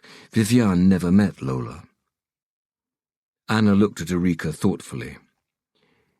Are you sure you're not getting yourself into something that you don't really understand? What do you mean? Erika looked at her sister in surprise. Anna was usually her biggest supporter, no matter what. Yes, but you know, Marianne... A penny dropped for Erika. She most certainly knew Marianne, who was one of Anna's friends in Stockholm. 10 years ago she had sent shockwaves through conservative Sweden when, as the CEO of one of Sweden's biggest banks, she had announced that, effective immediately, she was no longer Kjell Sundholm, CEO, but was instead Marianne Sundholm, CEO. Marianne taught me a lot that I hadn't thought about, Anna said, seemingly searching for the right words. There's so much prejudice, so much history that is downright shameful, and that includes a tendency for the trans community to be regarded as entertainment, as a phenomenon, as a spectacle, not to mention something that people outside that world have profited from. When you talk about Lola, you specify that she was a trans woman. Why don't you just say woman? Erika sat quietly, without answering at first. She realized that Anna had a devastating point. And she'd followed the same train of thought too. Erika was confident in her motives. Nonetheless, it would be all too easy to misstep because she didn't know any better. I'll put my cards on the table. My ignorance is enormous, but I promise that I'm going to approach this story with the utmost respect, and I'll acquire the knowledge I lack before I publish even a single word in print. Okay? Okay, said Anna, taking her hand with a smile. Erika sighed. The first problem, however, is how to make any progress whatsoever. I can't find anything online. Well, go to Stockholm, then. Erika raised her eyebrows. Then she pointed at the kids playing in the living room. With a husband in the middle of a murder inquiry and a bunch of kids? I don't exactly see how I'm going to manage a trip to Stockholm at the moment. You know how often Christina says she wants to see more of the kids? Ask her for help. Surely you need to drop in to visit your publisher. You seem to do that at regular intervals. Take a couple of days. I can help Christina too, if necessary. We'll figure it out. Are you sure? Erika still wasn't entirely convinced that it was a good idea. Admittedly, she loved her mother-in-law, but it might be a tactical error to end up owing her a debt of gratitude. The price tag was usually revealed sooner or later, often in the form of some family celebration they were forced to attend. But in this case it might actually be worth it. Anna poured coffee for them both. Call Christina and ask her to take the kids for a couple of days and then head off to Stockholm. Erika nodded. You know, I think I will. I can ask around about Blanche as well. Blanche? Yes, it's a cultural club that Rolf was one of the backers of. I've heard some rumours about Blanche, and I'd like to find out if there's anything to them. Do you think there's a connection to the murder? Anna asked. Erika leaned back and glanced towards the living room. Maybe, maybe not. But it won't hurt to ask around. And I don't believe in coincidences. Do you have a way in? I think my publisher can help out on that front. Stockholm's cultural sphere isn't that big. And how are you going to find out more about Lola? I've already emailed Frank, my police contact in Stockholm, saying that I need help finding a police file from 1980. I also thought I'd see whether I could find out more from anyone who knew Lola at the time. Someone from the trans community, for instance. Sounds to me like you'd already decided to take a trip to Stockholm. Anna grinned. Erika blushed. Yes, she supposed she had. Maya came into the kitchen, pinching her nose shut with 2 fingers. "Fliss smells really badly of poo," she said in a nasal voice, and Anna glanced meaningfully at Erika.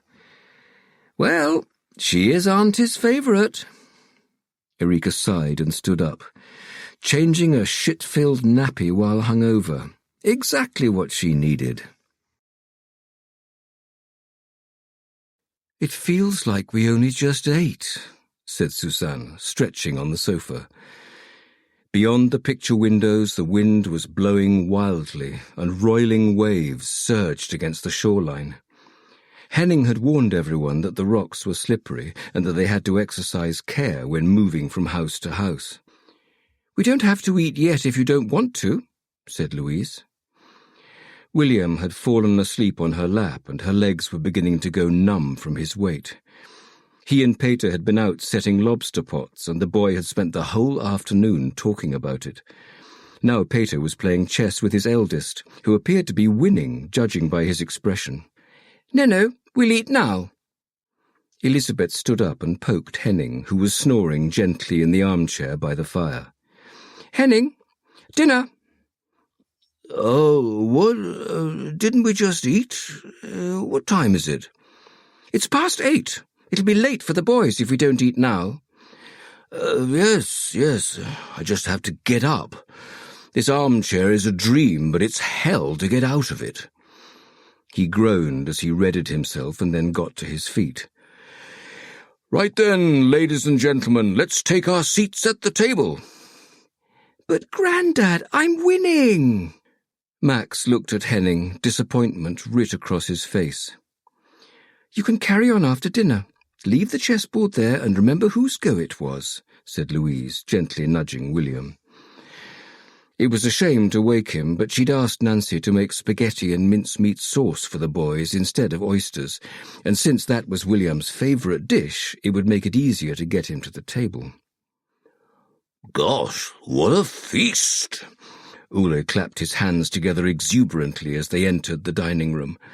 He'd been drinking whiskey all afternoon, and his face had assumed a fiery hue that was particularly conspicuous against his beige polo neck. Louise drew out a chair and sat down next to Peter. The table really was set for a party. There were lobsters, langoustine, crab, shrimp, and oysters.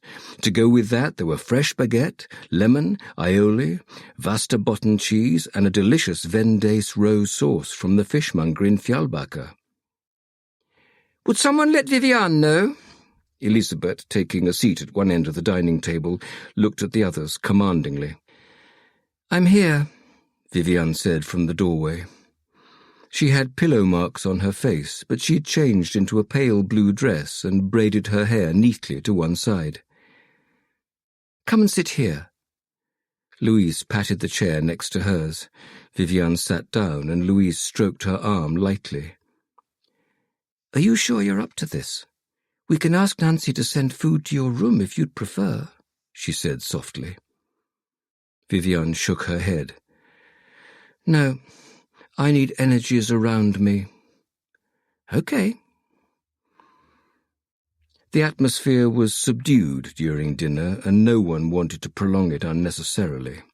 Conversation was strained, so the thing that was most audible was the noisy consumption of shellfish.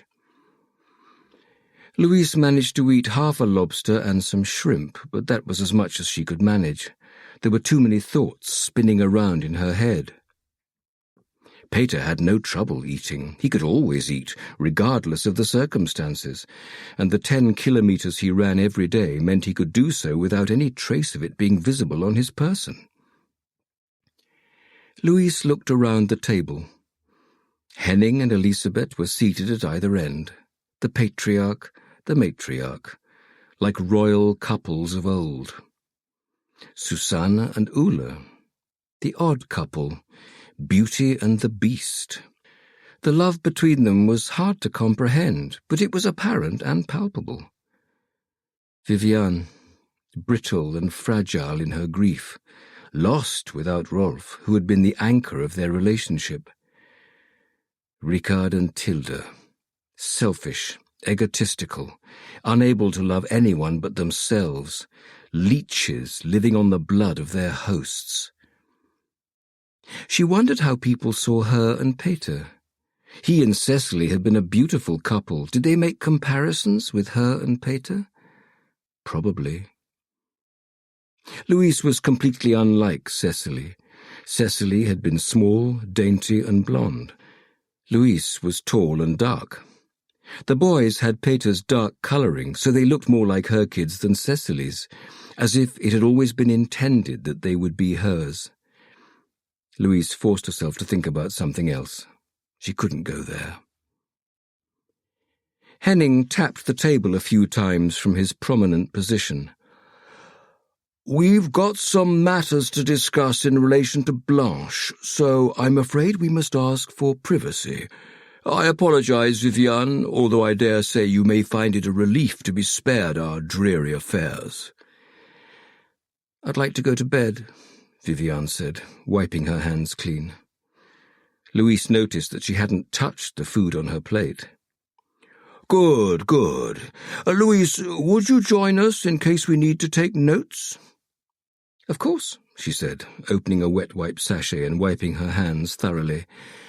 "Peter, would you put the boys to bed? Don't forget that they're sleeping in our room." "Of course.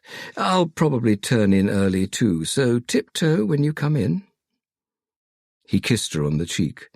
She called the boys over and they ran to her. Max glanced longingly towards the sofas.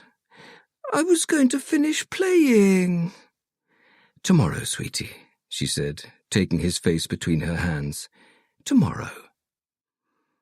She kissed him on the cheek and reached out to William. "Be a good boy." I am a good boy. "Yes, you are. You're a very good boy. Now go and give Grandad a good-night hug, and then it's off to bed with you." Both the boys did as she told them and gave Henning a hug. Louise watched them intensely. There was a lot of Henning in the boys. Sometimes she saw only him in them. Tonight was one such occasion.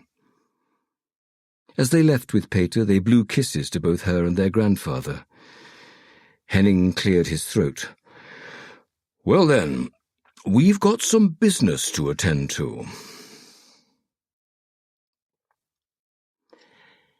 Good God, we barely fit into the beds. Tilda waved her arms about in frustration, and Ricard could only agree with her as they looked around the boys' room. He'd drunk too much wine at dinner, in fact for the majority of the evening, and Tilda's agitated movements were making him dizzy. William entered wearing Paw Patrol pyjamas, a toothbrush in his mouth. "Are you going to sleep here?" he said, looking at them wide-eyed. Ricard clutched a chair and tried not to show his nephew how drunk he was. "Yep, tonight Tilda and I are going to sleep in your room." "Unfortunately," Tilda muttered, yanking the duvet matching William's pyjamas off the bed. Ricard grimaced at William, which made him start laughing, making toothpaste spray everywhere. "Finish brushing your teeth, then come in to say good night. All right, champ?" He ruffled William's hair, and the boy giggled and ran off. "Don't tell me you've changed your mind and want one of those," Tilda said, settling herself under the Paw Patrol duvet. "Because it ain't happening." "Don't worry," said Ricard as he unbuttoned his shirt. "I've never seen you as mother material." "Good. Then we agree." Tilda sat up again with the duvet pulled up over her chest. "What was it they needed to talk about? It sounded serious." How serious could it be? Ricard managed to step out of his trousers without falling over and hung them over a miniature desk chair. The mime artist has broken a leg. The Czech poet has sold more than 2,000 copies and lost all credibility. Tilda giggled, but quickly turned serious again. But what if it's something about money? What if it's something that means your mother can't help us? Why didn't you talk to her this evening? I'm going to talk to Mum, but maybe you've noticed that a few things have happened in the last 24 hours. What are you going to talk to Mum about? Money? Again? Peter was standing in the doorway with William and Max next to him. Boys, go and get into our bed. There's something I need to discuss with Uncle Ricard. Okay. Good night. William waved enthusiastically, and he and Max disappeared in the direction of Peter and Louise's bedroom. Once his sons were not in the vicinity, Peter's neutral expression vanished. His gaze darkened. You shouldn't ask Mum for another penny. And you should be grateful that I haven't told Dad how much you've got out of her in the last few years, Ricard. I know exactly how much you've swindled out of Mum with your lies and your empty promises, down to the last penny. Peter took a step into the room, and Ricard backed away involuntarily. He almost fell over and cursed himself for having that final drink. He'd never seen Peter angry before. Peter was always the calm one, the stable one, the one whose surface never rippled in the slightest. I haven't swindled, Ricard began, but stopped when his brother stepped up so close to him that he could feel his breath. Peter jabbed his index finger into his chest, and Ricard squirmed. What the hell? I'm only going to say this once. Stop asking Mum for money. I have an overview of Mum and Dad's finances. I will see if you get money again. The tap is off. I guess you'll just have to, I don't know, get jobs? Peter stared hard at his little brother. Then he turned on his heel and left the room. Ricard pulled off his socks in frustration.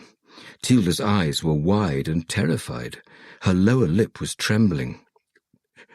Ricard! Not a word. I'll explode if you do. Not a word. He made his way around Tilda's bed to the other bed against the far wall. He angrily pulled back the Spider-Man duvet, crawled under it, and pulled it over his head. He could hear Peter reading a story to the boys in the room next door. You're home early? Erika looked at Patrik in surprise as he came into the kitchen. She was clearing up after dinner. The kids were in front of the TV in their pyjamas. We're not going to make any further progress today, so I wanted to get home before the kids went to bed. His head was splitting, but the worst of it settled down when he rested his gaze on Erika. We've just eaten. We could have waited and eaten together, she said. But there's leftovers if you'd like some. Don't worry, I ate at the station. Would you like to put them to bed? Gladly, said Patrik, making for the living room. His arrival was met with jubilation, which was quickly replaced with down-turned expressions when he announced it was time for bed. When he came downstairs 20 minutes later, Erika had lit candles in the living room and made a pot of tea. Come and sit down. You look completely done in. Patrik flopped onto the sofa. It never gets easier. Erika leaned in against him, stroking his bicep. That's what makes you such a good policeman, Patrik. You never allow yourself to be unmoved by people dying. I guess so, he said tiredly. But that doesn't make it easier. Have you got anywhere? I wouldn't say so. We don't really know any more than we did this morning, and we've been inundated with phone calls from the media. We're having a press conference in the morning, but I don't have anything to give them. Hasn't Melbear Bagsied it? That's what's so weird. He spent the whole afternoon shut up in his office, and then he went home without anyone noticing. and Paula looks utterly devastated. I wonder if something has happened, but I don't want to intrude. And I've got an investigation to focus on. Erika caressed his cheek, and he took her hand. "Have some tea," she said. "It's chamomile, so you'll sleep better." "Thanks, sweetheart." He took a sip, then turned to her. Her blonde curls shone in the candlelight. "How was your day?" Erika suddenly looked self-conscious. "I've decided to go to Stockholm for a couple of days." "Stockholm?" "I've spoken to Christina. She'll take the kids, so there's no need for you to worry about that. I'd like to find out more about Lola. And I can also ask around about Blanche." "Erika, I know you don't like me snooping around, but what harm can it do? Your investigation into Rolf's murder is here. I'm not barging in on that. And you must admit that what Vivian hinted to me about secrets might be of importance to you." "Yes, but I'll be careful. I'll be diplomatic. I'll be discreet. I'll be all the things you think I can't be." She grinned at him. "Now you're pulling the wool over my eyes," he said, smiling like that. "It's doping. Bribery.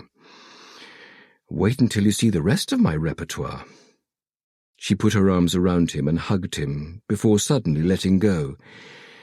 "If you're not too tired." Patrik pulled her close. "I'm never too tired." "Liar?" He kissed her. Tonight, more than ever, he needed to be close to his wife. Peter didn't know why, but tonight, for the first time since Cecily's death, he'd got out the storybook she always read to the boys, The Wind in the Willows.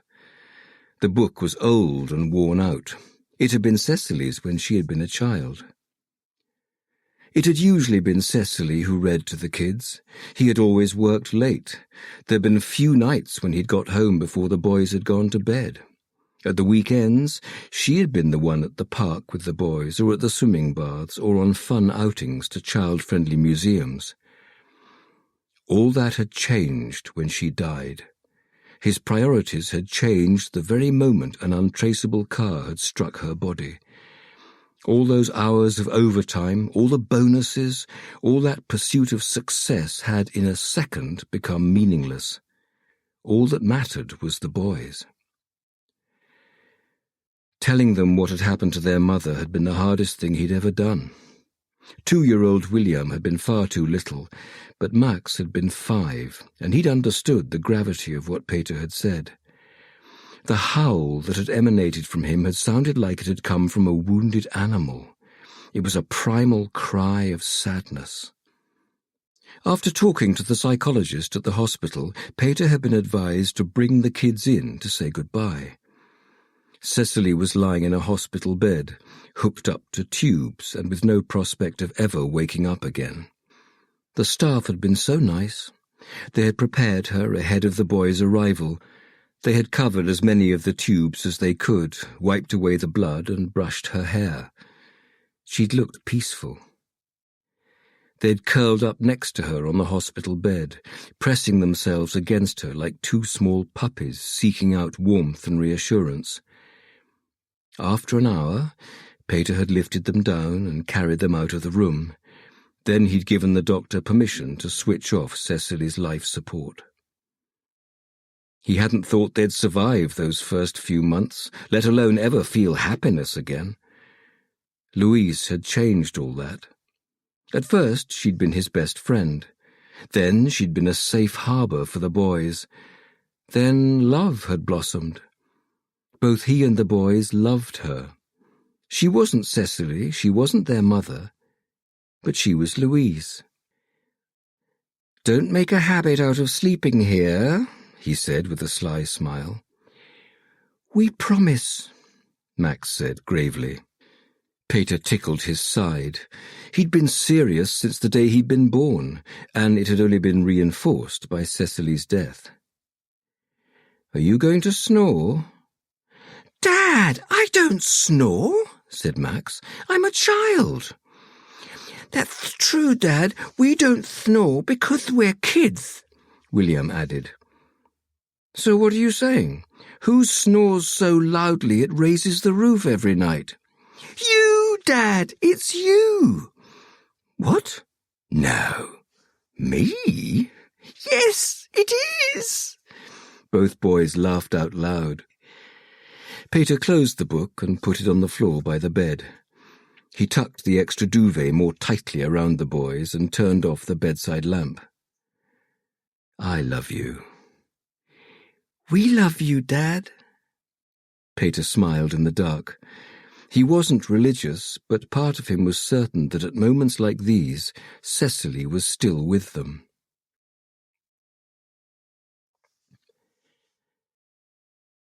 If someone had told me a couple of years ago that I'd be grateful for Bertil's existence, I would have thought they were unhinged. Paula stifled a sob. Rita had gathered them all in the kitchen and told them in a steady monotone what the doctor had said.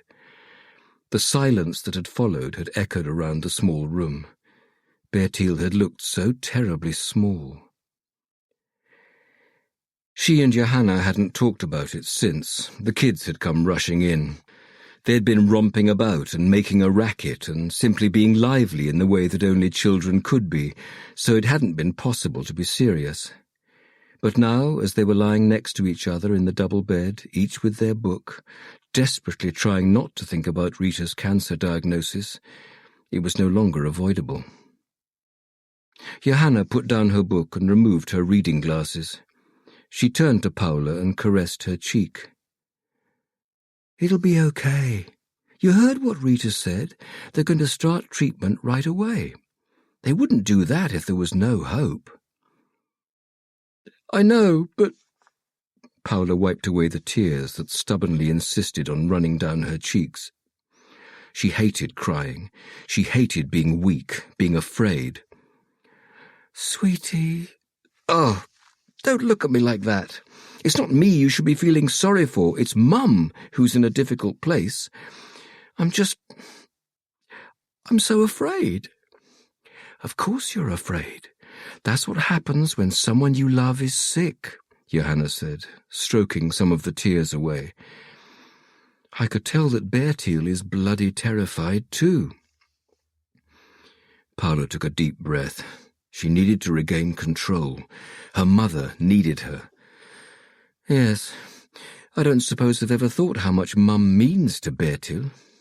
Please, she's his everything. Her and our kids.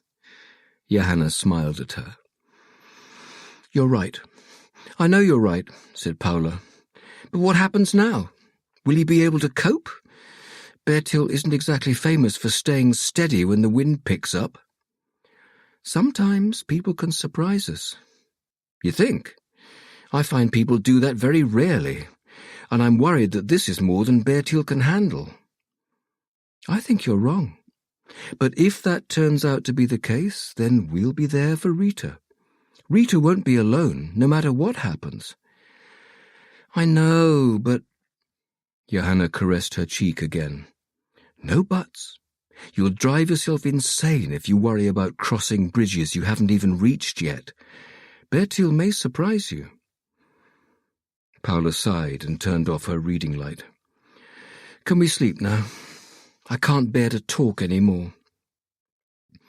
Johanna switched off her lamp and pulled the covers up to her chin. Then she whispered, Love you. Paula didn't answer, but she sought out Johanna's hand under the duvet and didn't let go until she was overcome by sleep. Are we really going to do this now? Rolf's body is barely cold. Elisabeth slowly swirled her wine-glass.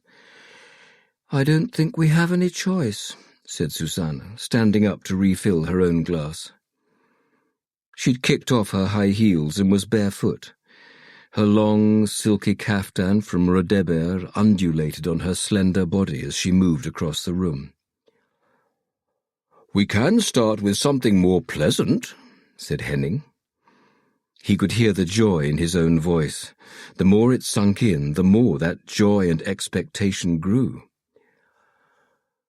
"Yes, how did you feel when our good friend Stein called?" slurred Ole, who had now lain down with his head in Susanna's lap. Henning pursed his lips. Of course, Susanna and Ole had talked about this at home. "It's really well deserved," said Susanna, raising her glass in a toast. "We were unanimous." Ole sat up, reached out for his whiskey glass, and did likewise. Henning looked at his wife, who also raised her glass towards him. "It's going to be magnificent for Blanche," said Ole, lying back down in Susanna's lap. She slowly stroked his hair. "This is one of the reasons why we need to have this conversation now. We're going to be placed under the microscope. What with the investigation into Rolf's death and with my announcement, there are certain things that need dealing with." "Gossip, bullshit, jealousy," Ole slurred. "We all know there are lots of people who want to take us down, want to take down Blanche," Henning said. "They want to destroy what we've built. Poisonous tongues." "Bastards, the lot of them." Ole spat out the words, and Susanne caressed his cheek. "Calm down, darling." "We're not going to give them the opportunity to get at us." Henning leaned forward to give his words emphasis. "How long have we known each other? 45 years? Longer? We can never allow ourselves to be divided." He turned to Louise. "Isn't it incredible? We've known each other almost 50 years. "Amazing," said Louise. Henning thought she looked tired. She cleared her throat. "What do I say if the police ask me about certain matters?" Susanne looked at her sternly. She'd always had the ability to transform her gaze to ice. "It's not a problem, Susanne," said Louise. "I'm on your side. I just want it nice and clear what you want me to do." "Bloody bury it. That's what we want you to do, Louise." Ole laughed and poured more whiskey into his glass. "That's not what we mean," Elizabeth said in a conciliatory tone. "We simply feel it's unnecessary to draw focus away from the investigation by bringing up things that are irrelevant and will only waste police time and resources. And it would be tragic if false accusations were to draw focus from what Henning has achieved." "I quite understand," said Louise. "Naturally, I won't share irrelevant information with the police." "Irrelevant. That was the word. Irrelevant." Ole slurred. He reached for the whiskey bottle again, but Susanne took it from him. "No more for you now." "Oh, darling, I love it when you're so stern." Ole pressed his face between her breasts and shook his head. Susanna laughed and pushed him away. "Save that for the bedroom." "I think we should raise a toast to Rolf," Elizabeth said suddenly. "We barely talked about him. Why don't we talk about him?" Henning immediately raised his glass. "To Rolf." "To Rolf," the others said in chorus. For a few seconds, all that was audible was the sound of them drinking. Then Elizabeth laughed. "Rolf really couldn't stand whiskey." "Bloody hell, I'd forgotten that," said Ole. "Half a glass and he'd be snoring away in the corner." He looked questioningly at Susanne, who now nodded. With a smile, he poured himself another glass. Poor Esther. All those times she had to drag him home. And he was a big guy. "Where did you used to hang out?" Louise asked. She'd settled down on her side on the sofa and was looking at them intently. Outside, the storm was raging. The strongest gusts of wind made the entire house rattle. "Our first watering hole was a place called Alexa's," said Henning. "A Stockholm version of Studio 54. Everyone was there in the late 70s and early 80s. It was a crazy time. Before the mobile phone, no risk of being filmed. He winked at Louise. It was amazing, Ula slurred. Gays, dykes, trannies and drag queens rubbing shoulders with finance yuppies and plumbers from Bagamossen. Everyone was welcome. Yes, those were the days, said Henning. He looked down into his wine glass. He found the deep red colour soothing. But it also evoked memories. Memories of a bygone era. He felt Elisabeth's gaze resting on him, but right now he didn't want to look her in the eye. There was something about this evening that felt unreal to him. The convergence of timelines, old, unresolved memories emerging that wanted to rise to the surface. In the end, he raised his head and looked at Louise. You're like a daughter, you know that, right? You're more than a daughter-in-law. Henning's words surprised even himself. He must have been drunker than he realized, but he meant what he said. Louise didn't reply, but she continued to look at him. I think we should raise a toast to Lola, said Ula.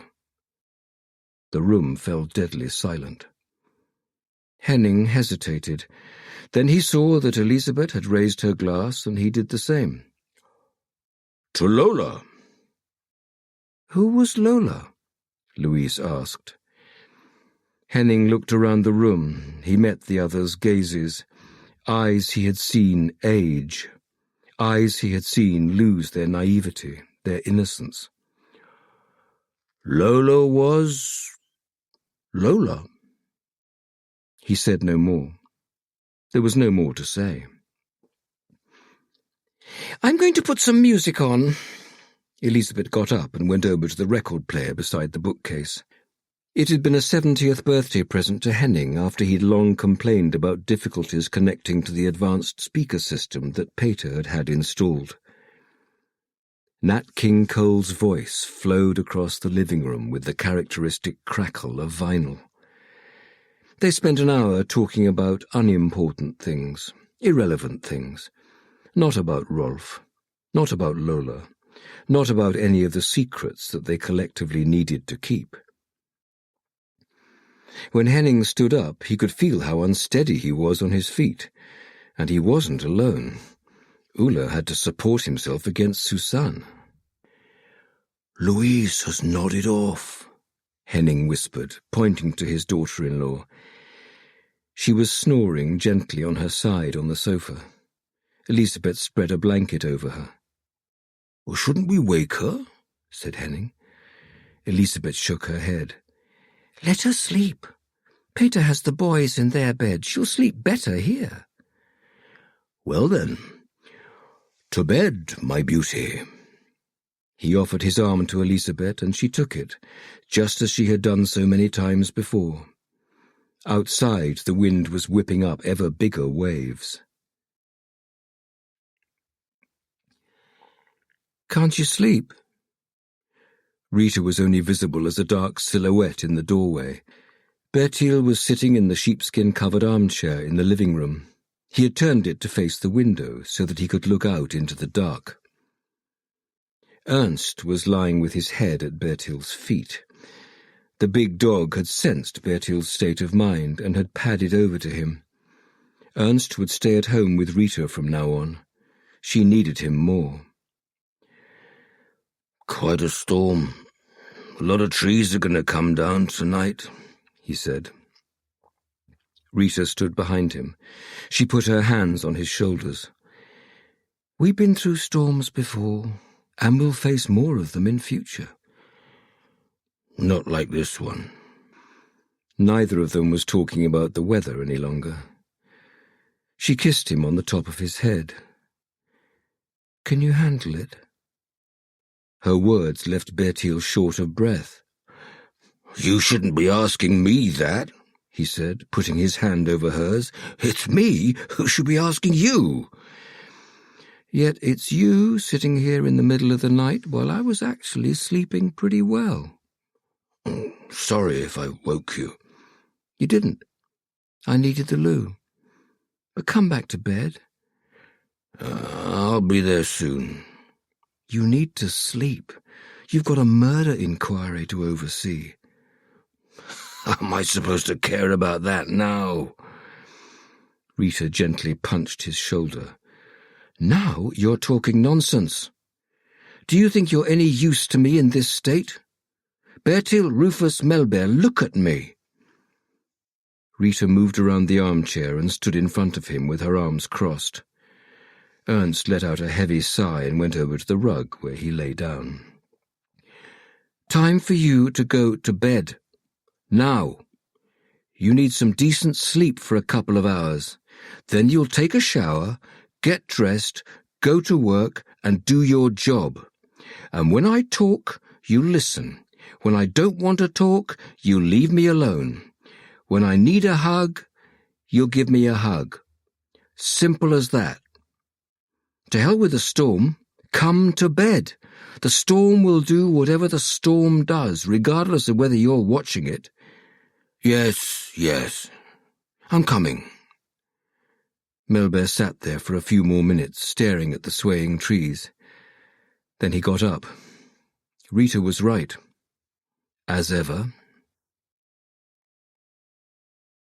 11. Monday. Erika loved this time of day, when the kids had been dropped off at kindergarten and Patrik had gone to work. It was just her, a cup of coffee, her computer, and the whole working day ahead of her. The first thing she always did was to check her emails. She replied to anything urgent right away and kept the rest to be done in batches over the day.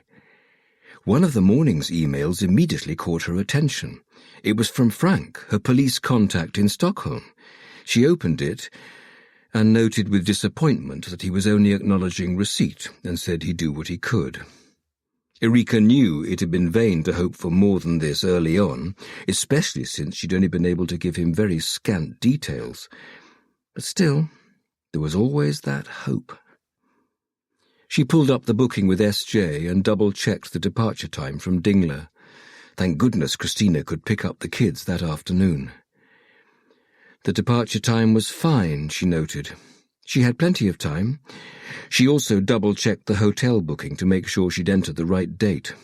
As always, she'd gone with the Haymarket. It was so central.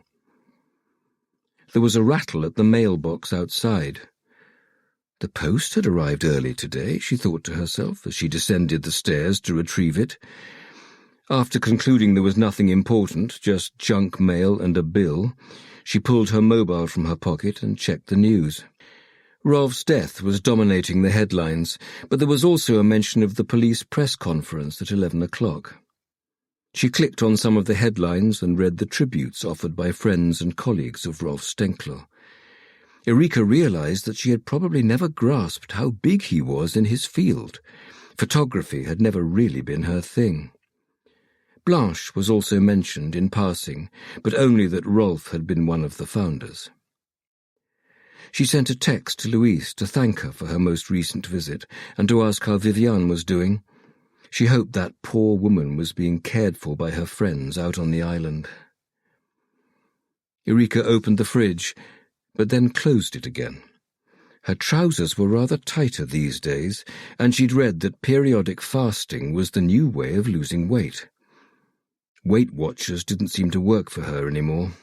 She'd been doing pretty well with her points in recent weeks, but the pounds kept piling on. Bloody hormones. It was one thing after another for women. Men had no idea just how good they had it. She pulled out the natural remedy she'd been given by Christina and gulped down 2 tablets with some water. Then she checked her phone. Still no reply from Louise. Strange. She was usually quick to reply, but was doubtless busy with work. The media were probably in hot pursuit of Henning. Erika stuffed the mobile back into her pocket and headed for the stairs. She could work for another hour, and then she needed to catch her train. Elizabeth set down the manuscript on the small table by the armchair in the living room. There was no doubt about it. It had potential, but the author would have to go over it a few more times. When Henning came in, Elizabeth put a finger to her lips and pointed to the sofa where Louise was lying. "Is she still asleep?" he whispered. "Leave her be.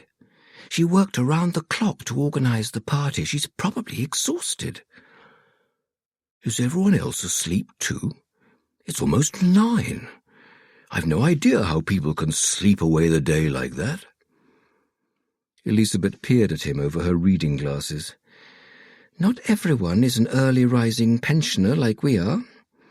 But Viviane was up and had some breakfast a while ago, although she's gone back to hers." "What do you think?" "About what?"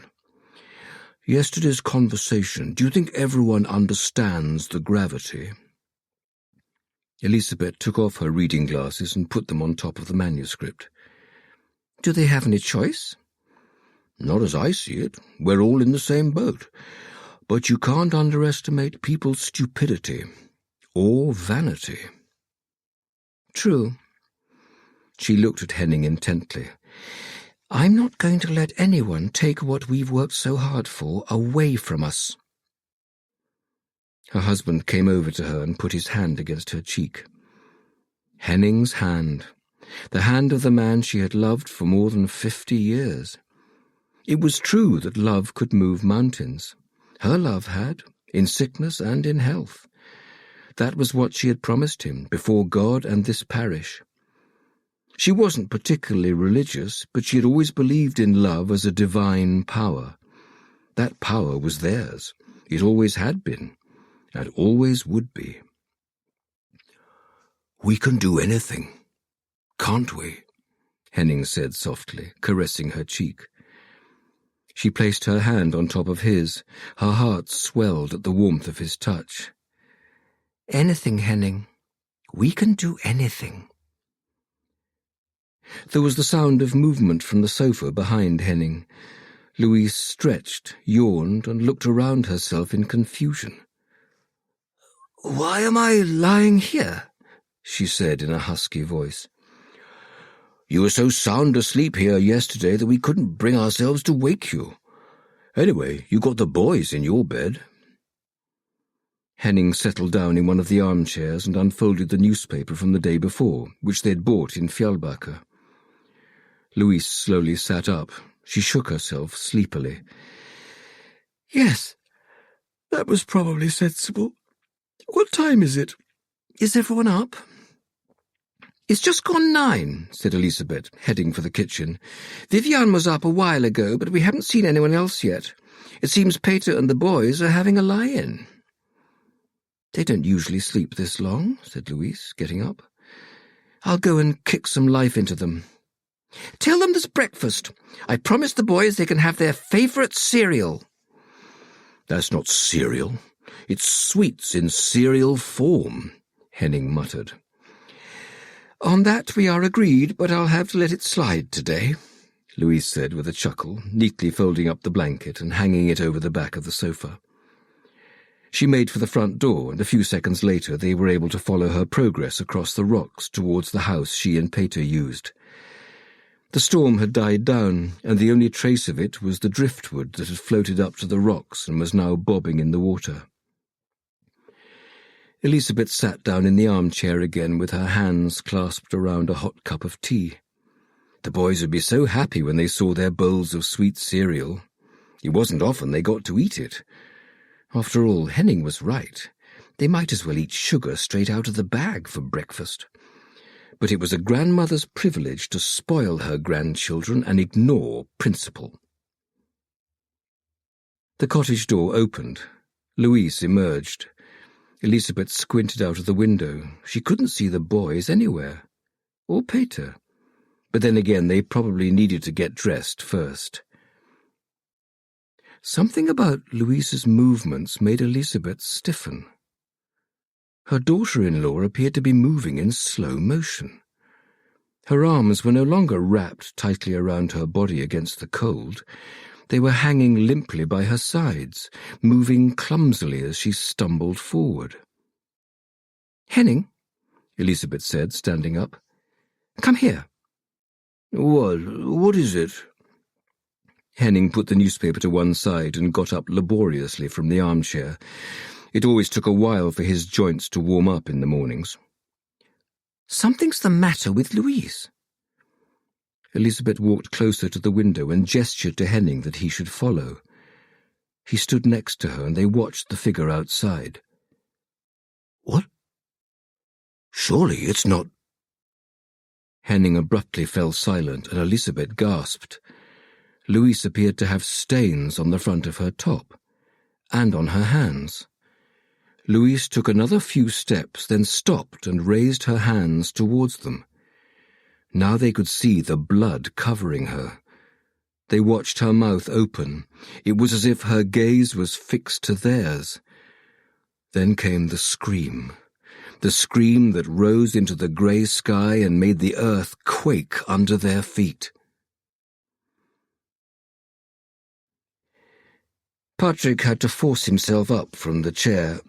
He trembled at what awaited him. He would never get used to holding press conferences. All those eyes, the waving hands, journalists interrupting each other with their questions. He slowly made his way to the kitchen. If he was going to do this, then it would take more coffee. Gösta and Annika were by the coffee maker when he entered the small yellow room that became so insanely hot in the summer. Gösta patted Patrik on the shoulder. He knew how uncomfortable Patrik was ahead of his encounter with the press. Patrik had no sooner filled his cup than the sound of brisk footsteps made him look up. Melber entered the kitchen with such a spring in his step that his hair was bouncing.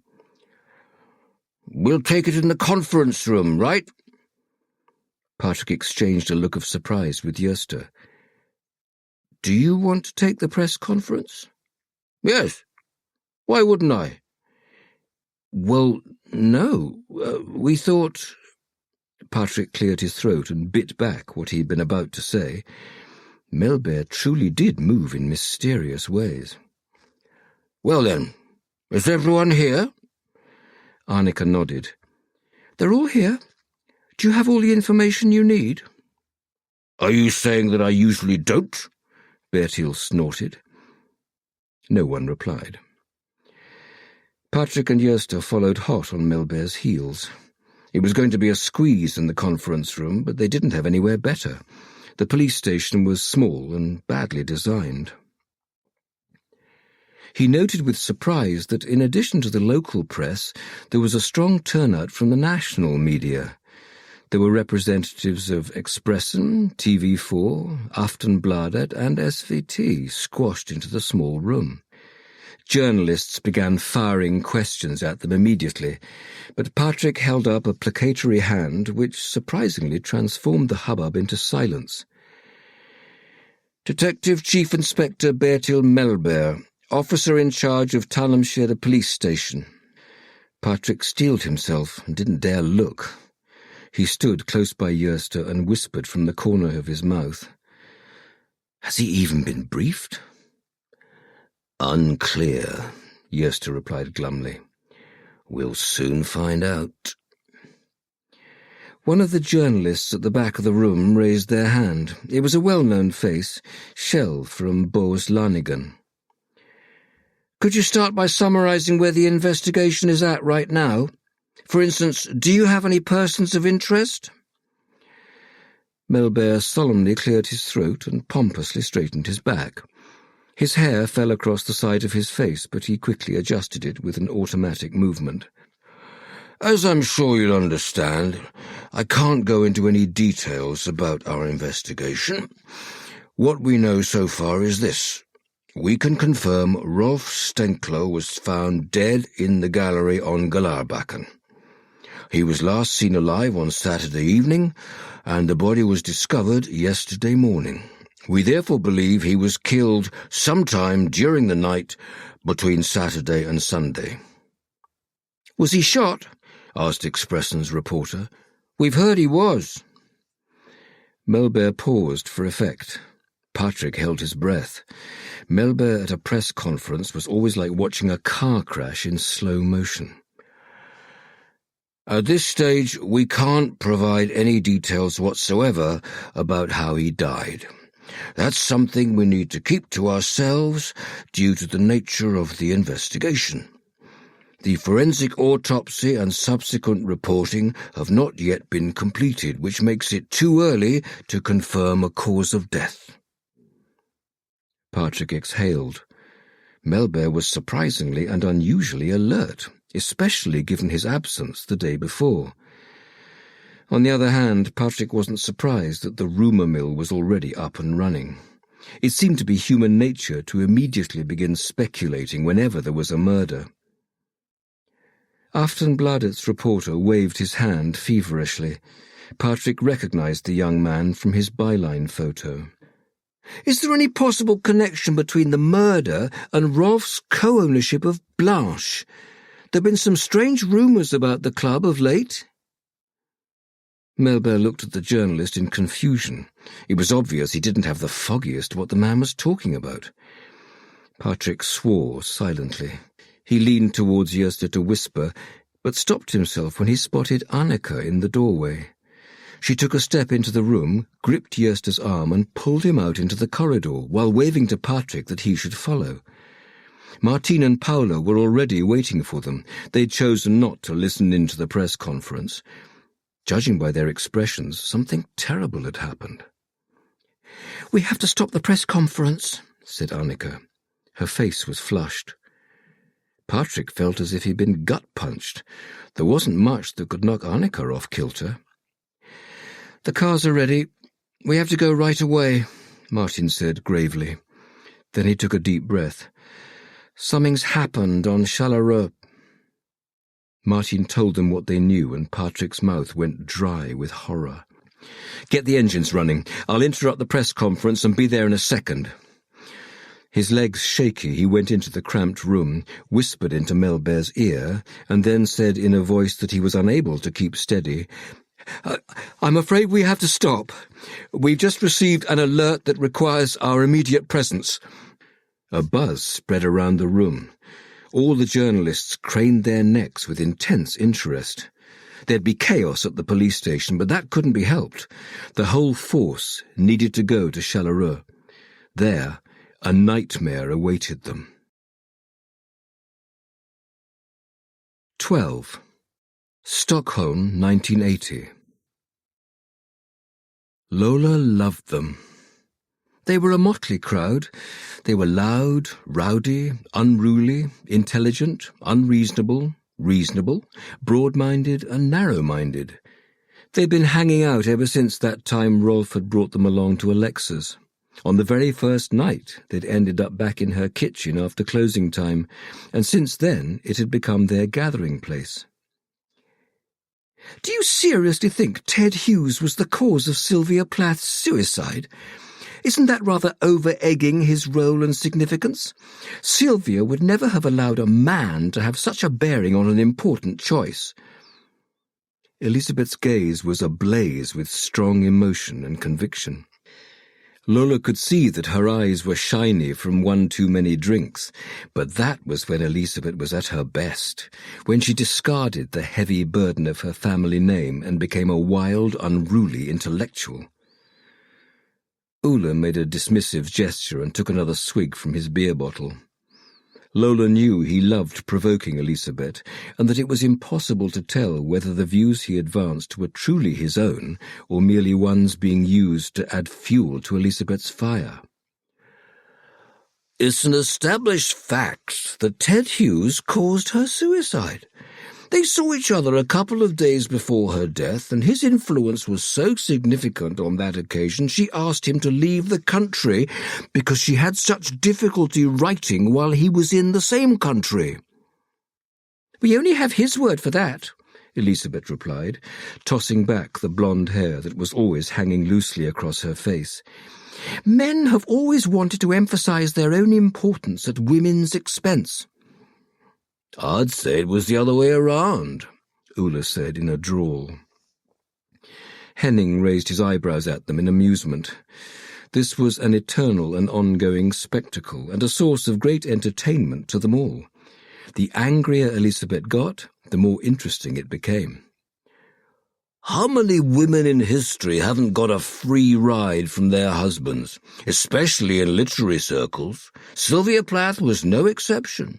First Richard Sassoon, then Ted Hughes. I find it hard to believe that she hooked up with famous male literary figures by pure chance when she wanted her own success in the same field, and she herself attacks women in The Colossus. "And men in Ariel," said Elizabeth, who was now red with anger. "I'm on Elizabeth's side here," said Esther in her soft voice. "What's more, Ted Hughes tried to manipulate the narrative about Sylvia's life after her death. If that isn't autocratic, I don't know what is." "Exactly, Elizabeth said vehemently. Henning placed a hand on her shoulder. "Calm down, darling. We're discussing literature, not life and death." Elizabeth turned her gaze to him and jutted her chin forward angrily. "Literature is life and death. People come and go. We live, we die. But the literature we create lives on." Elizabeth has a point. Susanne settled down on Ula's lap. Lola had always thought Susanna was the spitting image of Ally McGraw in Love Story, with those soulful eyes and her long, straight, dark hair parted in the middle. Her hair wasn't very modern, given that hair was meant to be big right now, fluffy and permed, but beauty like Susanne's was untouched by time and fashion. Rolf was quietly contemplating Lola, and now he nodded to her in encouragement. "What do you say? You usually give the sharpest critique of all of us. Why so silent?" Lola smiled at him. He knew her so well. She hesitated, then she said in her soft voice, "Because I think you're both right, and both wrong. Ted and Sylvia, man and woman. Thus we quickly reduce them to something far smaller than they were. People. Authors, tormented souls. I believe that creativity and love are the words we should seek our guidance from, not man or woman. It was creativity and love that were the defining features of their relationship as well as their creations, for better or worse. With creativity comes destructiveness. With love comes hate." "Words of wisdom as a worthy conclusion to the night," said Henning, standing up. "The literature we create will hopefully outlive us.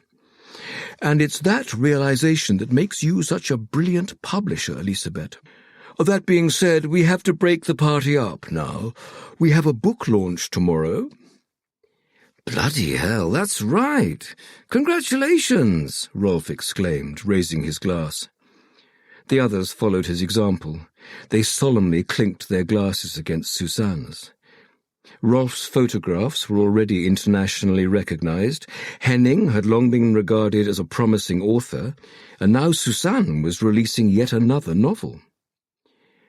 "What did you end up with as your title?" said Esther curiously. "I heard you were struggling." "In the end, we picked Shadows Side," said Elizabeth. The discussion of Plath versus Hughes was forgotten, and her eyes shone with joy. "I think it's your best to date, Susanne," she added, "by several furlongs." "So you don't think the others were any good?" said Susanne teasingly, although there was no sting in her question. "They've been brilliant, but this one, it has something extra. You've created your own literary landscape. You've claimed your own territory with your very own language. Few publishers have the privilege to watch from close quarters while that kind of magic takes place." "Well, you've done more than watch, Elizabeth. You are brilliant." Brilliant, brilliant, brilliant. Let's break up this mutual admiration club," Henning said, chuckling. "Because Susanne is right. Tomorrow is launch day. Anyway, Lola probably wants to get shot of us. She's got a young child to deal with." "So have we," Elizabeth protested glumly, pointing to her wine glass which had just been refilled by Ula. Yes, but we've got a nanny, my dear. Lola doesn't. Amid clatter and laughter, the party broke up, and they blew kisses to Lola before departing, leaving her with a chaos of glasses, bottles, and cigarette butts in the kitchen. But she didn't mind. She was more than happy to tidy up, and always made sure she did so before going to bed, so that Petite wouldn't see the mess in the morning. Once it was all put away, she went into the bedroom. Petite had settled down well, as usual. She was sleeping peacefully on the left-hand side of the bed, with a tatty giraffe in her arms. She'd had it since she was a baby and refused to sleep without it. Lola carefully undressed, hanging up her clothes and putting on her nightie before sitting on the edge of the bed. She opened the drawer of her bedside table as quietly as she could. It squeaked slightly, but Petite only stirred in her sleep without waking. The blue notebook was at the back of the drawer behind the red velvet box. She kept the full notebooks in the wardrobe, but she liked to keep the current one close. She took it out, picked up the pen on the bedside table and plumped up a pillow to lean against. A smile still on her lips from the evening, she began to write. The words came easily, as they always did when she was happy. And right now she was. Something she had thought would never be possible earlier in her life. 13. There was something about travelling by train that was so completely relaxing. Not that Erika fell asleep. She wasn't one of those people who slept on trains, planes, or the like, though Patrik usually nodded off before they had even departed. But she revelled in being conveyed safely towards a destination while she binge-watched episodes of one of her favourite shows. The more light-hearted, the better. Right now she was addicted to The Real Housewives of Beverly Hills. It was bliss to be able to watch undisturbed, without Patrik whining about how pointless it was to watch a bunch of women bitching at each other. The landscape slid by outside. She saw traces of the storm from the night before beside the line. Trees had been toppled all over the place. She realized she'd been lucky not to hit delays caused by the bad weather. On the other hand, she hadn't got there yet, and she was loath to jinx things. Travelling with SJ and not encountering a delay was about as likely as winning the lottery jackpot these days. The nausea had slowly begun to make itself known. This was in spite of the fact that she'd taken care to book a seat in the direction of travel. She got travel sick easily, but this time it had come on quicker than usual, and she'd started sweating. Bloody hormones. Maybe she ought to get some tests done while she was in Stockholm.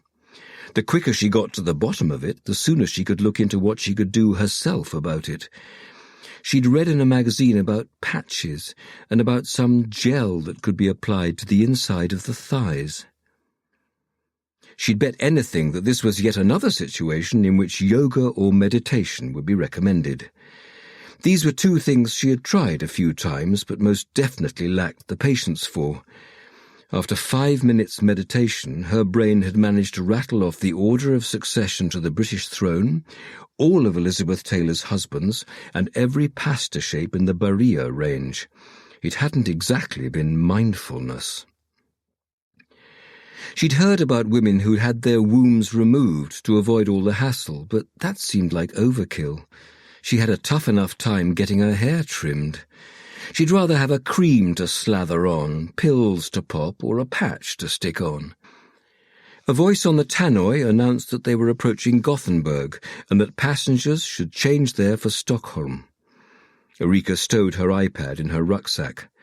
Kyle, Lisa, and Denise would have to pause their argument until she had changed trains. Once she had stepped onto the platform, she pulled out her phone. Still no response from Louise. The silence was now becoming unsettling. But there wasn't much more she could do other than wait. She pulled up her list of recent calls and tapped on Patrik's name. It kept on ringing, but there was no answer. She checked her watch. The press conference ought to be over by this stage. She sent him a hasty text. Changing trains in Gothenburg. Call when you can. Love you. Kiss, kiss, kiss. The lifeboat was making for the island at top speed. Paramedics were already on the scene. Faride Mirza and her forensics team would take the next boat. They had to drive in from Uddevalla and hadn't reached Fjällbacka yet. Gösta gazed across the grey water, his expression not even flickering as spray splashed his face. His stomach was a tight knot of anxiety in anticipation of what they were going to have to encounter. They'd received a report by phone, but the account had been incoherent and messy. The most important part, the worst part, had got through, though. "I feel sick," said Martin. Gösta jumped. He hadn't heard his colleague approaching him over the rushing sound of the boat carving its way through the water. "Me too." Neither of them was referring to seasickness. "I just spoke to the captain. The forensics team have arrived in the harbour and will get there about 15 minutes after we do." "Good. That makes our most important task to preserve the crime scene and to start taking witness statements." Yeah, Patrik said the same thing. They fell silent and stared out across the water. The day after a storm, the air felt clean and fresh, and the sea was calm, as if it were pretending there had never been any high waves at all. The islands they passed were deserted. The hordes of tourists were long gone. There was no one lying on the rocks with their picnics and beer, no boats in the inlets with their anchor chain lowered over the stern. The people on the islands now were the handful of permanent residents, people who were tough enough to withstand an environment that could be beautiful and welcoming, but also brutal and dismissive. The odd fishing boat passed them by, and they raised their hands in response to greetings from them. "Has the lobster season started?" Martin asked. The question passed through the air between them, banal and flimsy. But Gösta gratefully accepted the chance to briefly talk about trivial, everyday matters. "Yes, it has. It has been for a few weeks," he said. "Do you fish?" "Used to. Had a bunch of my own pots. But in the end it wasn't worth the hassle. People pinch the lobsters from the pots, don't they? It just winds up being a waste of bait." Bloody hell, that's the worst. No one has any sense of decency these days, not even when it comes to lobster fishing. "I do occasionally head out with my brother to fish mackerel on hand lines." They both knew they were keeping up conversation to avoid thinking about what awaited them. Soon they saw Charleroi directly ahead of them. The boat quickly approached its destination, and Gösta realized that he was grasping the rail so tightly that his knuckles were white. "So, it's time," he said. "Yes," said Martin. "It's time."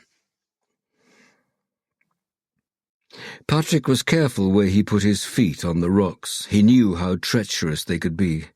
Someone yelled at them, and he looked up. Henning Bauer was coming towards them, and Patrik gasped when he saw him. He was a shadow of the man Patrik had spoken to the day before. His face was deathly pale, and his teeth were chattering, making him stutter when he reached them.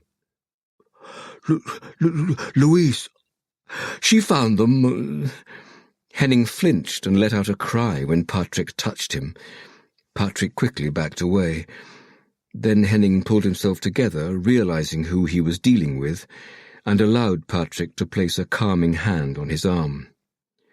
Paramedics were already there, and he'd been notified that there were 3 dead who could not be saved.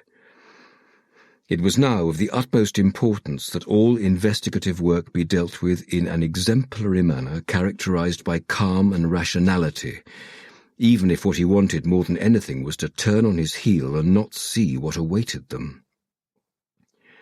Through the big picture windows on the main house he could see Elisabeth. She was standing still as a statue, her arms hugging herself for protection. "The second room on the left, straight off the hall," With a hand shaking from a storm of emotions, Henning pointed to the cottage on the left. "Go back to the others," said Patrik. "We'll take over." He squeezed Henning's shoulder and gestured to his colleagues that they should follow. Once they were out of earshot of Henning, he reminded the officers with him of what they knew.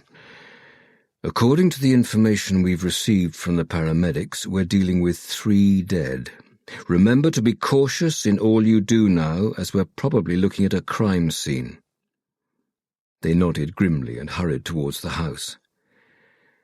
There was a doormat by the front door emblazoned with "Welcome." The commonplace nature of it seemed grotesque, and Patrik stepped across it without treading on the message. He pulled down the sleeve of his coat and opened the door using the material as a glove. It was important not to leave his own fingerprints behind at this stage. That would only impede the investigation.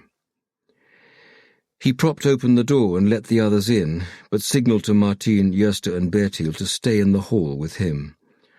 They stood there for a few seconds, breathing heavily. The paramedics emerged, their faces stiff masks, and hurried past them out of a house that had been transformed into a scene from hell. Patrik could feel the knot in his stomach tighten. He pictured Maya, Noel and Anton in his mind's eye, Erika's little niece, Flies. Then he forced the images out of his head. He couldn't mix up his personal and private lives. Not now. Not like this. He exchanged glances with the others, and they carefully approached the bedroom the paramedics had just left. They stopped in the doorway. Patrik inhaled sharply and audibly when he caught sight of the bloody beds. Bile rose in his throat, and once again his thoughts were drawn to Maya, Noel and Anton. It was impossible to prevent these visions. He would never forget what he was now seeing before him. Out of the corner of his eye he saw Martin press his hand to his mouth before clutching Patrik's arm tightly. "I can't handle this. I've got to get out." Patrik nodded and Martin rushed off. Patrik also wanted to leave. He wanted to run until he could go no further. He wanted to cross the water, cross the islands. He wanted to run until he could no longer see what was now before him. But it was too late. The sight would be etched into his mind's eye for all eternity. And as he stood there, frozen to the spot, something crumbled within him. It was mid-afternoon when Erika reached Stockholm. The nausea had lingered throughout the journey, and she stopped on the platform, breathing deeply before setting off. She made the mistake of taking the lift up to the bridge. The smell of urine, poorly concealed with vanilla-scented cleaning solution, made the nausea well up again, and she hurled herself out of the lift as quickly as she could when she reached the upper level. A row of taxis was standing outside the entrance, and Erika took care to get into one from one of the main companies. Once she'd given the name of her hotel, she checked her phone again. Still nothing from either Patrik or Louise. She shook her head, but decided to let it go. Instead, she called Christina to check that picking the kids up had gone well. It had been a dream, according to her mother-in-law, and now they were on their way to the supermarket, where Christina was probably going to buy them something unnecessary. Erika had long ago given up that battle, and since the kids didn't have a maternal grandmother, she let Christina have a slightly longer leash. Both of Erika's parents had died in a car accident before the kids had been born, and Patrik's father was pleasant enough, but not much of a presence in the kids' lives, so Christina had many shoes to fill. The taxi stopped, and Erika realized to her embarrassment that she'd forgotten just how close the hotel was. She tipped the driver extra by way of compensation for the over-short journey. Greta Garbo welcomed her from a large photograph in the foyer, and Erika was struck, as always, by how well they had succeeded in transforming the old department store into an Art Deco-style hotel, showcasing the movie stars of the Golden Age. Patrik preferred more modern hotels with lots of glass and gleaming gold. so she always made sure she picked according to her own taste when travelling solo. Once she had checked into the room, Erika sat down on the bed and went over what she needed to get done during her sojourn. She'd booked a train home in 2 days' time, not wanting to impose on Christina's babysitting for any longer, so she would have to be efficient and make the most of her time. She texted Frank to find out how he was getting on with digging up the old investigation about Lola and got a reply right away.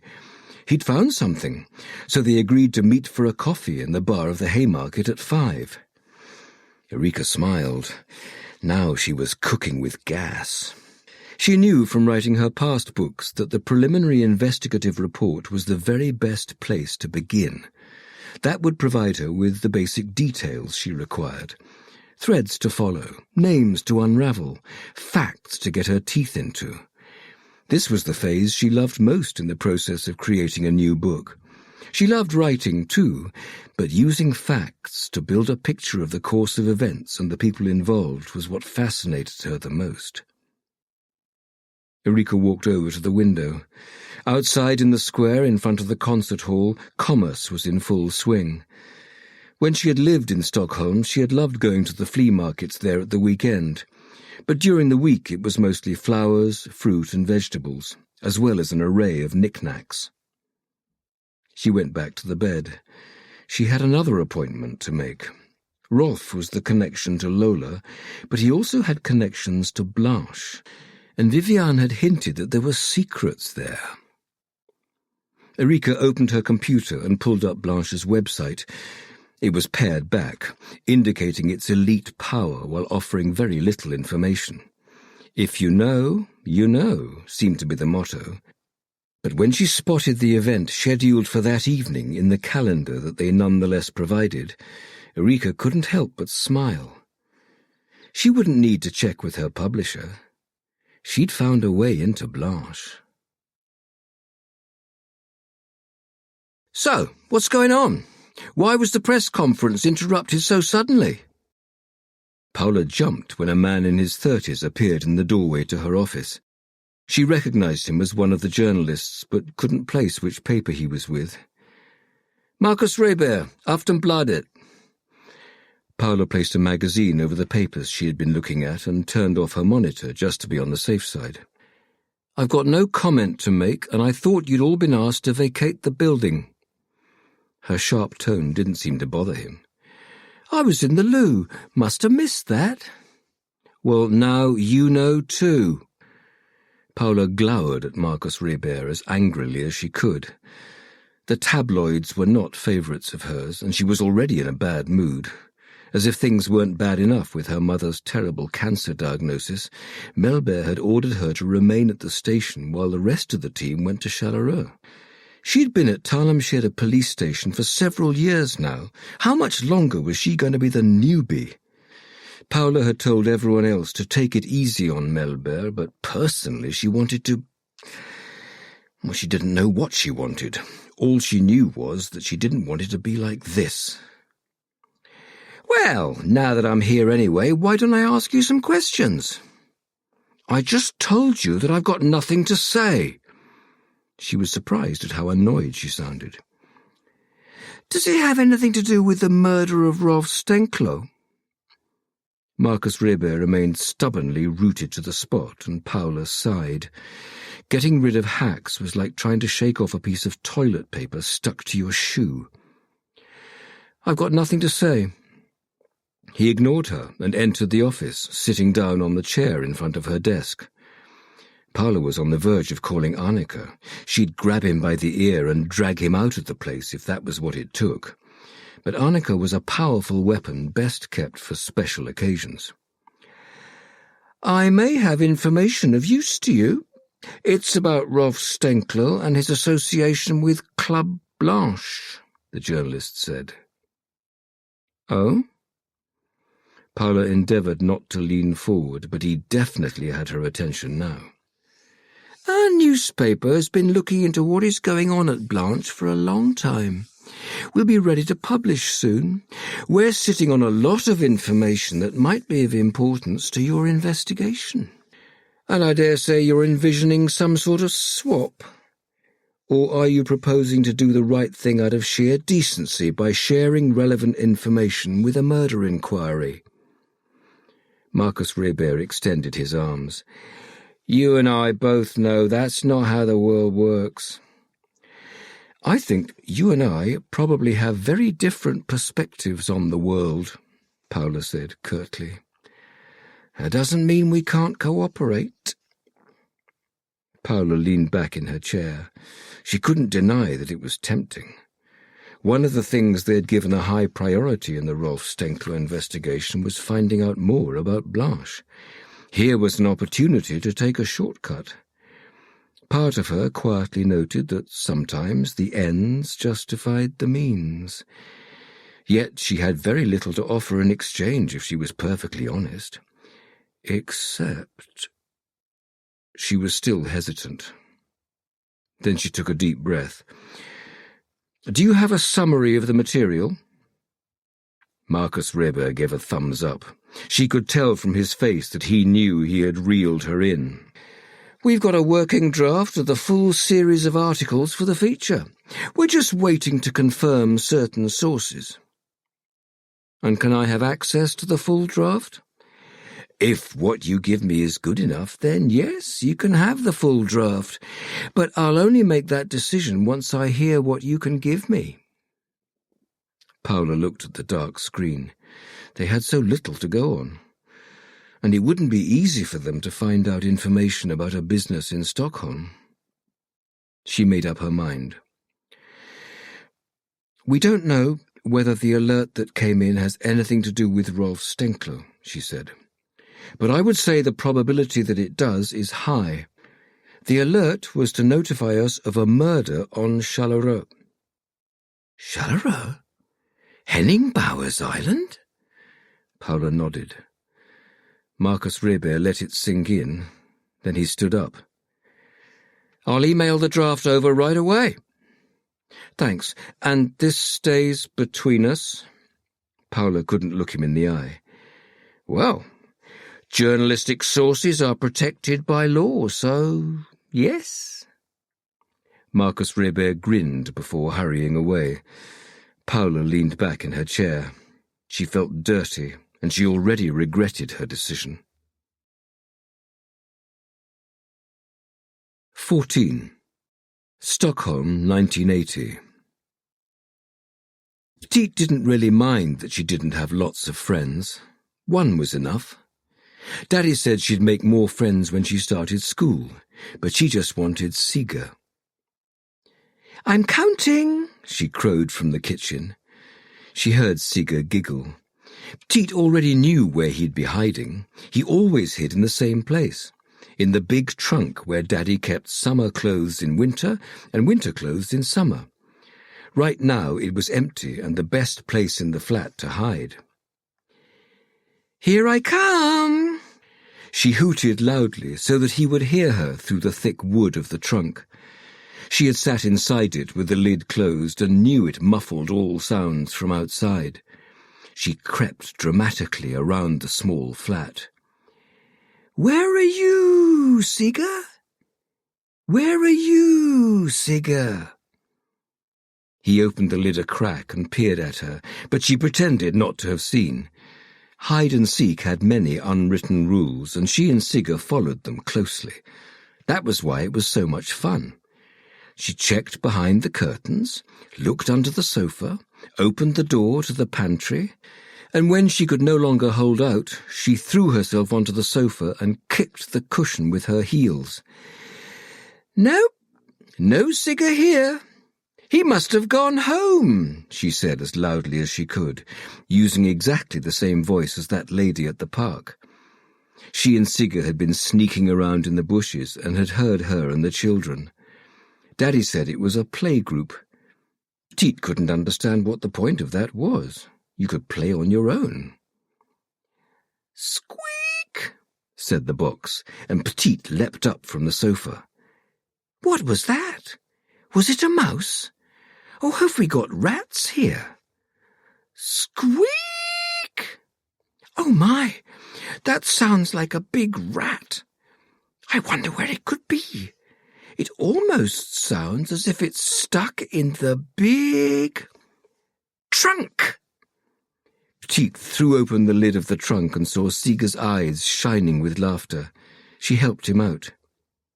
Imagine if I thought you were a real rat and got the mousetrap. Did I sound like a real rat? Seeger asked happily. You sounded like a really big and scary rat, Petite affirmed, taking him by the hand. Do you want to play mums and dads and kids? She pulled him towards Daddy's bedroom and opened the wardrobe door. Seeger looked hesitant. I don't think it's very... No, come on. Petite knew that with a little persuasion, Seeger agreed to most things she suggested, and she loved playing mums and dads and kids. I'll be the mum and you be the dad, she said, giving him one of Daddy's necklaces. It was one of her favourites. Daddy said it was from Finland and made of bronze. Okay, Seeger said submissively, hanging it around his neck. The round disc with patterns on it bounced on his belly, so he tucked it into his trousers. Petite looked through Daddy's clothes. What else could Seeger wear? She wasn't really sure whether she was allowed to play with Daddy's stuff, but she was always careful to put everything back where she found it, and as yet, Daddy hadn't said anything. Anyway, Daddy was off seeing that man today, so she only had herself to blame. Well, not that Daddy had told Petite that, but she'd heard them on the phone. Here, wear this skirt, said Petite, pulling out a frilly skirt that rustled when Daddy wore it. She liked the colour, too. It was almost the same as her Barbie rucksack.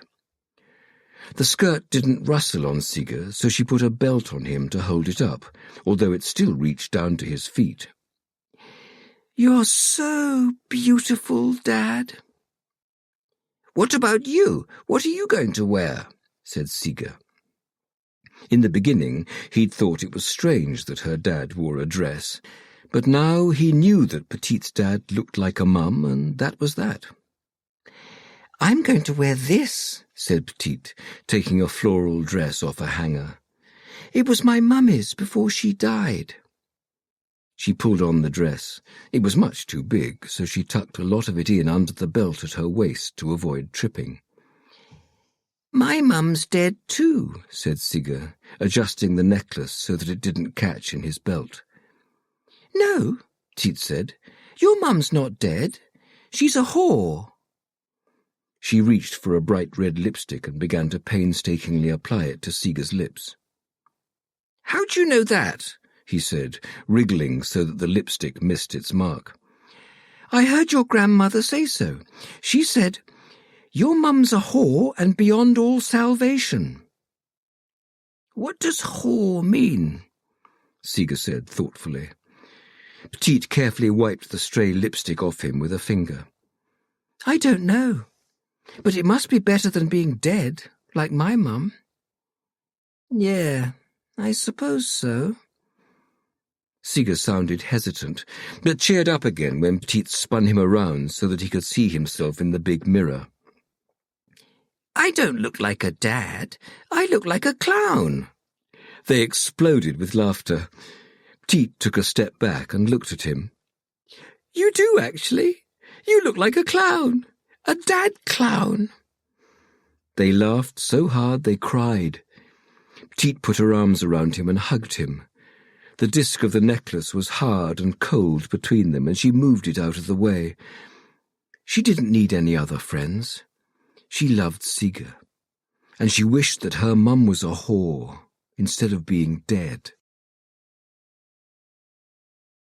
15. I don't want a sedative, a woman shouted as Martine, Yersta and Patrik entered through the front door. Martine tried to shake off the feeling of being an intruder. It was irrational, but grief was lingering in the air like a thick veil, and now they were barging in and ripping it to shreds. Melber had chosen to remain outdoors. He'd claimed that someone needed to wait to meet the reinforcements they had requested to come and comb the island, But the truth was probably that they had far too many hours' work ahead of them inside the house. "But, Louise, you'd feel better if you just—" Henning Bauer's voice was insistent and concerned, but Martine saw Louise shake her head firmly as they came into the living room. "I want to be able to think clearly. We've got to find out what's happened. And I can't trust any of you. We're on an island. The most likely explanation is that it was one of you." Her voice rose hysterically towards the ceiling and reverberated around the room. "Louise, don't talk like that," Elisabeth Bauer said sharply. "Of course it wasn't any of us. Someone must have come from outside in the night by boat." Louise didn't reply. She collapsed into an armchair and sobbed. Elisabeth leaned over her. "Why don't you have a little lie down?" The only indication that she had just learnt that her son and grandsons had been found dead were the red rims around her eyes and a few twitches at the corners of her mouth.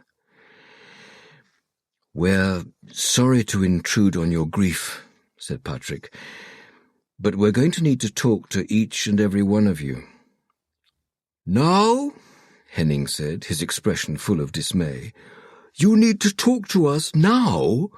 Can't it wait? We've just lost—" The older man couldn't bear to continue and merely waved his hand in the air. Gösta shifted anxiously at Martine's side. The two paramedics looked at the officers questioningly. "It seems you're not needed anymore," said Patrik. "Make sure you provide prints for your shoes so we can rule you out, but then you're free to go." They nodded and left. Patrik coughed gently. "As I said, we need to start taking your witness statements." "I'll go first." Louise wiped her nose and sat up straight in the armchair. Elisabeth leaned in closer to her again, but received a sharp look in response from her daughter-in-law. "I was going to suggest that," said Patrik, "but I think we should split up. Louise, can we find somewhere to talk in private? Elisabeth, you can talk to Gösta, and Henning, you can talk to Martine here." "Of course," said Henning. The room fell silent, and Martine looked around. Everyone seemed to be in varying states of shock. Ulla and Susanne were sitting closely entwined on a sofa. Viviane was staring into the fire from an armchair, and Ricard and Tilda were simply standing in a corner of the room. Martine felt the nausea coming in waves. He would never be the same again. He wanted to go home and hug Tuva and Meta and her belly, hug them tight, and never let them out of his sight again. But he had a job to do. He and his colleagues had many hours of interviews ahead of them, with people who might be in mourning or might be killers. He couldn't help but agree with Louise. The most logical conclusion was that one of the people in front of him had brutally shot dead a father and his 2 boys. 2 little children. None of them looked like a murderer. Everyone seemed completely devastated by grief. But if there was one thing that Martin had learnt in his years as a police officer, it was that evil was never easy to recognize. "First Rolf, then Peter and the boys. It can't be a coincidence." Viviane's voice by the fireplace made everyone turn towards her. Elisabeth opened her mouth to say something, then she closed it again. Outside there was the sound of a helicopter. Martin peered out of the window and up towards the sky. Damn it! The press had arrived. How on earth had they caught wind of this so fast?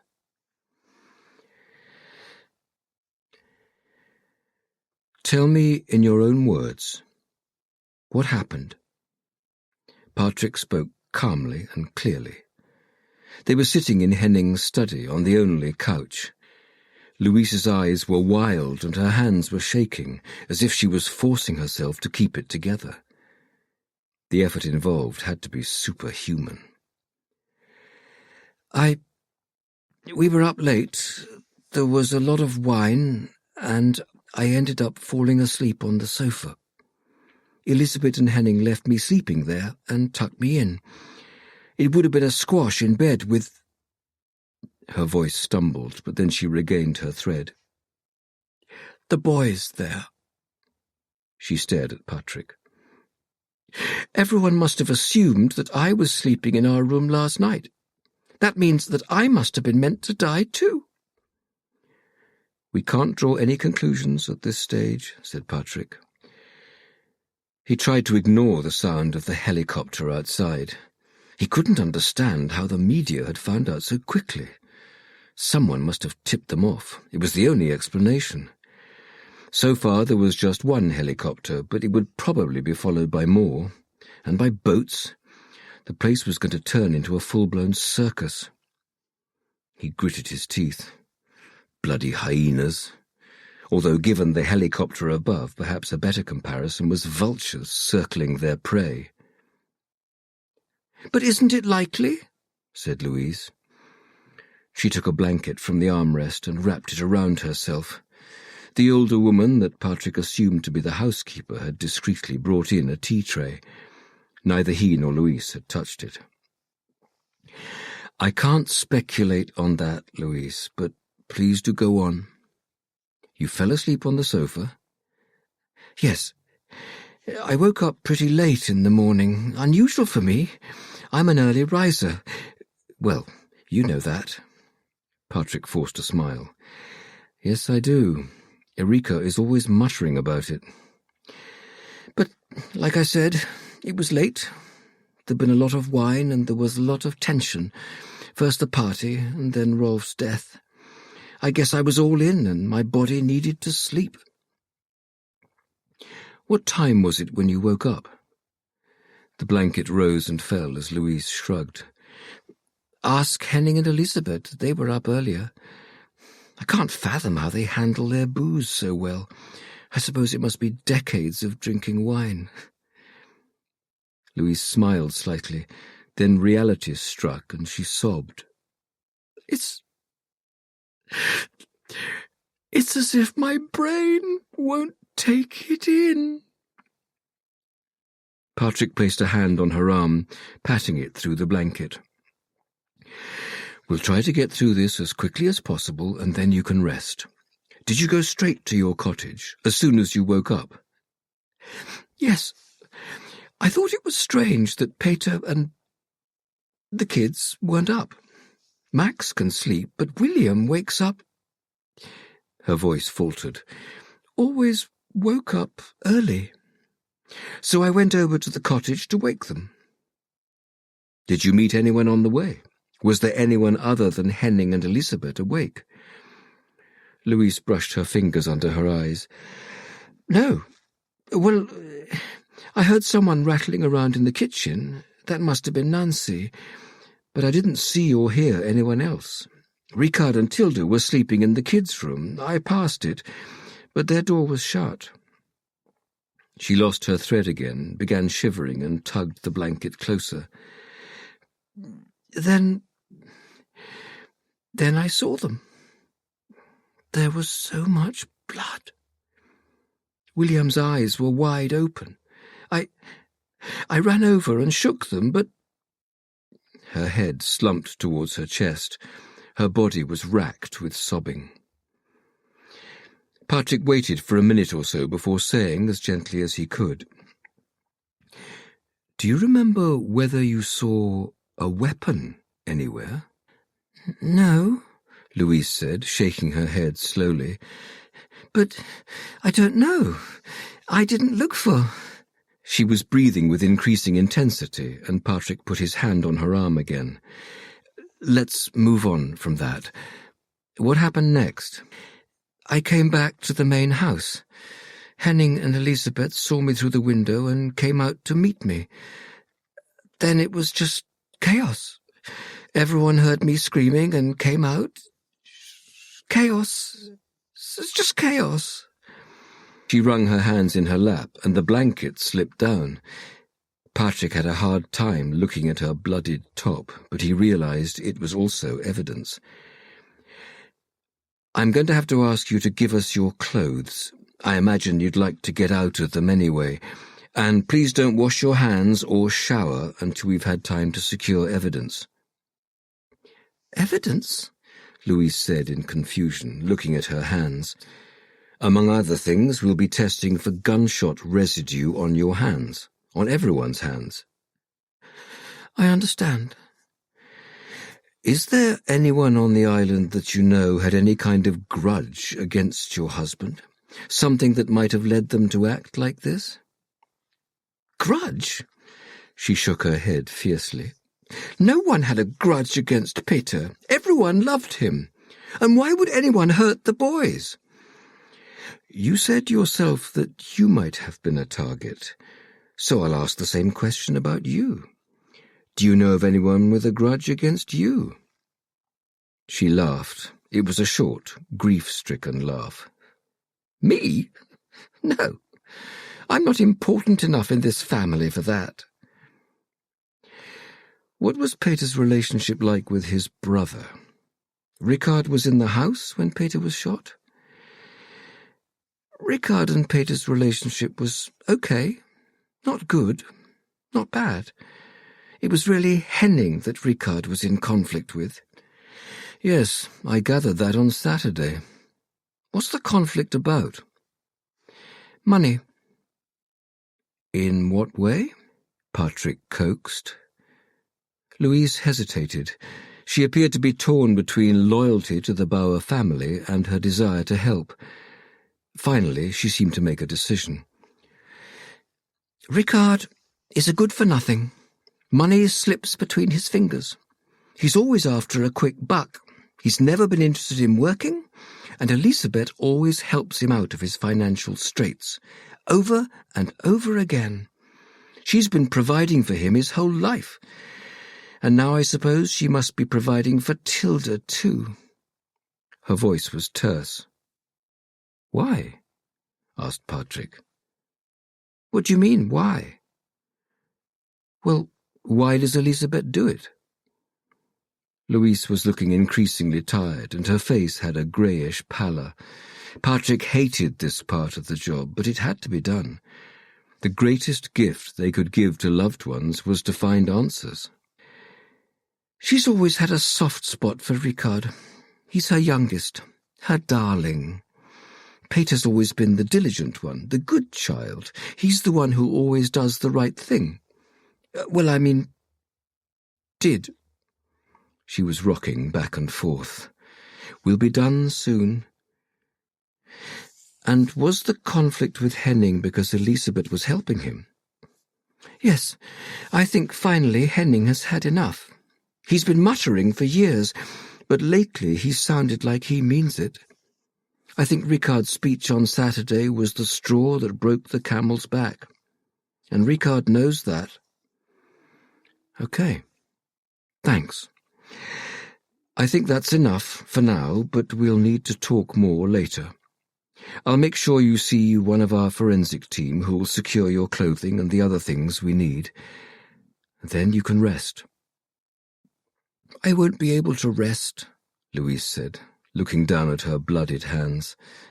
"They're dead. How am I supposed to rest?" Patrik didn't know what to say. In his mind's eye, he pictured the boys in their colourful pyjamas. He clenched his fists tightly. He wouldn't be able to rest until he'd found the perpetrators.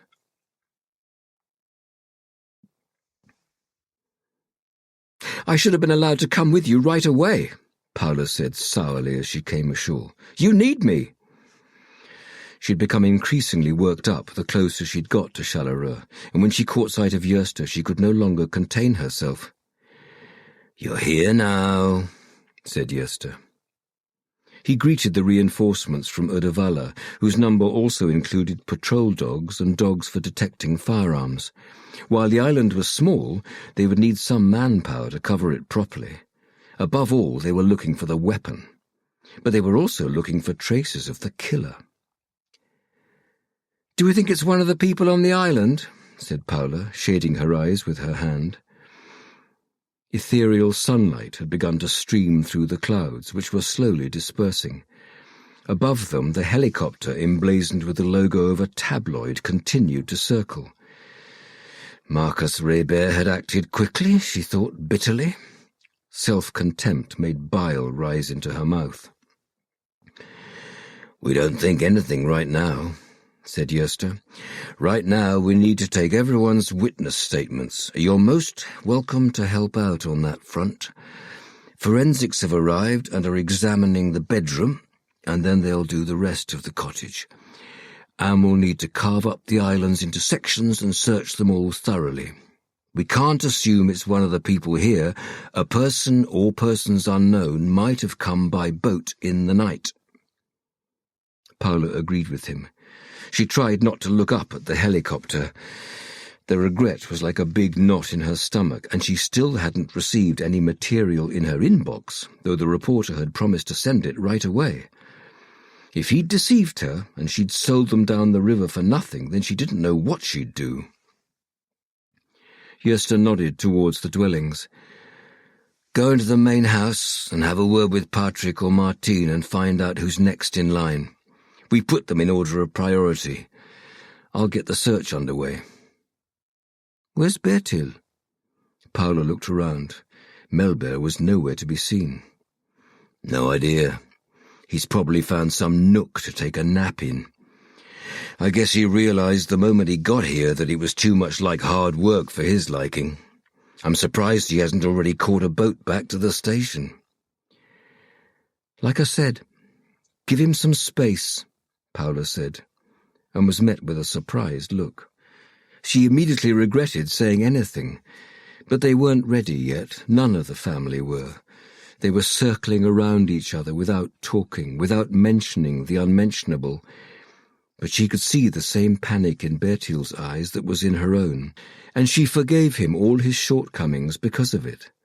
There was no doubt how much he loved her mother. "Is there something I should know?" said Yerster. Paula held out her hands. "I just think we should cut in some slack right now." Yerster didn't look impressed by the scant explanation, but he let it be. Paula walked briskly towards the house in the middle. She'd never heard of Chalaronne before. She wasn't a big boat person. She went out on the water perhaps once a year, and she spent most of that time wanting to be ashore. Water was not her element. She couldn't imagine how people were willing to live like this. Isolated, barren and claustrophobic, with a boat the only way to and from the mainland.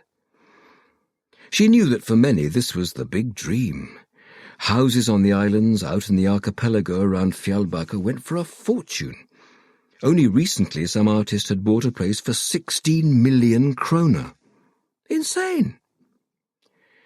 She hadn't really known much about the Bauers either. The literary world was not her forte, and she wouldn't have been able to name the winners of the August Prize or the Nobel Prize even if her life had depended on it. She only read on holiday, and then only easy reading, thrillers and chick lit. Hardly the kinds of things the Bauers would describe as literature. The sound of the helicopter faded as she entered through the door without knocking. Martin was standing in the hallway talking to Patrik, and both perked up when they saw her. "Good that you were able to come so quickly," said Patrik. "We need help taking witness statements." "Did you see the bloody helicopter?" Martin pointed up towards the ceiling in irritation. "Who tipped them off so fast? We'll soon be invaded. Nothing is sacred." Paula stared at the floor. Then she cleared her throat and looked at Patrik. "Who would you like me to talk to?"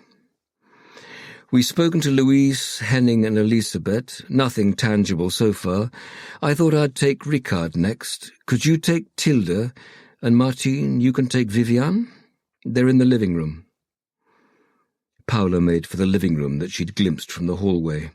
Outside, the helicopter continued to buzz overhead. The man in front of Patrik looked like he might throw up at any moment. The other rooms were occupied, so he'd suggested they sit in Henning and Elisabeth's bedroom. It felt a little odd to sit on a bed questioning a witness, but they had to take what was available. Do you mind if I open the window? Ricard's face was a shade of green. The youngest son in the Bauer family was still a little unsteady on his feet as he stood up to do so. Then he dropped heavily onto the bed. "As I said, we're trying to find out whether anyone saw or heard anything," said Patrik. Ricard ran both his hands through his hair, which was tousled and looked unwashed. "I can't believe we didn't hear anything. It's the next room along.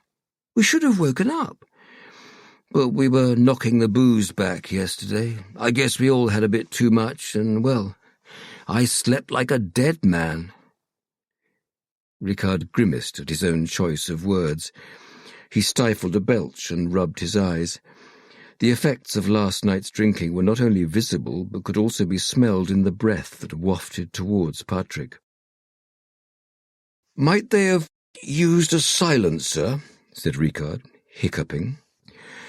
"We don't know anything right now," Patrik said, wondering how many times he'd repeated that in the last few hours. "I can't believe we didn't hear anything," Ricard said again. He shook his head, but seemed to immediately regret the movement. "What time did you go to bed? And did you go to bed at the same time, you and Tilda?" "Yes, we went to bed at the same time. I couldn't get off at first, so I thought we'd have some fun, but I couldn't get it up. I don't usually have any problems after I've been on the lash, but I guess I'm not 20 anymore." He smiled wryly, but the smile disappeared when he realized the inappropriateness. Patrik tried to put his personal emotions to one side, but it was hard to do so in this case. He disliked this type of person so intensely, and the speech on Saturday was still resounding in the back of his mind. A spoilt rascal was the most charitable description to hand, and Ricard was by definition too old to be a rascal. "About what time?" Patrik asked. Ricard's fringe fell across his face, and he tossed it out of the way in a practised move. "No idea, actually. It's all a bit of a blur. But Dad and the others were going to discuss something about Blanche, so we had to leave the house. Mum and Dad had given our place to Viviane, Uli and Susanne, so we had to sleep in the boys' room at Peter and Louise's. Honestly, there wasn't much to do except go to bed. I will say that Tilda wasn't thrilled about it, and I'll need a full session with the chiropractor to sort my back out." Patrik gritted his teeth so as not to say anything inappropriate. He had little sympathy for Ricard's back pain. "What was your relationship with your brother like?" he said instead. Ricard's expression was blank. Patrik searched for a modicum of emotion in him, but all he saw was a hangover. He tried to persuade himself not to pass judgment. Grief could take many forms, and shock could often delay grief. "We were very different. Peter was the clever one, the responsible one. I guess I've always been the one regarded as the family fuck-up." "What do you think about that?" "Pretty unfair, really. Peter never took any risks. I take risks. Sometimes they pay off, sometimes not. You just have to have a little patience. Mum understands that. But Dad and Peter, they think too small, too narrow-minded." "Did that lead to conflicts between you and your brother?" Outside, the helicopter hovered closer, and the downdraft made the window rattle. If it hadn't been fixed on the opener, it would have slammed shut. "I wouldn't say I had conflicts," Ricard drawled. "Peter never really argued. He just looked at you with disappointed puppy eyes. Dad's always been the angry one." A part of Patrik wanted to lean forward and shake the nonchalance out of him.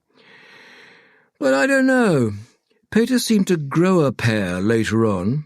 He talked back more. Probably all Louise's work. She's a tough cookie. I don't think she likes me, but then again, you can't charm everyone." He smiled at Patrik. "Though I don't know how she stuck all the Cecily chat over the last year. Peter seemed to have got it into his head that he was going to find out who killed her." "Killed her?" Patrik said, straightening his back. "Wasn't it a car accident?" "Hit and run. Some bastard mowed her down while she was out jogging. Driver was probably hammered and did a bunk." "And you say that Peter had started trying to find out who it was?" "Yes. In the early years he was paralyzed with grief. It was Louise who got him back on his feet again. So I think it was only now he felt up to taking it on. I know he called the police every week, and I know he'd also hired someone to find out more." "Bloody hell," said Patrik. "Do you know whether he'd got anywhere?" "Not a clue." Rickard was looking more and more green about the gills, despite the sea breeze coming in through the open window. "Do you know if anyone had any quarrel with your brother?" "Quarrel?" Rickard laughed. "No. As I've been trying to tell you, Peter lived a life of utmost humility. He avoided conflict. He tried to have no dissenting opinions whatsoever. So no, I don't know anyone who had a quarrel with Peter." He gulped, and his smile faded. "I need to throw up. Can we take a break?" "Sure," said Patrik. He watched Rickard rush off to the bathroom. Could he be a killer? He doubted it, but then again, you never knew. Erika got out of the lift and hurried towards the bar. She had lain down to rest, fallen asleep, and woken in a panic when she realized there were only 5 minutes left until the appointed hour. She spotted Frank already there, waiting for her. Damn!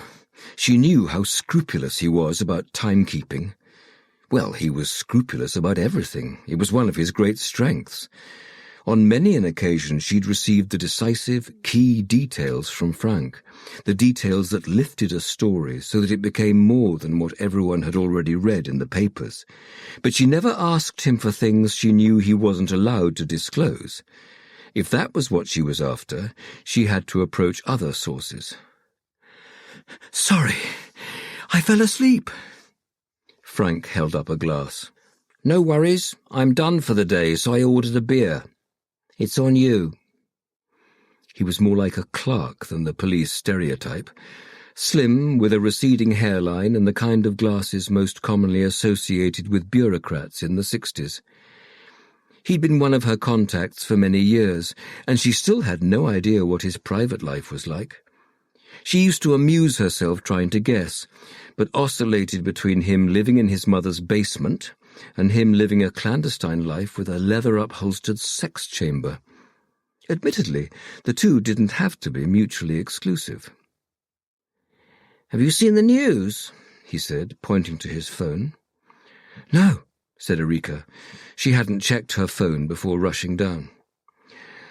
"There's stuff going on in Fjällbacka," he said dryly, taking a sip of his beer. "Yes, the murder of Rolf Stenkler," she said, a little confused. She looked around for a waiter.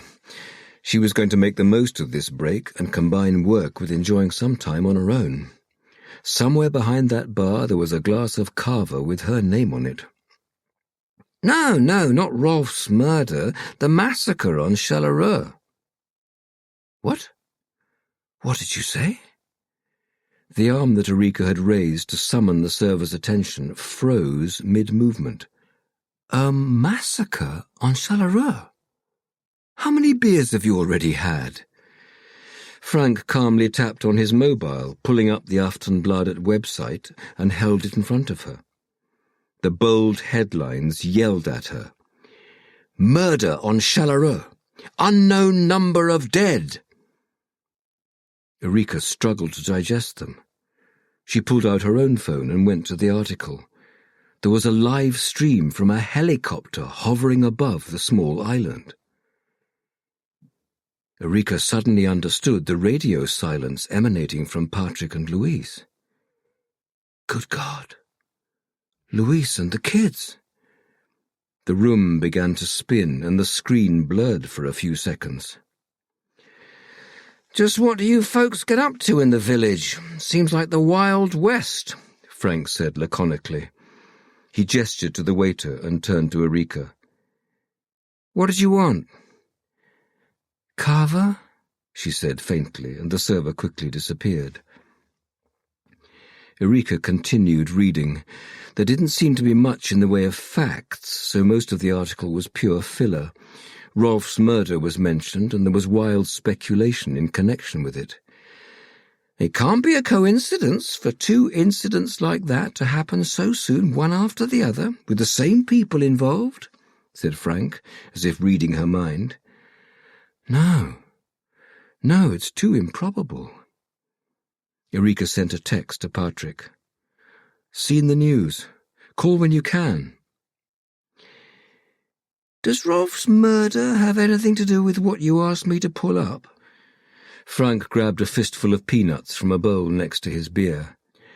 "I've absolutely nothing connecting the two things, but Rolf's widow mentioned Lola's murder as something that had increasingly occupied Rolf's attention, especially lately. But either way, the story piqued my interest. And I thought I'd ask around about Rolf and Blanche while I was here anyway. I've heard vague rumors about issues. Both murders in the past and problems in the present are things that can lead to someone being killed." "I've seen flimsier motives than that," Frank sighed, taking another sip. The waiter returned with Erika's kava, and Frank ordered a second beer. He continued, "Once there was a guy who beat his neighbour to death because his cat had pissed on his flowers. People—" "Do you have the file?" said Erika, trying not to keep glancing at her phone. She guessed it might be hours before Patrik got in touch, but she still couldn't help looking. Suddenly, the sofa she was sitting on felt far too soft, and the light cast by the lamp above was too harsh. "I found the old investigation. The lead officer has passed away, and I still haven't managed to track down anyone else who remembers it, so this is what we got." He handed over a disappointingly thin stack of papers that Erika laid out on the table in front of her. She'd already downed half her kava. Frank watched her thumbing through them. She muttered to herself quietly, a habit when reading sources, and occasionally raised her eyebrows. "Have you ever heard of this case?" she asked as she continued to skim the text. "Surprisingly, no. I ought to have done. There are some deserving angles and interesting aspects to it, and a lot of question marks. But no, never heard of it. They must have put a lid on it pretty much straight away." "Who did?" said Erika, looking up. "Hard to tell, but what I can say is that the directive must have come from higher up." He quickly drained his beer as the new one arrived. Then he stopped himself and looked intently at Erika with unexpected concern. "Are you sure you know what you're getting yourself into?" "Not a clue," said Erika, "but someone has to find out what actually happened to Lola and her daughter after all these years, and I guess that'll have to be me." "Just be careful," said Frank. "I'm always careful." Something in his eyes told her that he knew she was lying. The island was teeming with activity. Police officers were combing every last inch. No more helicopters had shown up, but there were a couple of boats not far offshore, filled with photographers armed with huge telescopic lenses. "Why is there so much attention?" said Farideh Mirza, pointing to the boats. "You don't know the Bauer family," said Patrik. "I can't say that I do." Elisabeth Bauer is the sole heiress of the Bauer family, whose publishing house is the biggest in Sweden, second only to Bonnier's. and her husband is Henning Bauer, an internationally acclaimed author who, according to my wife, is rumoured to be up for the Nobel Prize in Literature. I suppose that'd do it. Faraday looked moderately impressed. How are you getting on? Patrik took a few deep breaths of the fresh air. He needed a few minutes' break from the grief within the main house, and he'd taken the chance to check how things were going with forensics. He and Faraday had met outside Peter's cottage. We're almost done in the bedroom. The medical examiner has been and taken samples, and the bodies are being packed up now, she said flatly, and Patrik swallowed. The thought of those small boys in the black body bags used for transportation turned his stomach. Anything of interest? She shook her head. She'd pulled down the hood of her coverall, and her dark hair was carefully fastened into an austere ponytail. We've gathered and documented as much as we can, and I hope we'll find out more once it's all been analysed by NFC. But there's nothing that stands out right now. Weapon? Not in the bedroom. Guess on the type? I can't say for sure, but judging by the bullet buried in the headboard, I'd say it was a pistol. 7.65 caliber. A common one, then. There's no end of those in Sweden. Yes, not very helpful. But if we find the gun, we can match it to the bullet. And we'll find bullets when we do the autopsy. None of the entry wounds had exit wounds. Patrik swallowed again. We're carrying on in the bedroom next door, said Faraday. There's a small blood stain on the doorway into that bedroom. Could it be from when the murderer passed by in the hallway? Said Patrik. Yes, it could be, said Faraday. She pulled the hood back up. Behind them, the door opened. 2 members of the forensics team were carrying a black bag. A small bag. Bile began to force its way up Patrik's throat. His eyes filled with tears in response to the corrosive feeling, and he fought against it with all his might. But when the second small black bag followed, he could no longer hold it back. Patrik only made it as far as the outside of the house before he threw up the contents of his stomach. A man on one of the boats offshore photographed him feverishly. It must be to do with Rolf, Vivian said. She stared at Martin without blinking. They sat down in the dining area at the end of the long table. We don't know anything as yet. Martin sipped the tea in front of him. It was nice and strong, and he'd added 3 teaspoons of honey to make it really sweet. Vivian hadn't touched her tea. But anything else is impossible. How can it be a coincidence that Rolf was murdered first, and then Peter and the boys were shortly after? I agree with you, and of course we'll be looking into it, but we can't commit to any one theory at the moment. Something was different over the last year. I noticed it so clearly. Rolf was darker, troubled, and it was something to do with the Bauers and Blanche. Yes, you mentioned that when we spoke after what happened to Rolf. But you don't have anything more concrete to go on than that? Nothing that might suggest a possible motive? Did he behave at all differently? Did he say anything? Vivian shook her head. I don't know. It's hard to put my finger on. It was more that he was quieter. Sometimes he'd disappear and refuse to say where he was going. It wasn't like him. We had a shared calendar and always ran our days past one another. We shared everything. Until suddenly, we didn't. He'd sometimes withdraw to talk on the phone, which was unusual. We'd never kept any secrets from each other. Her voice fell silent. She looked tired and seemed to have aged 10 years since Martin had last seen her. What were the calls about? He turned the mug so that he could see the floral design on it. I don't know. The frustration was clearly visible on her face. I only heard the odd word. Rolf mentioned Blanche, and I know I heard Ulla's name mentioned, and Henning's. Then there was his obsession with the exhibition, and the way it had a completely different focus to what he made his name doing. Somehow, I got the impression that he'd started looking back lately. Vivian shook her head and finally took a sip of her tea.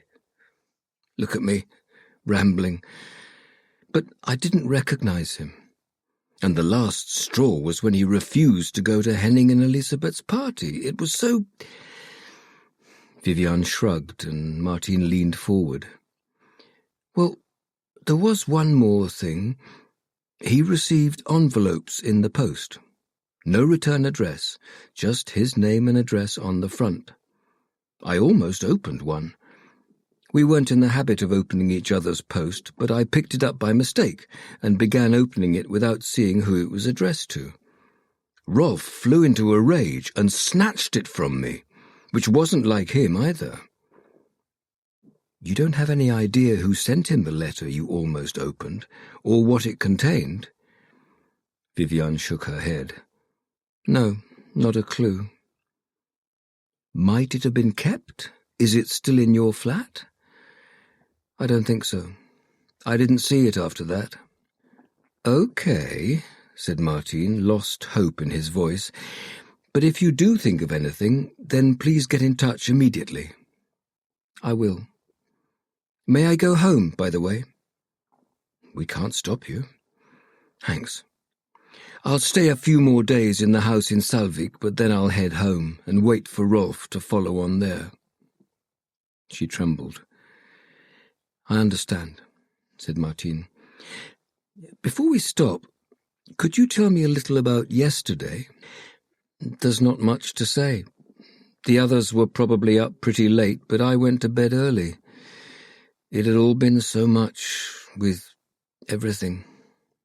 It's been a long time since I slept as deeply as I did last night. So you didn't hear anything? Didn't see anything? No. I think it was around 8:30 when I woke up, and I popped round to the kitchen in the main house. I was parched and didn't have any water in my room. I had a coffee and a sandwich standing up by the work surface. But I didn't notice anything out of the ordinary then. Everyone was asleep, apart from Henning and Elisabeth, with whom I exchanged a few words. Louise was asleep on the sofa, and I didn't see the others.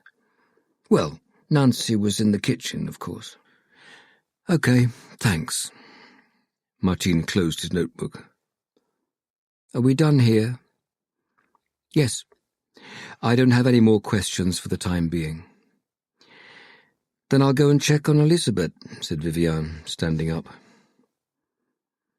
There were so many questions buzzing around his head.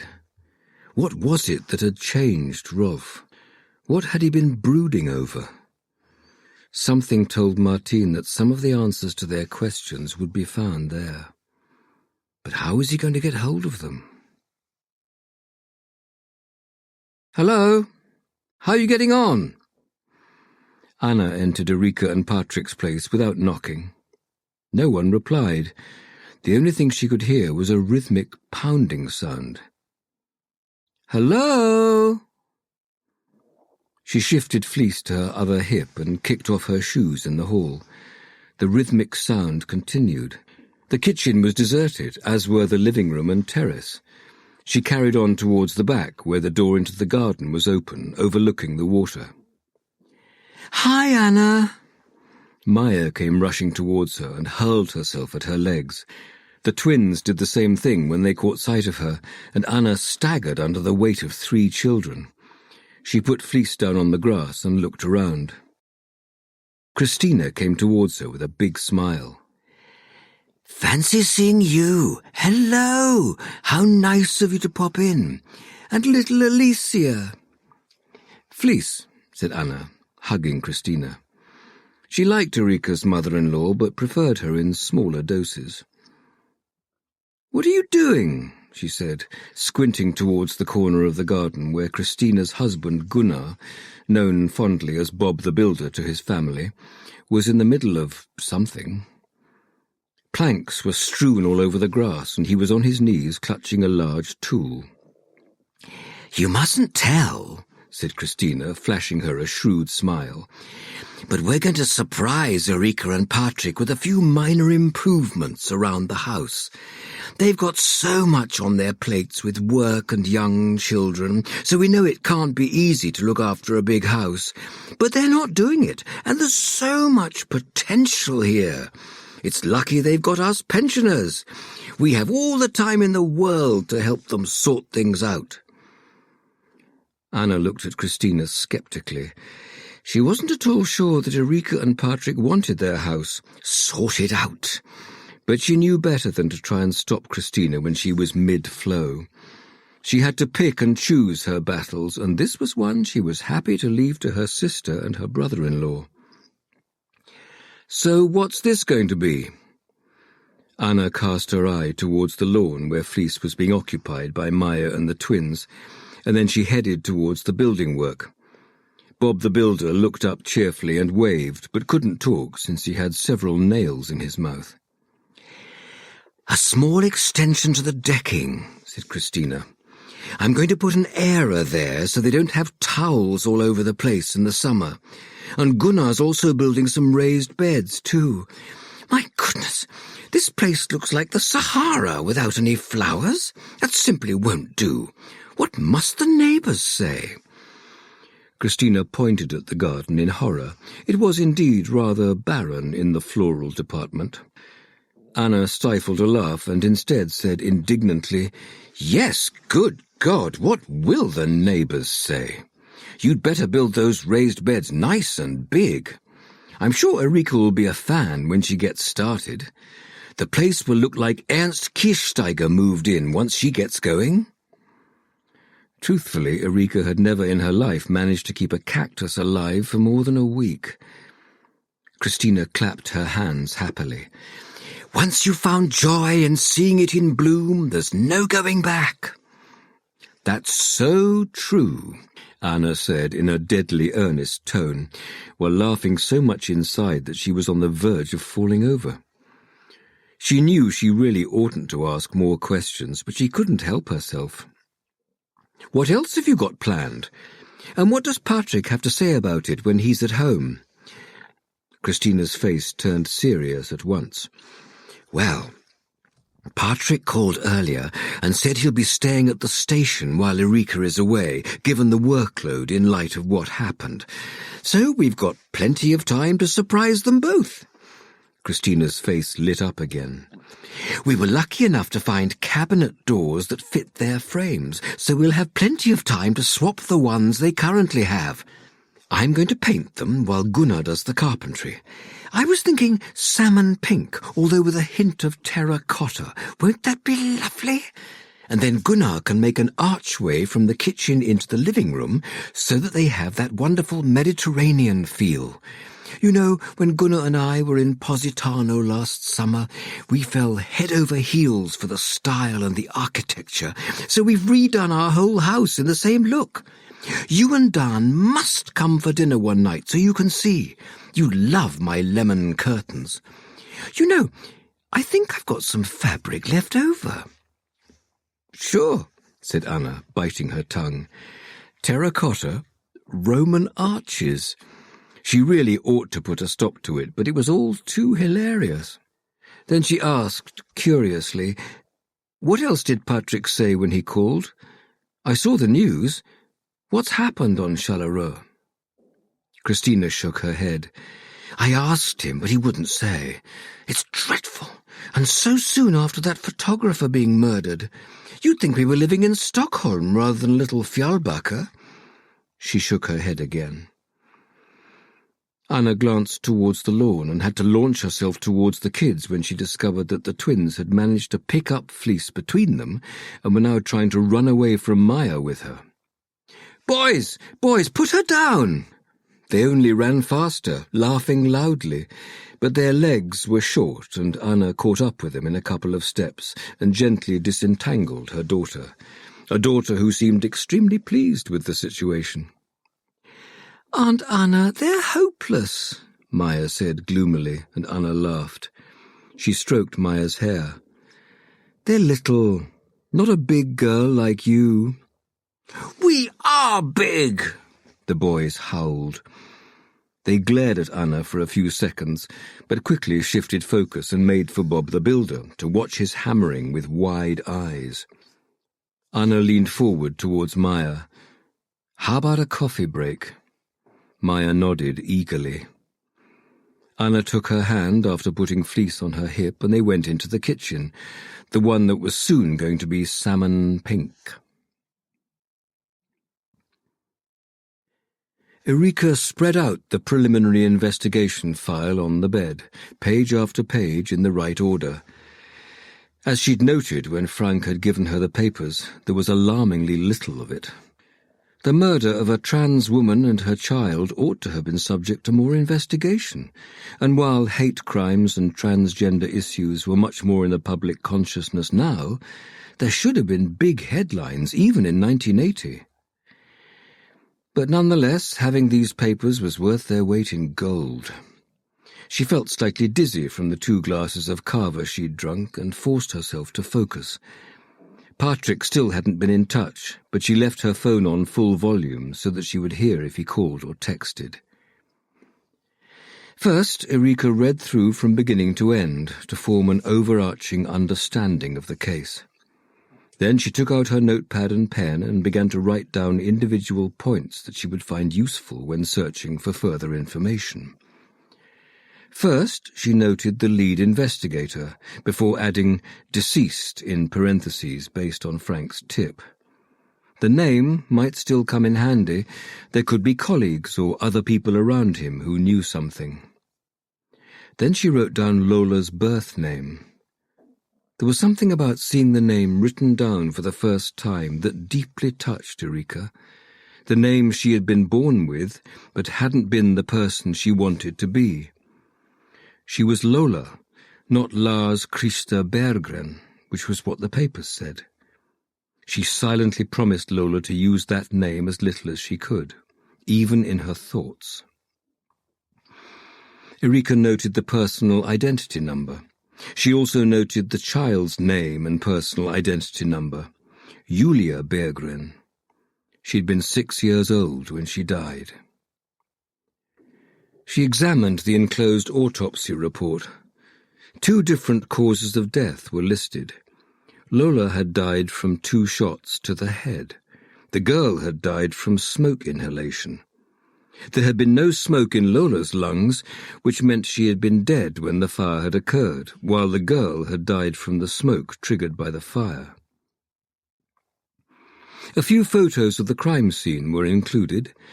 It was hard to see anything properly. This was partly because the pictures were of substandard quality, and partly because the flat was so smoke-damaged and the bodies so charred that it was hard to make out what was what. But what Erika was able to deduce from the photos and the report was that Lola had been lying on the kitchen floor near the hob, while the girl had been found in a big American-style trunk in the living room. The firearm had never been found, and Erika tried to summon up different scenarios. There was something about the 2 shots that felt personal. Forming a picture of what had happened at an early stage helped her to visualize which way to proceed in her investigation, even if there was always room to retrace her steps and reevaluate her assumptions. On occasion, she had been wrong. Sometimes things weren't as obvious as you wanted them to be. She continued to note down details in her notebook. She was more than familiar with the location of the flat. She had lived nearby during her Stockholm years and knew exactly which building it was in. On the other hand, she had never heard anything about a fire there. A handful of neighbours had been interviewed as witnesses. None of them had seen or heard anything, but Erika still noted their names. They might have something different to say now that this much time had passed. She'd learnt that there were many reasons why witnesses chose to keep things quiet, and the passing of time could sometimes remedy that. One name made her start. One of the witnesses had been Rolf Stenklo. He had been the last person to see Lola alive and had therefore been questioned. This had been in connection with a birthday party at Lola's flat. When he'd left the flat, both Lola and her daughter had been alive. Erika stood up and went over to the window. The market in the square outside was packing up, the traders now calling out, "Half price!" to passers-by. Wasn't that strange? Rolf had been the last person to see Lola alive. Now, some 40 years later, he too was dead, after beginning to bring the memory of Lola back to life over the past year. Erika didn't believe in chance, and she didn't believe in coincidences. Lola and Rolf were linked. Their deaths were linked. She just needed to figure out how. 16. Stockholm, 1980. It was almost closing time, and Lola's feet ached in her high heels. It had been a quiet night at Alexa's. It was the night before payday. Everyone was skint, and no one could afford beers or cocktails. "Where are the others?" she asked Rolf when she saw him sauntering up to the bar. "What? Am I not good enough?" He smiled to indicate that he wasn't being serious. Lola put her hand on his. Her long, hot pink nails shone in the neon light behind the bar. "You're always good enough. Just asking. You're always together." She noted that Rolf always drew looks from the other patrons, men and women alike. He looked like what he was, an adventurer, a free soul, as if he should have been at the helm of the Kon-Tiki or summiting Mount Everest. Blonde, with glittering blue eyes and a constant slight tan from his travels, he seemed to have been pulled straight from a Hollywood movie of the 40s. "We were supposed to come here together, but life got in the way. Peter's got an ear infection, so Henning and Elisabeth decided to stay at home. Ulla and Susanna have apparently had a row. You can guess about what. Same old song." "And Esther?" Rolf's smile faded. He stared deep into the beer he'd just been handed. It was a while before he answered, but Lola waited. There were no other patrons demanding her attention. "We had a miscarriage yesterday." "My God, I'm sorry I asked." Impulsively, Lola put her hand over Rolf's. Without looking at her, he placed his other hand on top of hers, squeezing it warmly. Then he let go and took a deep draught of beer. "We're starting to get used to it. It's the 8th time. But Esther's upset, of course. Well, so am I. But her sister was supposed to be coming round tonight, and she mostly wanted me out of the way." The words floated away into the muted hubbub of the club. "Are you going to keep trying?" Lola picked up a cloth and wiped down the bar. "I don't know. I think Esther wants to. But this whole thing of oscillating between hope and despair..." He sighed. "You're lucky to have Petite, even if things turned out the way they did." "Yes, I am. But I wish her mother could see her now." "Yes, I understand. I think we can still live a good life, Esther and I, without children. But I don't know whether she sees it that way. She doesn't have a grand passion like I do. In many ways, my photographs are my children, my legacy. But I love Esther. Nothing means more to me than her happiness." "Then you'll just have to follow Esther's lead. Let her decide." "You know, you're wise." Rolf took another sip. Then he set the beer down resolutely. "You know what? I'm not going to be much fun tonight. I think I'll head home." "The bar closes in a moment, so I'm about to leave anyway. See you another time." "Kisses," he said, blowing her a kiss. Lola cleaned up the last of her station. There wasn't much to sort out when it had been that quiet, so it only took a few minutes. She grabbed her bag from behind the bar, waved to those of her colleagues who were left, then departed via the back way. The summer night was warm. Lola loved feeling the balmy July air on her face as she strolled home. The sky was never really black at this time of year. The darkest it got was a pale shade of greyish purple, and tonight it also had a streak of pink. She loved Stockholm, and against all odds she loved her life. All the grief, all the pain, all the evil of the past had drained away the very moment she'd looked into Petite's eyes the day she had been born. Everything had become simple, even the complicated bits. "Hi." A man was standing outside smoking a cigarette. He peered at her from under his fringe. He was shy, but with an undertone of something else. Lola smiled at him.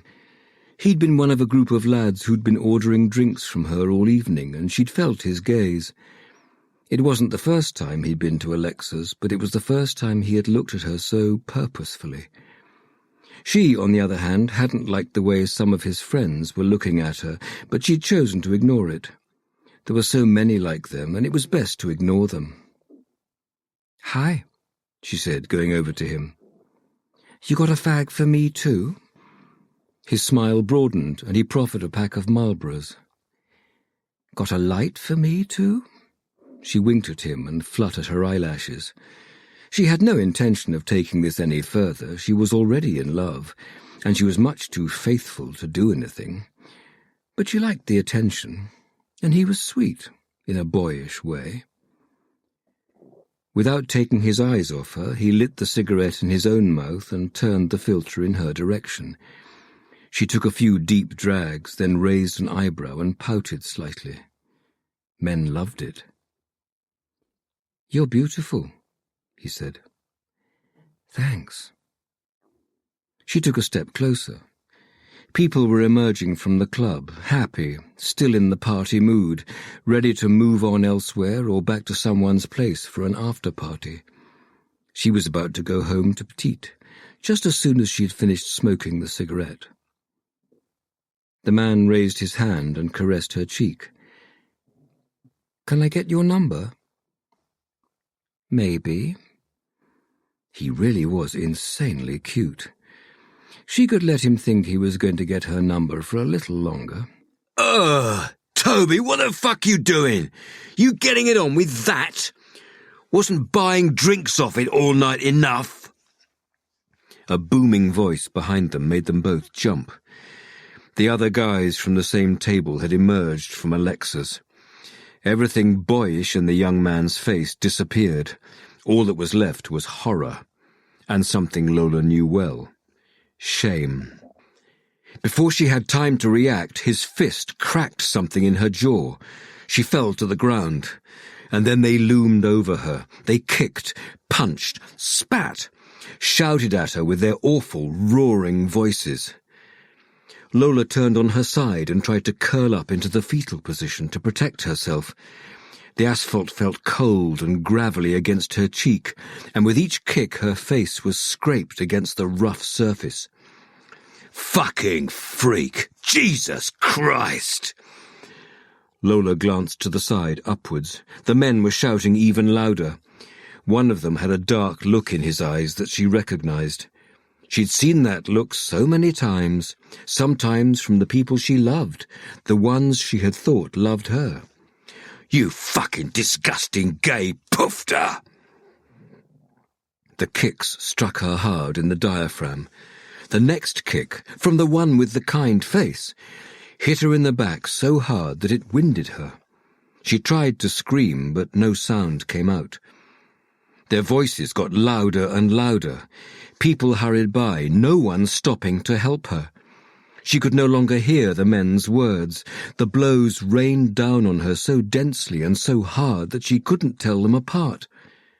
Lola pictured Petite's face as she lay at home in her bed, asleep, in her nightie covered in horses. She resigned herself to the fact that she would never see her daughter again. She could no longer put up a fight. She'd fought for so long and thought she was safe. She'd deceived herself into believing that she could be happy. Lola pressed herself against the asphalt.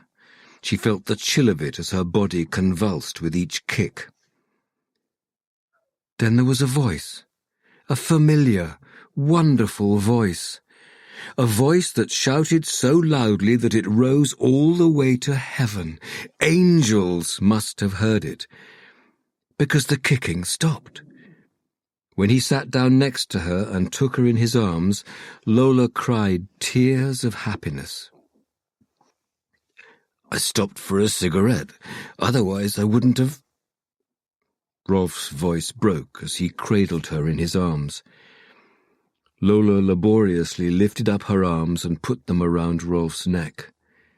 She was safe after all. 17. It had been a mistake to come with them.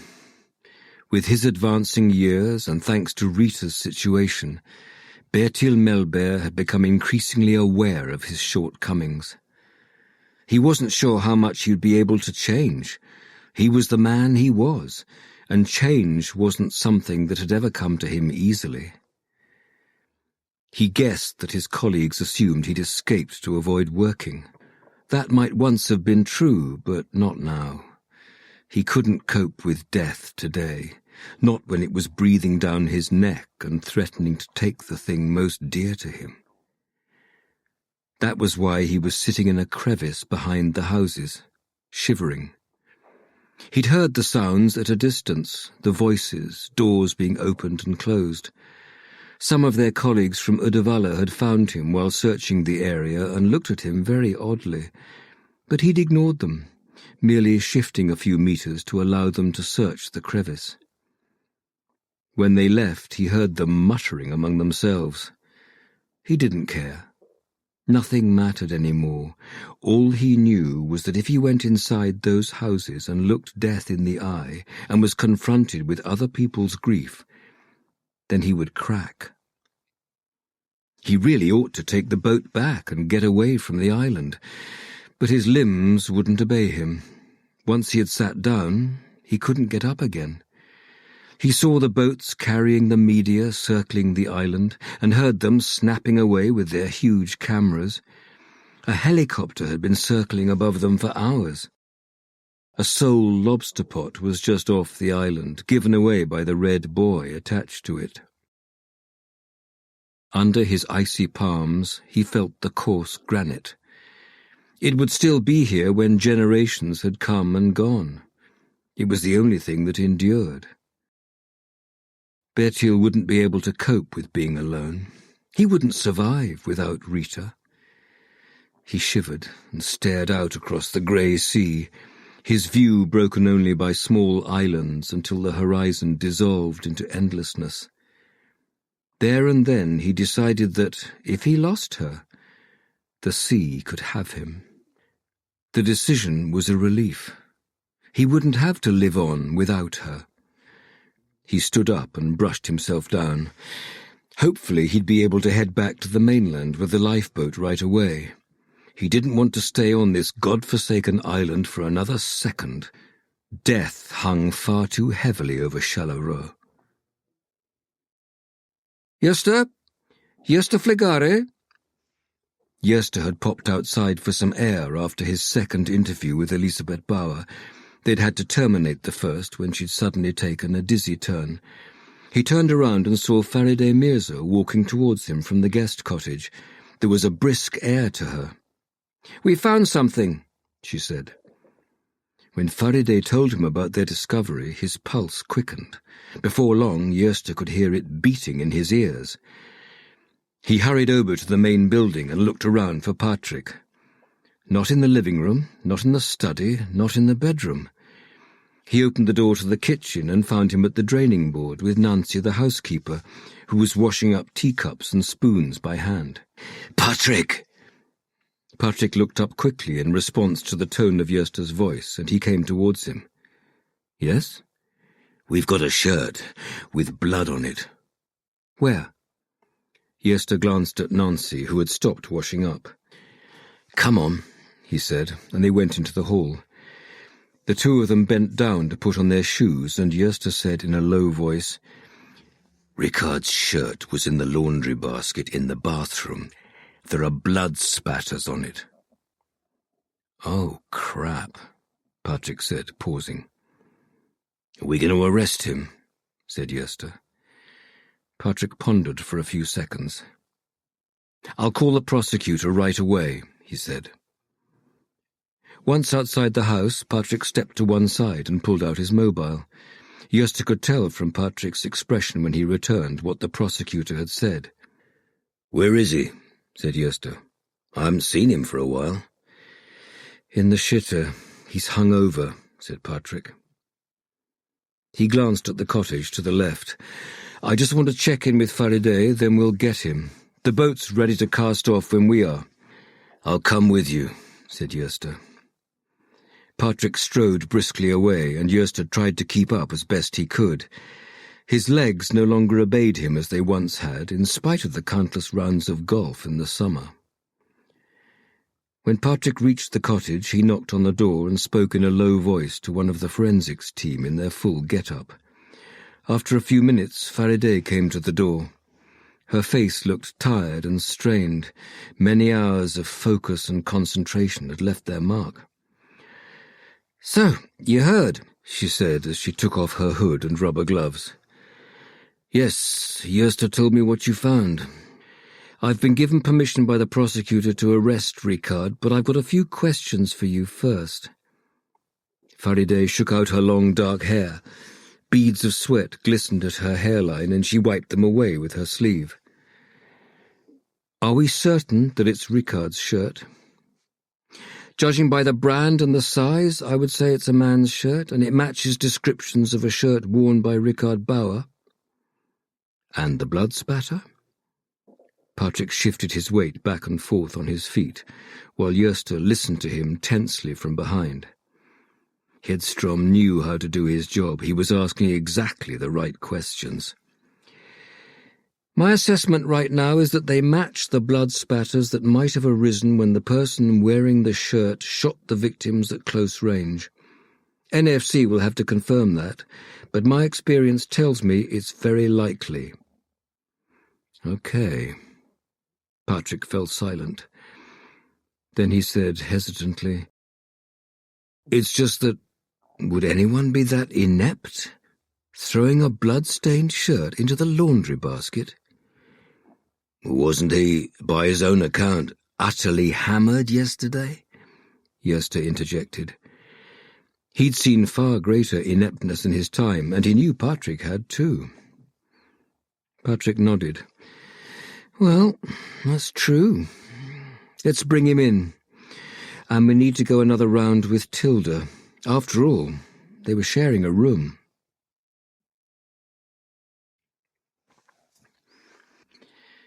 Erika laid out the clothes she had brought with her on the hotel bed. Getting dressed was a challenge. Firstly, everything was a little too tight thanks to the kilos she'd put on lately, and secondly, she wasn't entirely sure how she was expected to dress. That culture called for black was a given, but would a sheer blouse work, or would she have to wear a black polo neck? Erika finally settled on the blouse and a pair of trousers with a comfortable, elasticated waist. She quickly made herself up in front of the mirror. Foundation, mascara, and a little lip gloss. She didn't feel up to any more effort than that. She quickly double-checked the time and address on her phone. The exhibition began at 7 o'clock, and she estimated it would take her around 15 minutes to get to the location near Odenplan. She'd had a stroke of luck. Lenora, who was having her opening at Blanche tonight, was someone she'd known in the past. Back when Erika had been studying literature at Stockholm University, Lenora had been studying art history, and their paths had crossed in the college bar. For a couple of years they'd been inseparable. Then life and their differences had taken them in different directions. But Erika still harboured fond memories of the many hours she and Lenora had spent drinking cheap red wine, talking about life and elusive love. Erika had felt dishonest not explaining her hidden agenda when she'd texted Lenora to ask whether she could come to her exhibition at Blanche. Her old friend's obvious joy weighed rather heavily on her conscience, but it was going to be fun to see where Lenora's art had taken her to since they'd last met. When they'd hung out, Lenora had mostly worked in clay and had often challenged people with her provocative sculptures. Judging by the description on the Blanche website, she'd carried on down that track. She was described as a post-feminist Judy Chicago on speed who points the finger at the Swedish art scene's neo-materialist obsession. Erika couldn't make head nor tail of that description. She'd understood even less of the review in Dagens Nyheter that she'd found when Googling Lenora. Her work was described as a well-choreographed post-apocalyptic fantasy that turns everything the Swedish art scene believes itself to know about neo-materialism on its head, while simultaneously poking the most festering sores of the Anthropocene. Erika thought that was a positive review, but she wasn't sure. After one final glance in the mirror, Erika picked up her bag and left the room. Emerging from the hotel entrance, she turned left towards the taxi rank on Kungsgatan, where there were often cars waiting. Once she'd given the address, she settled into the seat and pulled her phone out to see whether Patrik had been in touch. Still nothing. She checked the headlines. Nothing new, just speculation. No one seemed to know who the victims were yet, but there were pictures of 3 body bags being carried away by officers in white overalls. What the hell had happened on that island? Erika gazed out of the window at the buildings they were passing. She pictured Louise's ponytails swinging as she surged forth on their power walks. Surely nothing had happened to her. She was roused from her anxious thoughts when the taxi pulled over. She handed the driver her credit card without really knowing what she was doing. It felt as if she was in a fog. She noticed the driver's quizzical expression in the rearview mirror and pulled herself together. All she could do right now was find out more about any secrets at Blanche. She smoothed her trousers and got out of the taxi. The entrance was unassuming and led down to a basement with brick vaults. A beautiful young girl in her 20s checked her name on a guest list and then admitted her graciously. Erika felt out of place. This was as high culture as it got, and it wasn't usually a setting she was invited into. People wearing mostly black were talking in low voices around her. Some couldn't conceal surprised glances behind their black-rimmed spectacles when they saw Erika. Over the rim of her wineglass, Erika spotted several members of the Swedish Academy, an internationally acclaimed opera singer, several senior politicians, and a cousin of the royal family.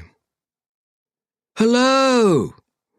Lenora hooted cheerfully when she saw Erika and flung herself around her neck. They hugged each other for a long time. As she often did, Erika reminded herself that she needed to get better at staying in touch with the people who meant something to her.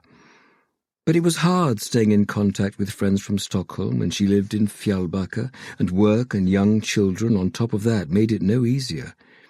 She knew Lenora was married, but she and her wife didn't have any kids, at least not as far as Erika knew. "Show me what you've been up to," said Erika, pointing towards the exhibition at the back of the room with a curious finger. Lenora's eyes sparkled as she pointed at each of the pieces, explaining and gesticulating. Among others, there was a reclining vulva in ceramic with a tree growing from between the labia, and a stately erect penis squirting a €1 coin from the glands. Erika politely accompanied Lenora and did her best to match her enthusiasm, but no matter how much she tried, she struggled to really get it. Art had never been her thing, and she lacked both knowledge and a frame of reference. There was, however, no doubt that Lenora was gifted. "Could I borrow you for a few minutes later on?" she asked, once they'd seen everything. Lenora raised an eyebrow. "I knew it wasn't my ceramic cunts you were interested in." She laughed at Erika's guilty expression. I've already been chatting and sucking up to the polar necks for an hour. I deserve a glass of wine at the bar." "Oh, I hoped there'd be a bar," Erika said with relief. Lenora cocked her head, tossing her mane of black curly hair. "This is Blanche, the stronghold of decadence. Of course there's a bar." She set a course through the throng of cultural figures until they reached a bar in the corner. Another beautiful young woman in her 20s, surprisingly similar to the one who had let Erika in, was behind the bar. "2 glasses of red wine," said Lenora, without asking Erika. She had remembered her preference from back in the day. Once they each had a glass of the house wine, they sat down at a tall table. "They seem to have a certain type working here," said Erika, pointing discreetly at the cool blonde beauty behind the bar. "That's Ula's type," said Lenora. "The exact opposite of Suzanne," Erika said thoughtfully, and Lenora laughed. "Yes, there's something to be analysed there. But what I don't understand is where he finds them. It's as if he's got a secret factory somewhere, pumping out young, leggy blondes solely for Blanche." "So his affairs aren't much of a secret," said Erika. She took a sip of her red wine. It tasted cheap and thin, but beggars couldn't be choosers. The murmur around them was polite and low-key. "What do the other co-owners have to say about it?" "About Ula's exploits?" Lenora snorted. "He's been left to it for years, so it doesn't seem as if anyone much cares. Blanche owns several flats, and there have been plenty of rumours about how they're put to use. Suzanne must be a master at turning a deaf ear." "Maybe they have an open marriage." "Half open, if that's true. No one's ever seen or heard anything about Suzanne and another man. No, Ula seems to cover that side of their marriage, and for some unfathomable reason she accepts it." "Marriage of convenience? Rumour has it in Hollywood that some male actors are married to conceal their homosexuality." Lenora ran a hand through her hair, which had an almost unnatural sheen in the bewitching light of the venue. I don't know who'd care if Suzanne was gay. As an author, it would frankly be seen as a PR advantage if she were a dyke. These aren't the days of Selma Lagerlöf and Karin Boyer. I've also seen them here a fair bit, and I'm convinced that she loves him. Maybe too much." "And the other co-owners, Henning and Elisabeth. Rolf, what's your impression of them?" "I guess Rolf is the reason why you're asking. There's been a lot of gossip after Rolf's death, and there was talk of postponing my exhibition. But based on what I heard, the other co-owners gave instructions that the business should keep running as normal." Erika realised that Lenora hadn't seen the news about the murders on Chalareau, but she chose to say nothing as yet. First, she wanted to focus on Rolf. "So what do they say about Rolf? Are there any theories about the murder?" she wondered. "Rolf was very well liked, despite his edgy and sometimes rather brusque manner. He saw people. He didn't care about status or wealth." "But the others do?" "Yes. I'd say that they regard themselves in many respects as being above ordinary people. But Rolf never did." "So no enemies?" Erika noted with dismay that the red wine in her glass had run out, and she wondered how that had happened so quickly. Lenora took her glass, went over to the bar, and returned with a refill. "Someone feeling starved of adult company?" "Don't joke," Erika groaned. "But I'll be out of toddler life soon. We'll just have to dig in a bit longer. Although it seems I've started to hit the menopause. I didn't think that came until you were 50. "Perimenopause," Lenora said sympathetically. "It's shit." Erika took another sip of the wine. The second glass tasted a little better than the first. "You asked me about enemies," said Lenora, returning to their conversation. No, as far as I know, Rolf had no enemies. Ola, on the other hand, well, there's been a fair bit of muttering. It's not like the old days anymore. Men can't just do as they please. I don't have any details about the problems, but it seems to be generating some friction between the co-owners. Louise has been kept busy. Eureka did a double take. Louise? Yes, she's carried on overseeing the administrative side of things here, even after she became Henning's assistant. Given the rumours that the media have been digging into Blanche's dealings, she'll probably be kept very busy. And I'm not surprised by their interest. You can see the clientele for yourself. And thanks to Suzanne, Blanche has a close connection to the Swedish Academy.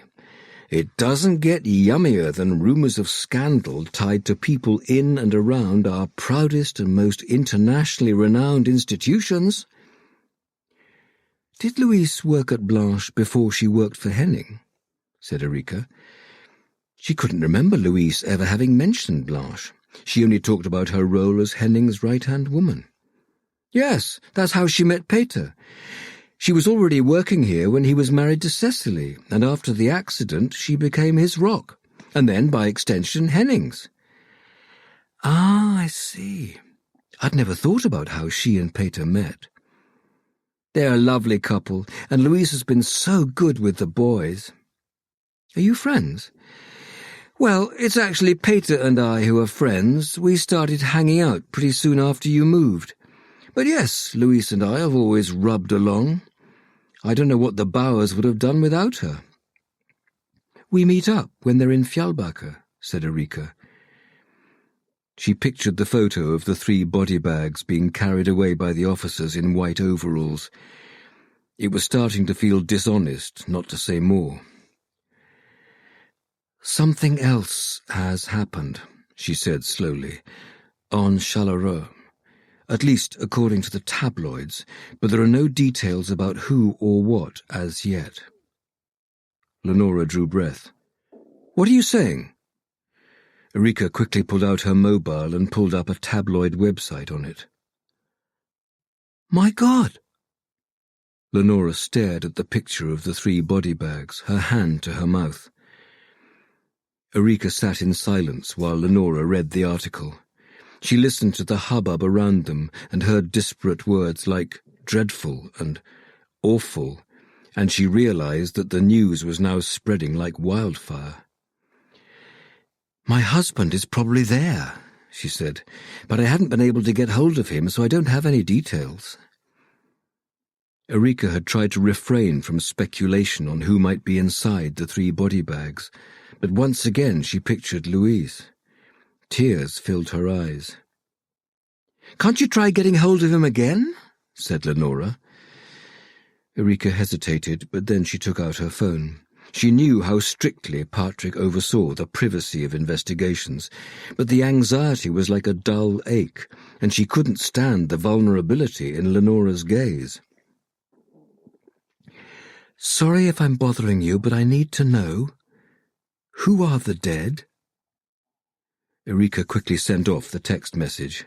She put the phone down in front of her and saw the dots underneath the message indicating that Patrik was writing a reply. After a few seconds, the phone beeped. Eureka could hardly breathe as she read Patrik's text. It was impossible to take in what it said. She couldn't summon any words. Instead, she mutely held up the phone to Lenora.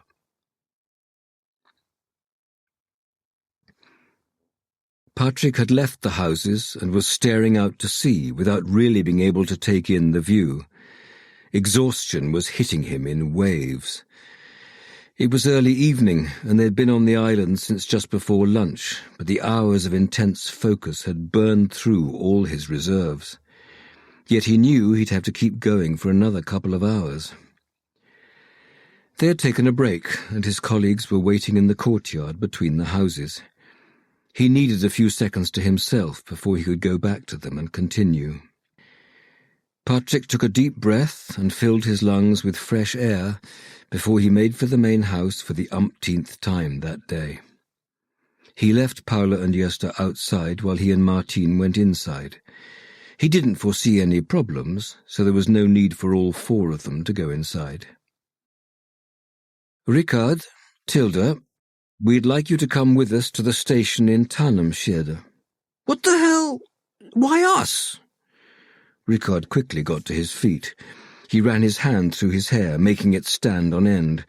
He still looked hungover and worn out, his eyes bloodshot, and beads of sweat on his brow, even though the room was cool. Everyone's eyes were directed at him. Louise slowly sat up on the sofa she'd been resting on. "What's going on?" she said sleepily. Then it all caught up with her, and she gasped loudly. Patrik swallowed. He couldn't bring himself to look at Henning or Elisabeth, but he could feel their gazes. "We've got a warrant for your arrest, Rikard, and we need to ask you a number of supplementary questions, Tilda." The crackling of the fire and distant voices outside were all that was audible. Then Henning spoke with restrained anger. "What's this all about? There must be a mistake." Patrik gritted his teeth. He rarely had to do this kind of thing in front of the whole family, and it was only going to make the tragedy worse for everyone.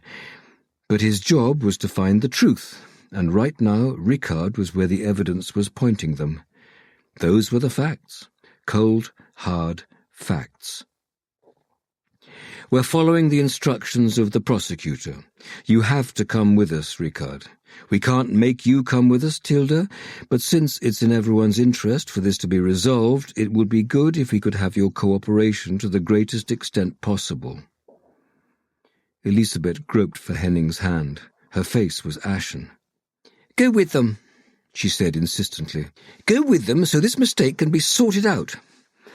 "I'll call our lawyer," said Henning. He let go of Elisabeth's hand and headed for his study. "Mum, it's only some dumb provincial cops. It'll all be fine." Rikard shrugged, but Patrik noted a glimmer of terror in his eyes. "And I'll come with you. I'm not going to let Rikard go on his own." Tilda picked up her handbag and made for the hallway. "I'll be back in a couple of hours," said Rikard. He followed Tilda and put on his shoes and coat. Then he held out his arms. "So, are we going or what?" Patrik and Martin exchanged a glance. Arrogance was usually to their benefit. The more superior Rikard considered himself, the better. "You'll regret this," said Rikard once they'd shut the door. "Don't you think we know powerful people? You'll be writing parking tickets in Lapland when we're done with you." He blustered on as they walked down towards the waiting boat, and Tilda ran along anxiously behind him. She slipped in her heels, which were wholly inappropriate for the rocks, but Martin caught her arm at the last moment. "Thanks," she managed to say, while Rikard looked at them in annoyance. "My brother's dead, and my nephew's. Can't we be left to grieve in peace?" "We're doing our jobs," said Patrik. "So this is how they spend our taxes," Rikard muttered as he got on board the boat with Tilda on his tail. "He's not doing himself any favours," Martin remarked quietly from behind Patrik. Paolo and Gösta were going to stay on the island while the forensics team were there. The search of the island by their colleagues from Uddevalla was still incomplete, so they needed to leave a few officers. "At least that damn helicopter is gone," said Martin. Patrik growled. He still wondered how on earth the press had managed to find out that something had happened so quickly, but he had a strong suspicion. 18. Stockholm, 1980. Petite liked staying in houses, and she liked staying with Rolf and Esther. The grey detached house in Enschede had a big back garden and beds full of strawberries, rhubarb, carrots and sugar peas. Every afternoon she and Esther would wander through the vegetable patch collecting their dinner in a big basket. She hadn't known that carrots and tomatoes could be so tasty. Daddy wasn't keen on vegetables.